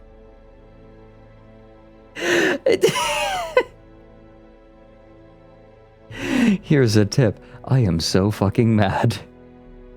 I hate women! What the fuck? Alfie? Hi, Alfie. No. No. I'm not Alfie. Wait, you have that on your soundboard? I hate women! Where do you have that? Nowhere. What server in has particular? this? Nowhere in particular. Really? Yeah. It totally has nothing to do with one of my mods. Right. Hi, Alfie. We are reading viewer submitted. You know what? Let me share my screen. We're reading viewer submitted entries for an SCP, which is a vending machine that offers random things. When you input any numbers, you just put money in, and then it gives you something. It gives you something. Yes. Some sort of snack, though not all, depending on a few factors, sometimes it's not always edible. And can cause problems. Anything's edible at least once. Right. So we have money entered from Cassie Red Sky. Money entered 500 yen. Powered. Item description. A calorie-mate nutritional energy bar said to be cozy flavored. The flavor is not produced by the Otsuka Pharmaceutical Company. Upon consumption, researchers reported a feeling of warmth and relaxation, but further described the sensation as stale and gritty. One researcher commented the flavor of real calorie-mate bars to have a similar property. This is a good one, I like it. I mean, calorie mate tastes kind of boring, I'll be real. Just like I've never had nothingness. calorie mate. It just tastes like sawdust. Yeah. I don't know. It tastes like sawdust. Something that I was mentioning on stream is that it is not hard to make nutrient-dense food. It's hard making tasty nutrient-dense food. In terms, I tried to eat Huel for a while because saving time, etc. Right, their meals, but they're fine. But unfortunately, I like my food to taste good. Right. Yeah. The term that the company uses for people who drink Huel is hooligans. I know. God, it would be like if we called you all ASTRALINERS. But don't people do that? Do they? Anyway. Yeah, some people do. I mean, we have people here are alternatively the owlets and the fat nutters. Ika Pika riots every time I call everyone owlets instead of fat nutters. Okay. I'll be honest, Frederick, I just wanted to jump scare you with that voice clip. That's fair. I've just streamed. Then? Yeah, I got it out now. And also I want to say I miss you. Oh, I miss you too. I love you. Play Wiggle game. Yeah, I play Vibble game. Okay, my brother. Yeah. Okay. Goodbye, Alfma. I go now. I lay down. I am old and my bones turn to dust. One last thing. Did you know that there is a Pokemon called Slugma? Yeah, I know. Okay, good.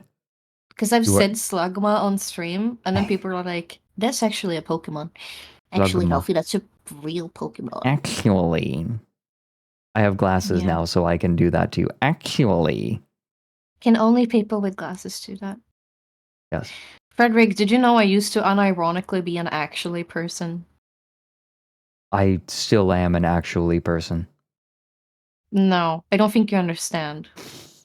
I was like hardcore an actually person. Oh, really? Like, yes. About a specific topic or just in general? About my special interests, of course. What else? Okay. Coriel, yes, this is because of Lumi's drawing. Did you see Lumi's Pokemon drawings? Show now, King. Did you hold on? Maybe she posted them. LumiTuber. You follow each other. I wish so badly that I had the clip of you saying you homosexual. I have no memory of saying this. You said that to me, and it's true. I like women. I mean, yeah, I'm just stating facts. Sometimes a fact needs to be stated. Okay, let's keep going through these. Money entered. I'm gonna go now, Frederick. Okay, goodbye, Alfma. I'm gonna finish up my stream. Take care, shut. Goodbye, Bye-bye, Alpha. Fredrik. I love you. Rest well. I love you too. Hey, wait, Goodbye. before I go. One more. I hate women! Okay, I'm done now. Goodbye. Goodbye, Alfie.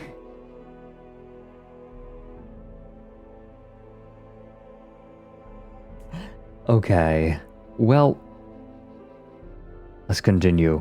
Let's get through these quick. Captus. Money entered 1600 yen. Powered or unpowered? Both. Item description. Both. A package of Finnish sausages found commonly at Finnish stores in the convenience station, but the contents are made of concrete. Also note they are Finnish sausages in a Japanese vending machine. Yeah, well, you get stuff from all over the place. Mooney the Spoonie has a 2,000 yen one, powered. A small single-serving ceramic jug containing a creamy alcoholic beverage.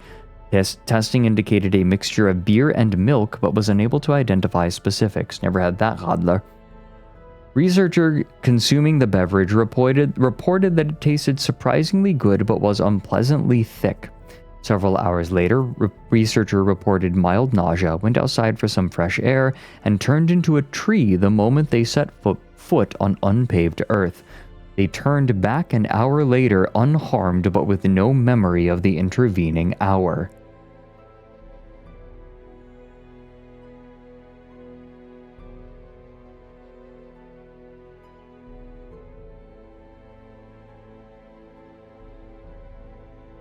Yeah, Vex. Hi, Vex. God, I wish that were me. White Gilgamesh. This is clearly a reference I'm not getting. Keep Crank entered 99 yen, unpowered. An unlabeled item description, an unlabeled aluminum bag reminiscent of potato chip packaging. Opening the bag revealed a substance similar to melted chocolate that was 29 degrees Celsius. Tasting the substance was similar to espresso. After 4 hours, the researcher discovered that they could no longer speak English, but instead was now fluent in Turkish. Oh my god.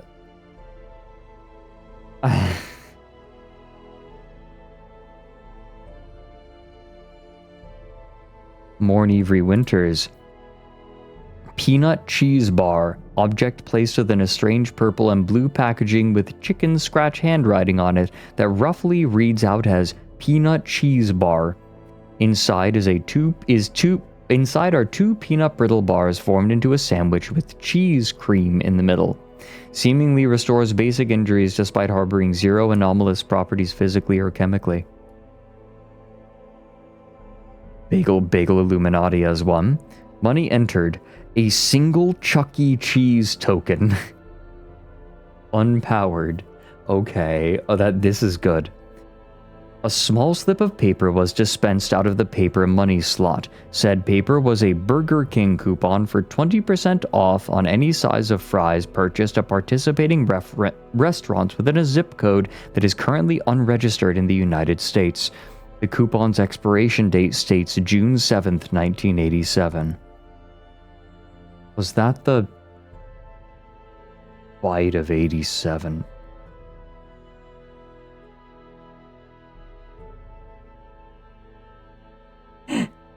JJ Doe.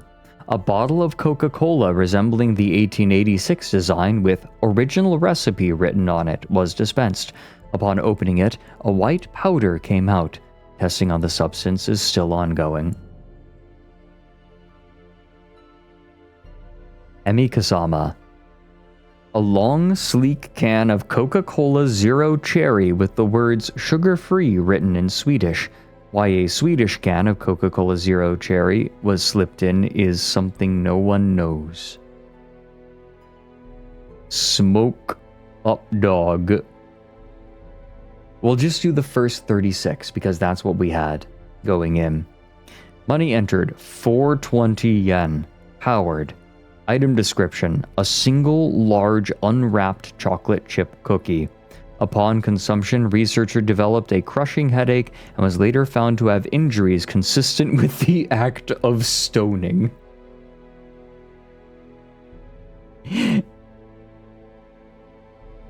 Okay, that's good. Andromeda. Money entered, 500 yen. Item description: a transparent bag containing 350 grams of metallic-looking spheres. Labeling was in an unknown language except for the text "Made in Australia" that was written in English. The subject's teeth were given a metallic coating upon ingestion. Objects mainly consisted of sugar, aspartame, and artificial flavoring. Coating flaked off the subject's teeth after 30 to 45 minutes, with the effect lasting the longest on the subject's molars. No detrimental effects could be detected in subject's teeth after testing concluded.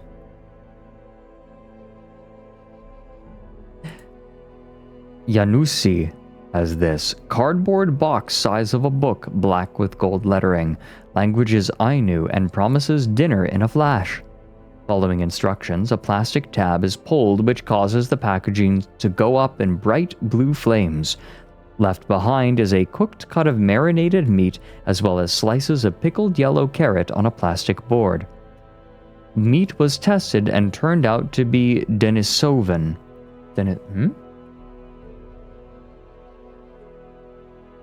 Oh.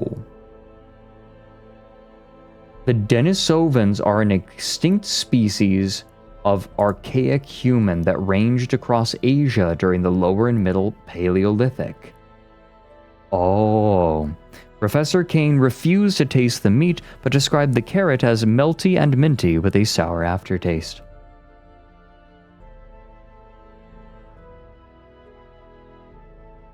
That's cool. That's a cool one. You guys have got some cool ones. Human. This is cool. Laggy McLagger. Money entered 300 yen. Powered. Item description: Nachos. A small golden yellow bag of chips, label in English. The packaging displays images of orange tortilla-styled chips, presumed to be nacho cheese flavored, and the tagline, "They're mine, not Cho's." It appears whenever the name is uttered or the bag is opened, a strong vacuum from the machine's dispenser inhales the bag back into itself without a refund. All attempts to hold on to the bag so far have failed.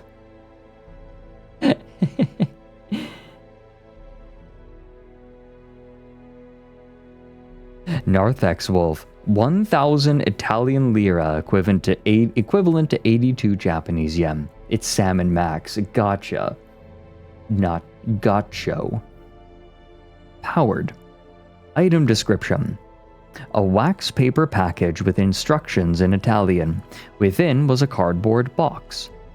When opened, a small device made a droning sound similar to an air raid siren. Enclosed within the cardboard box were 3 vials of food, one for lemon and pepper egg whites, one for nutrient powder, later analyzed and found to be a mixture of salt, sugar, and powdered milk, and a vial of eau de toilette. Included with the meal was a print of a painting in the Italian futurist style by an unknown artist, but originally dated to 1927. Oh my god.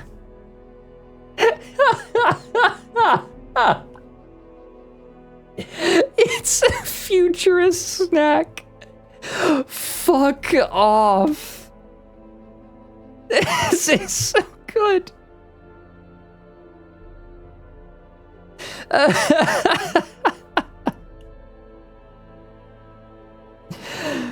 Oh my god, I need to start requesting stuff from you guys more like this. I have the most clever chat. We need to do stuff like this more. We need more kinds of viewer submission streams. Like, just you guys sharing things. You guys have the goods. Protector of Jam. Counterfeit. Ooh, Protector of. This is cool. Counterfeit 1,000 yen. Gold leaf pressed. Powered. Item description: Dust Shell. A standard package of Doritos Cool Ranch flavored corn chips. Before opening, package was weighed at 0.1 ounce. Contained 0.10 ounces. You know, 2 sig figs, contained 64 suspended flavoring dust clumps in the shape of isosceles triangles. Lab testing concluded the flavoring dust was chemically identical to that of the original Cool Ranch flavoring. No substantial corn or rice mixture was discovered. Wait, that's great.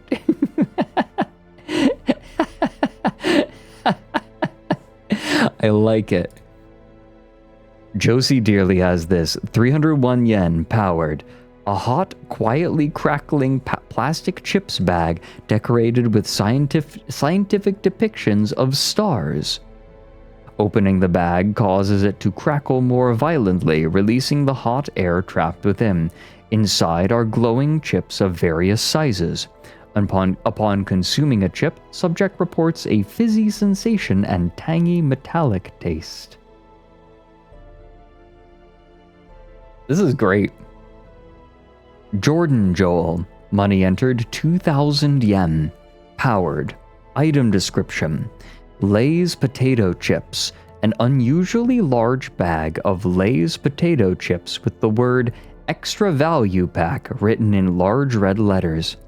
Upon opening the bag, it contained 2 regular-size Lay's potato chips and about 2.5 liters of nitrogen gas.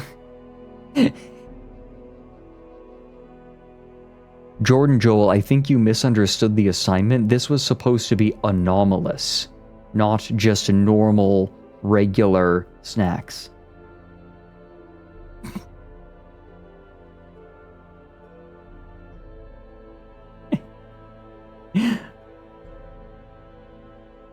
Zeus has one, okay. Money entered 200 yen. Powered. Item description. Immediately following the coin's entry into the payment terminal, a heavy thunk is heard from deep within 261. Test subject reported hearing a muffled squeaking noise similar to a dog toy making its way through the mechanisms of the dispenser. The machine's retrieval slot door was then opened and a small round creature, SCP-261-B, was thrust against the walls of the retrieval slot before coming to rest against the floor. Test subject reported picking up SCP-261-B, finding small pieces of duct tape draped along the stubby arms and legs of the creature. The creature didn't make noise, simply staring back at the test subject until the subject felt compelled to insert an additional 100 yen into the coin slot. Upon entry, 261 didn't react, but 261-B began reading off any text present in the immediate vicinity of the test subject. Test subject is now referred to as 261-C and refers to themselves exclusively in the third person as chat. SCP-261-C is now incapable of speech unless accompanied by both 261-B and at least 300 yen.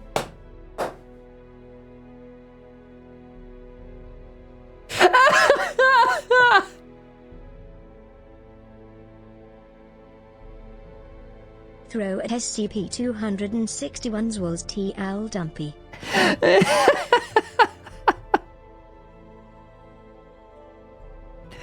Thank you for the bits, Zeus. Oh my god.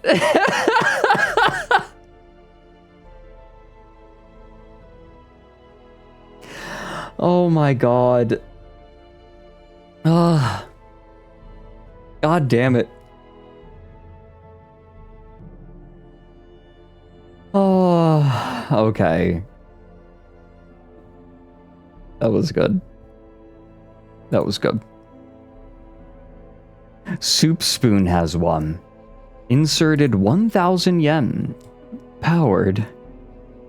Item description. Item appears to be flat metallic cylinder with a hinged lid that is split into different colored segments, not unlike that of a carnival wheel, each with the name of a different tea written on it in the native language of the country where the tea originated. When the bronze dial in the middle of the cylinder is twisted and a button atop it is pushed, it will dispense a small tea resin of whatever tea is currently being pointed at by the dial once the cylinder's lid is opened, with each resin enough to brew a full pot of tea. The names of the teas on the lid change after 8 uses into a completely different random selection of teas. Oh, this is cool. Wait, I want this. Oh yeah, soup spoon. I would want this in a heartbeat. Are you kidding me? Get a sample different teas too. This is great. That's just delightful. Completely unintelligible. As one, 600 yen. Unpowered. Item description. Small jar made of ice with lid made of an unknown substance. Jar contains 7 cylindrical rods of hexamine camping fuel engraved with text in an unknown language. Wait.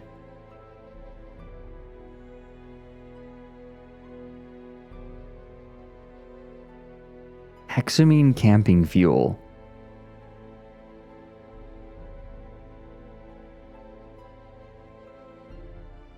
Ooh. That is mysterious. I've had those before. Completely unintelligible, love that. Not meant for humans. Yeah, what if it's not for humans? I just like this. It's a little bit befuddling. I like it. I like it a lot. Hot Tree 14 is one. Oh my god. Isaac Brand Lilk. A gallon-sized milk carton covered in German, Swedish, and an as-yet unidentified language. Carton reads, "Enjoy the ride." Upon opening, a vaguely citrus smell was noted. The drink resembles regular cow milk with a slight yellow tint. Dr. Nude volunteered to taste after D-class personnel passed out upon seeing the drink. Taste described as fruity and dairy-esque. 2 days after tasting, Dr. Nude redacted. He has been placed on temporary leave until legal has confirmed no impending lawsuits.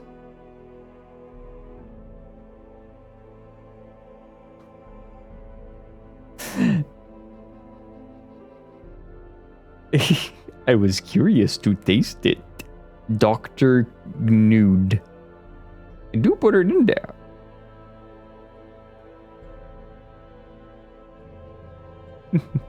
Daxalog has one. Money entered 3,000, I'm assuming yen.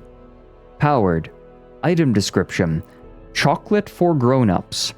A small bag containing 1 dense chocolate orb with bitter filling wrapped in gold-colored reflective foil. Repeated taste tests conclude that the flavor changes from horrifically bitter to relaxingly tasty depending on how close to the core one gets. Further requests for this are to be suspended indefinitely. I fucking love this one. This is great. Chocolate for grown-ups. No, see, it's a metaphor, right? Chocolate for grown-ups is bitter and not as tasty. I like it. Starry Feathers has one. Powered. Amount deposited 1,000 yen. SCP-261 deposited a metal can. Judging by the label, it was produced around 2007 to 2008. Packaging features the cartoon of an individual with sunken eyes, elongated flat teeth, and a pronounced double chin. Label reads, "Cup of soup." When ingested, subject noted a faint sting of cleaning products before suddenly convulsing. Subject then proceeded to undergo rapid muscle and bone growth indicative of several years' worth of drug-assisted bodybuilding. This procedure was noted to be quite painful too. Though they expressed a degree of euphoria once it had ended, effects seemed persistent as of recording. Is undergoing physical and psychological evaluation. Oh my god.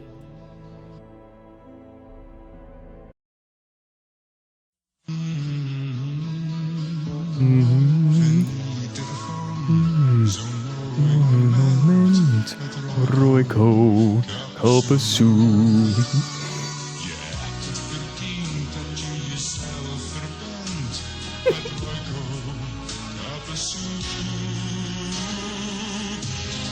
Oh, better call. What I called.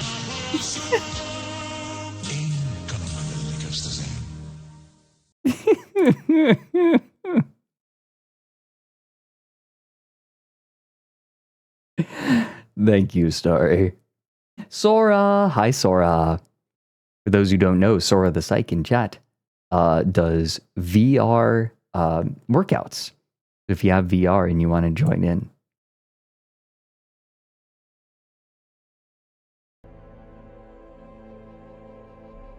That was good. You guys have great stuff. You have great ideas.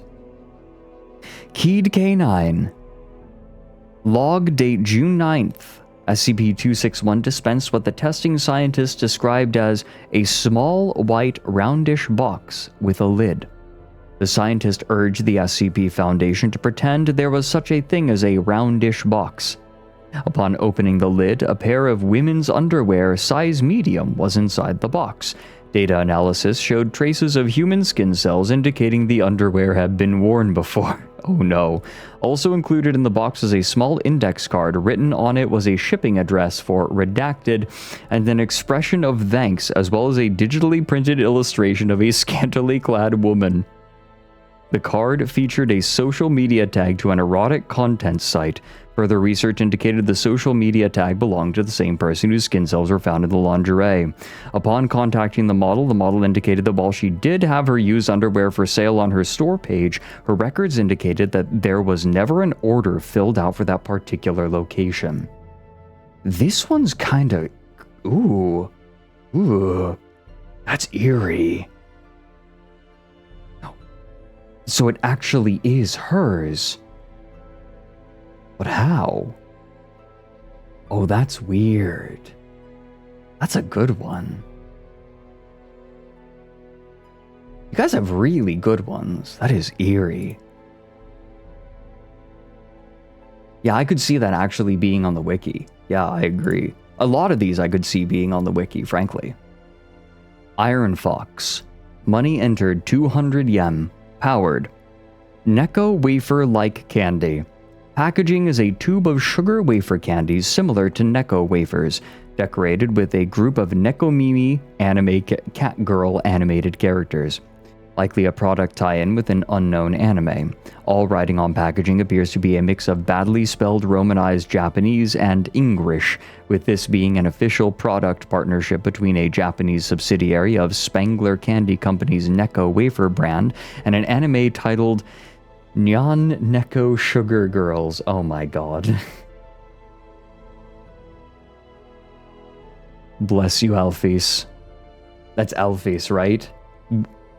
That's Undertale. Necco wafers. No, that was Mew Mew Kissy Cutie in Undertale. Wait. Nyan.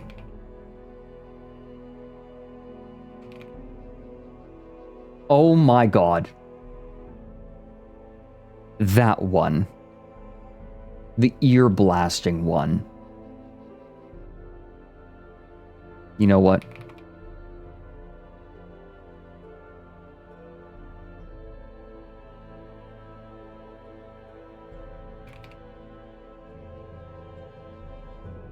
Here we go. There is a classic one. I am turning this way down.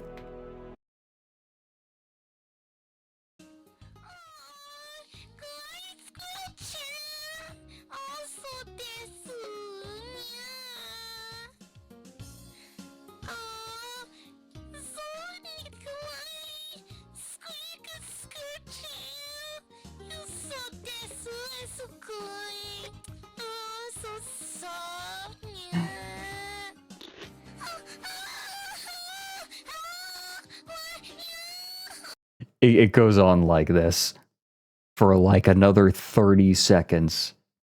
This is an ancient. Yeah, this is ancient. No, Pretzel. Item description, small package with print in English and Swedish advertising contents as 5 ant years of genuine hand milk soaked wall-thrown sick. You included a misspelling on purpose. Oh my god. Wall-thrown twink nuts. Testing of contents confirms contents to be approximately redacted grams of mechanically processed and milk-staked human testicle. Oh my god. Other noteworthy text on packaging includes several paragraphs in 1-point font claiming to describe the process by which packaged human testicle was extracted, with the author taking several detours to describe the apparent moral necessity of the procedure. Further research has failed to discover any records of the subject purported to be the source of the product from after the year 2022, and alleged family of such subject claim he, quote, left to be a gay furry on the internet with his cat boyfriend. Further investigations are pending. This is deep. Did I skip the previous one? Oh, I did. Thank you. These keep getting more and more realistic. Silence. Yakul has one. Where's Yakub? 1,000 yen. Powered. Item description. One soft drink can labeled Taste of Mother Earth in English. Upon opening, there initially appeared to be nothing except air in the can.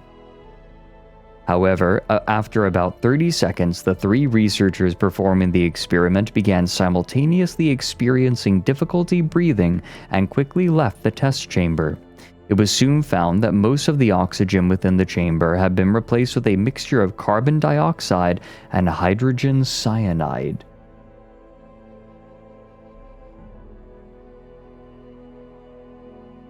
Taste of Mother Earth. Wait.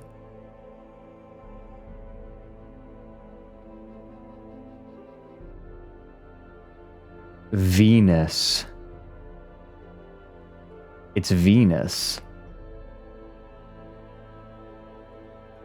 Interesting. Interesting. Mother Earth wants us all to leave. Yeah, right? Danny Meteor, 55 yen, powered. Item description. Unknown assortment of Thai candies.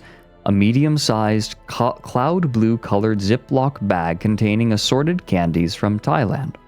The bag was decorated with depictions of chibi-drawn kids throwing candy around with their hands. Flavors contained within the bag ranged wildly, and the listed ones are only a handful of examples.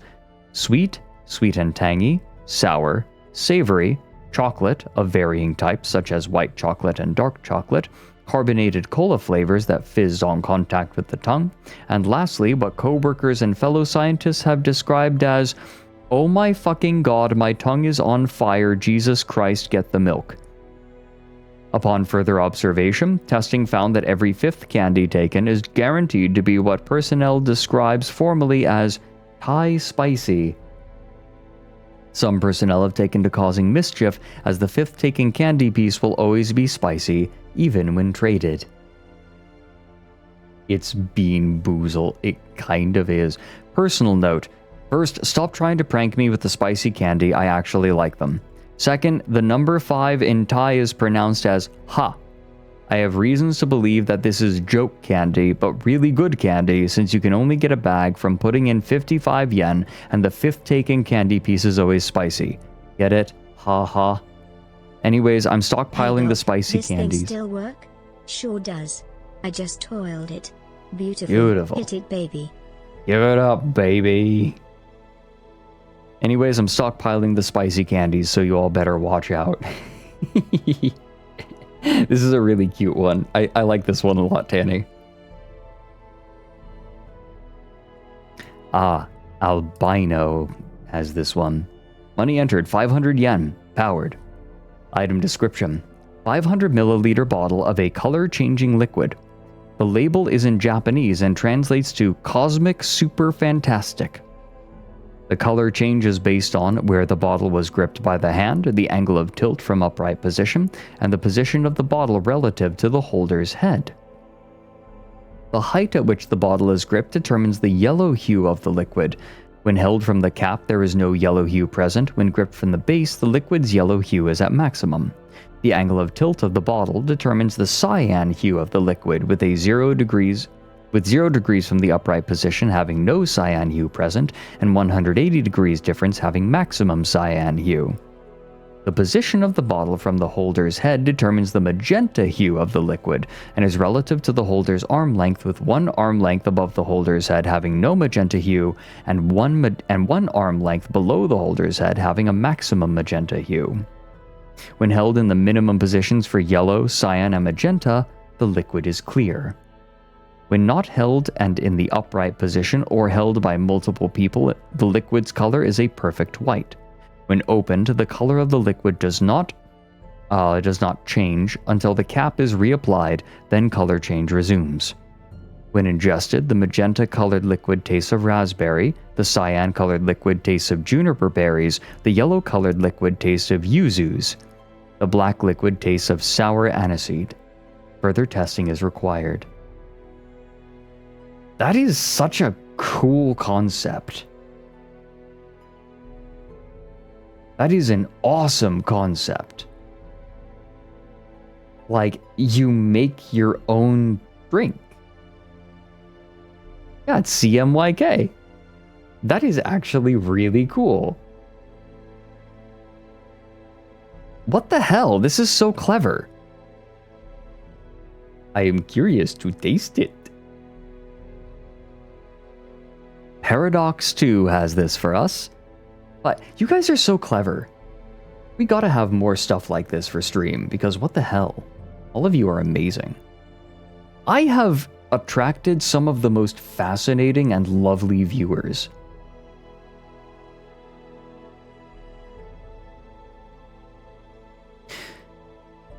Money entered, 500 yen. Powered. Item description. Buratino, a dark green bottle with a yellow carbonated soft drink inside. Packaging in Russian with an image of a boy with a very long pointed nose wearing a long striped cap, the eponymous Buratino, a popular Soviet adaptation of Pinocchio. According to Dr. Tastes just like when he was a kid, none of that modern chemical crap, although he was unable to elaborate as he launched into an uncontrollable tangent and had to be administered sedatives. Other volunteers described a lemon caramel taste.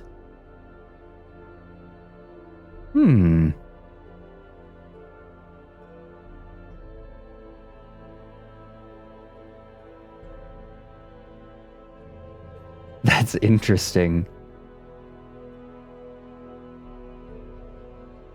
Oh no, Coriel, I mean, you just do the best you can, right? Like, don't even worry about it. Eldritch Jester. Bauble the Clown Pubes Spaghetti. A large Ziploc bag filled with rainbow-colored noodles. The name Bauble the Clown Pubes Spaghetti is crudely written with different color Sharpie on one side of the bag. The taste of each noodle color is associated with its typical fruit candy flavor. The taste of the tomato sauce is normal, albeit a bit too sweet. After consumption, an individual will be compelled to only say and write clown pubes for the next 24 hours. God bless clown pubes. Salute. Uh-oh. There we go. Die Tigress. Unpowered. We don't have an amount that was inserted.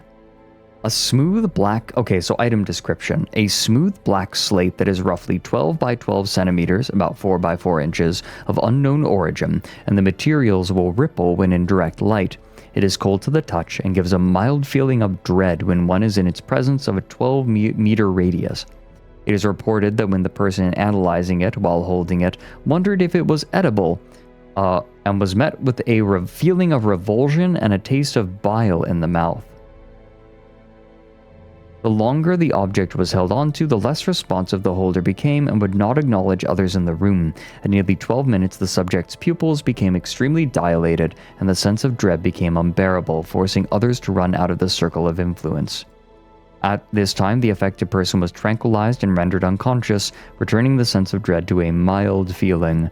Then the object was retrieved for further research. The person holding the object does not have a clear recollection of the events after thinking about if the object was edible, other than a strong feeling of sudden isolation. It is suggested to limit handling from 5 minutes to 9 minutes at the most. They were looking at Twitter. Yeah, exactly, Badumtish. It's a phone. Fuck me.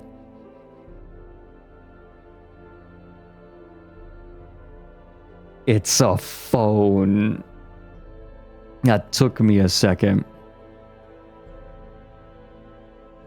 Are you kidding me? Doom scrolling. Oh my goodness. You all are too clever. Name redacted. Ooh. Money entered 500 yen, unpowered. Item description. You wake up on a beach. Ironclad training has prepared you for this inevitability. It took everything. Your family does not exist. The rusty iron coin you enter is familiar to you, but your family does not exist. SCP-261 is unpowered. The plug and cable are strewn across the beachhead. You've inserted the coin, but your family does not exist. Water flows from the dispenser of SCP-261. SCP-261-2 begins to emerge up from their slumber in the sand. Like mosses outstretching their leaves, it stands taller and taller as the loam is dredged from the waterfront. The air smells of rust, but your family does not exist. SCP-2162 shakes your hand.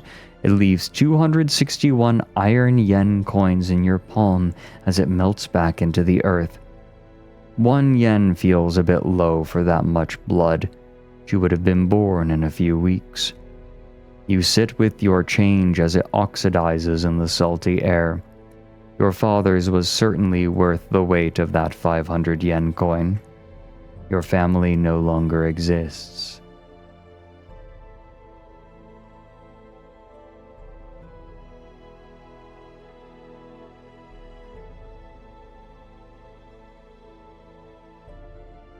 Damn.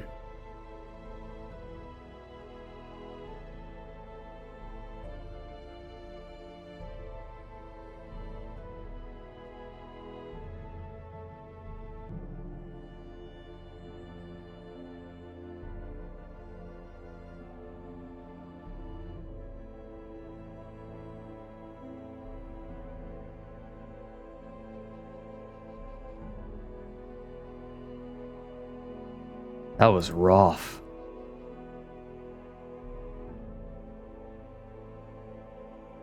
Beautiful, but rough.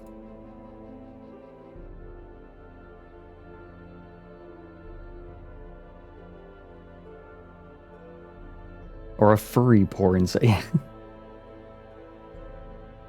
Hold on a second. Wait. Here we go. I meant to go back here. It's...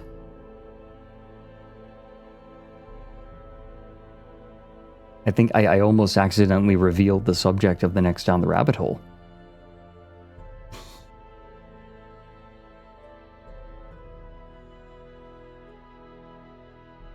Last one. Nested Dreams. I write my scripts there. I write my scripts there.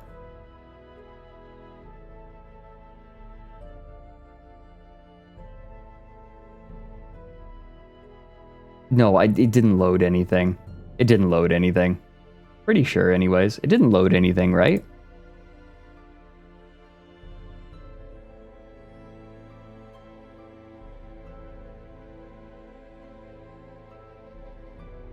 Yeah. We're good.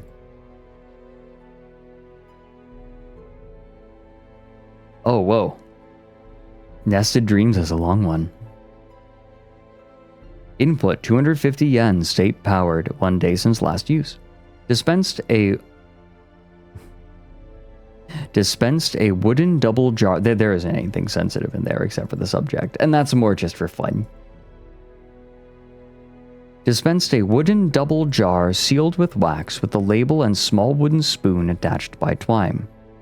Packaging label is in a rough version of Polish. Instructions ask to sit down in a shaded area, rip open the wax seal, and enjoy both parts of a meal in whatever manner preferred. Wax seal resisted puncture from the top and managed to hold in a near-perfect vacuum, but peeling it from the side causes the wax's structure to crack in a manner similar to Rupert's drop. Internal net appear to hold the fragments of wax together. Wax does not appear to differ in chemical composition from regular letter sealing wax, but the fragments suggest an unknown production process was applied upon sealing. The treated wood was impermeable to air and water. The food inside did not mix despite the testing subject shaking the object in disbelief. Inside jar 1 are layers of mashed potatoes with onion and small cubes of fried meat. DNA tests of the ingredients match known species but with major deviations in some inheritable traits and some unknown genetic modifications.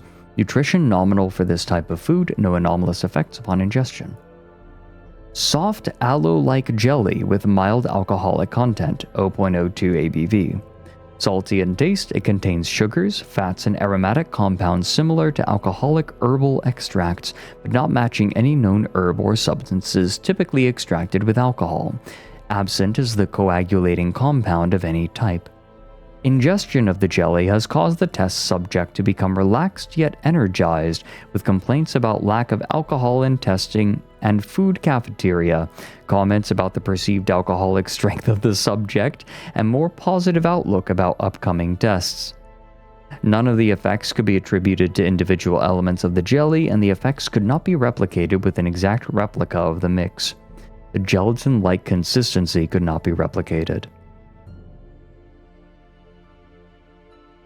Okay, I immediately think of, someone who drinks like a Pabst Blue Ribbon and is like, whew, this is strong. Inside jar 2 are layers of sour milk replacement using unknown plant fats and sugars. Flavor and composition difficult to distinguish from traditional sour milk. Of note is complete lack of microbes. Nutrition nominal for this type of food, and no effect on the gut flora of the test subject, no anomalous effects upon ingestion. And thick blue jelly with white speckles floating in it, akin to glitter. Very sweet in taste, chemically similar to high-grade amnesiacs, although chiral in structure and effects. Upon ingestion, subject went into a dreamlike state during which they claimed to have experienced a state of tranquility and a strong sensation of perfect weather, peace, and a job well done. Subject has commented that the time during consumption felt much longer than in reality and was in general a good idea to take a break during all this. Hey Clown Pubes, you were included in here. The subject also confirmed going through a series of non-specific, non-personalized memories of various life and work achievements, redemption for various misdeeds, and moments of meaningful self-care and rest. Subject was aware of the memories being planted by the substance, but did not object to the process. Effects on the body appear to be consistent with regular rest and strongly acting placebo. Effects persisted for over a day, with a placebo effect improving muscle growth and recovery. It's a, thought placebo. It's like a placebo, but instead of a physical effect, it has a mental effect. That is so weird. This is an interesting one. Oh, Clown Pubes, yeah, we gotta show you yours. Nested Dreams, this is cool. I don't know, this is just really interesting. Clown Pubes, here we go. Bobble the Clown Pubes Spaghetti. A large Ziploc bag filled with rainbow-colored noodles. The name Bobble the Clown Pube Spaghetti is crudely written with different color Sharpie on one side of the bag. The taste of each noodle color is associated with its typical fruity candy flavor. The taste of the tomato sauce is normal, albeit a bit too sweet. After consumption, an individual will be compelled to only say and write clown pubes for the next 24 hours. Bless. These were fun. These were cool. This is a fun idea. I feel like this idea needs a little bit of refinement. But I do like the idea of having viewers submit things like this. What do you all think? You lot are quite clever. Get up here, Mochi. Come on. You get to hang out for this.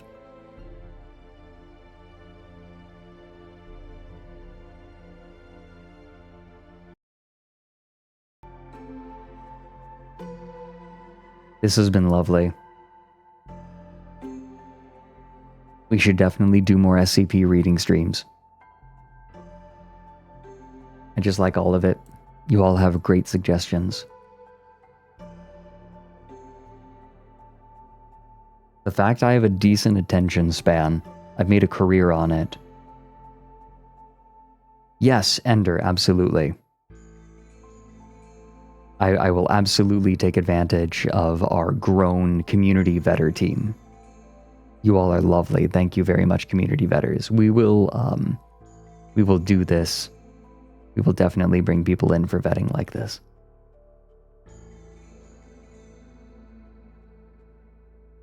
And bless all of you.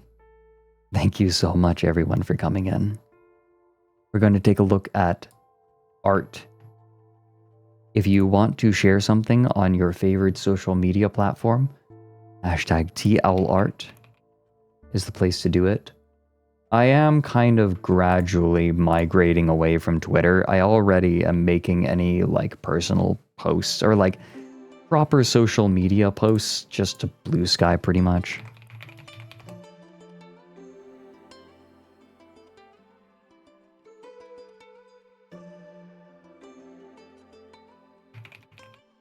A great place to put it is in the ASTRALINE community Discord server, the public server. Could someone do the ASTRACord command?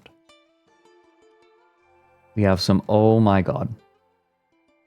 Okay, so first of all, I kind of love this. This is an MS Paint version of T-Owl Angie for someone that, well, someone, X-Pac, who doesn't have a sub, but wanted to join in everyone doing T-Owl Angie, and so they made a T-Owl Angie in MS Paint.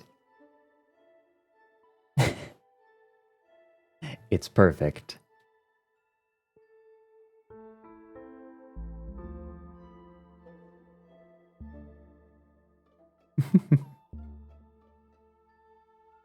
Oh, excuse me. Oh dear. Jordan Joel has a mochi copter for us. Jordan Joel, it's perfect. Chat.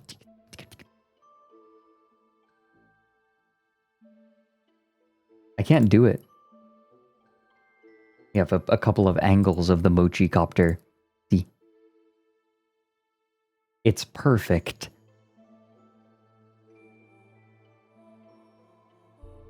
Finally, mochi can... Soy. Something like that. Thank you for the bits, Zeus.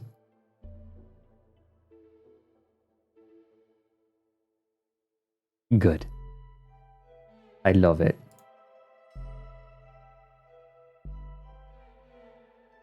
We have more Owlet.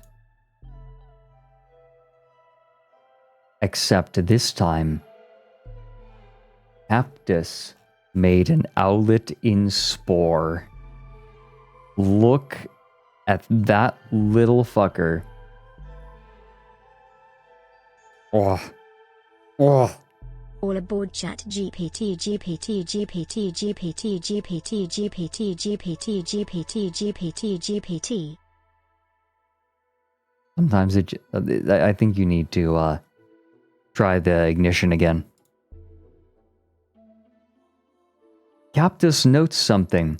When it moves, it shimmies its ass like that Among Us gif. Well, I have good news, Captus. We also have Mochi shaking that ass like the Among Us gif.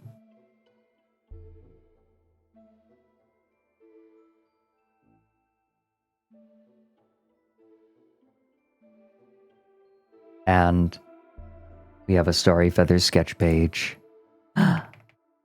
Oh, wait, this is so cute. Oh no, it's so cute. We have Snug with Owlet on head. Oh, baby. Baby. Oh. And yes, today was unintentional ASMR voice. And my idea was all the owlets are snugged up in bed with me and I'm reading stories to them. Reading spooky stories for them to fall asleep to. Today was a very tired day for me. Today was an EP day. And look, little starry owlet drawing. Baby. Oh, I adore this. We have Toaster. We have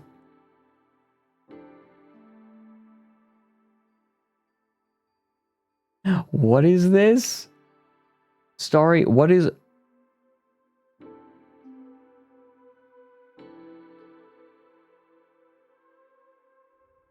Is that a chocolate bar? It's the Rubik's Cube.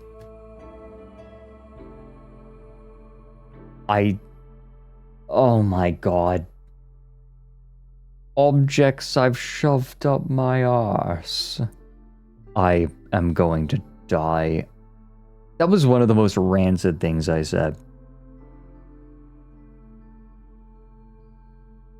Oh, wait. It's... Wait. Okay, well, obviously, this is me as Seto Kaiba, because I am apparently the Seto Kaiba of V Royale.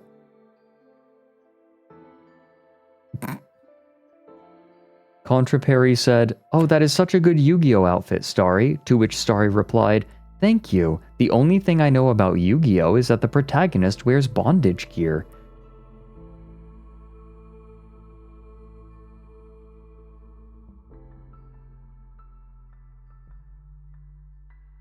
Also, oh dear.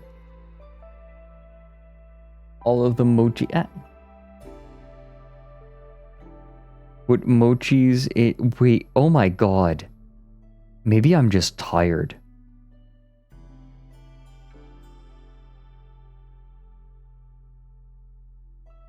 It's...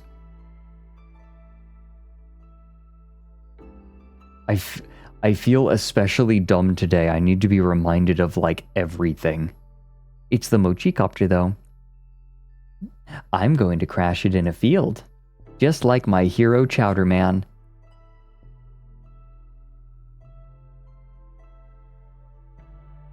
And oh, mochi. Baby.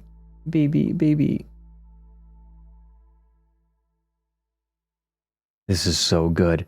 I want to see if we can get art of all of us, like an ASTRALINE playing V Royale. He didn't crash it on a stage. A bunch of people got in the helicopter and then he crashed it in a field. That's specific. That's what he did. I'm like 99% sure. Mary can't be Seto Kaiba because he's the Pegasus of V Royale, because he's the one who literally made the game. No, some fans did get hurt, but that's because they got in the chowder copter as well.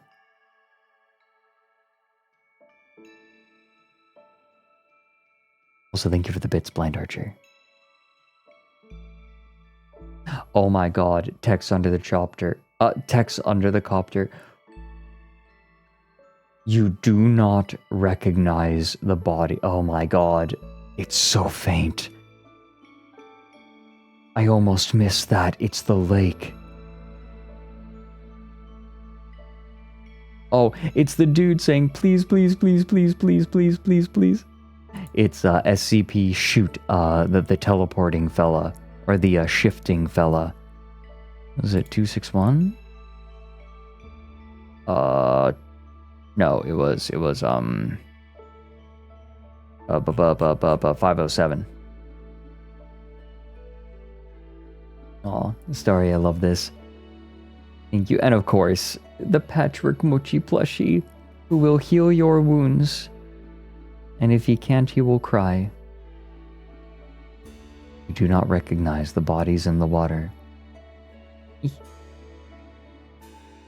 Thank you, everyone. We went late today. We went almost an hour past when I intended, but you all are too clever. I should have left more time. I'm learning. I'm still learning stream. Is Nick still streaming? Oh, we gotta. Please tell me he's going to be up a little longer. Oh, he's watching Sins of the Past. Only been live for 3 hours. Okay, cool. Everyone, we're going to raid into my genmate and my very good friend, Nick Nocturne. A blessed cat, ma'am. Or cursed, I suppose.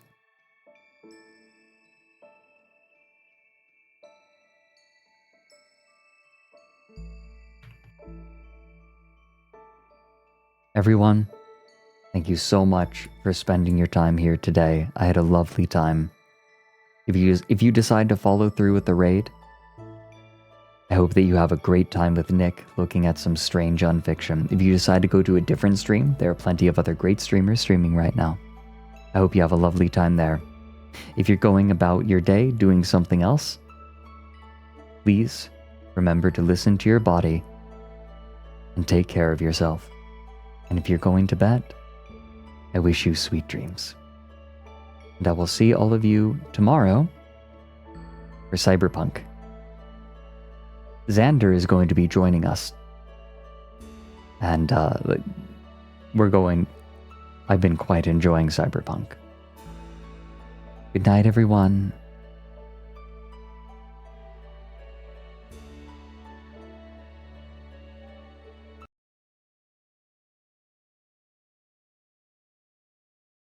Recognize the bodies in the wreckage of the Mochicopter TL Doors listeners.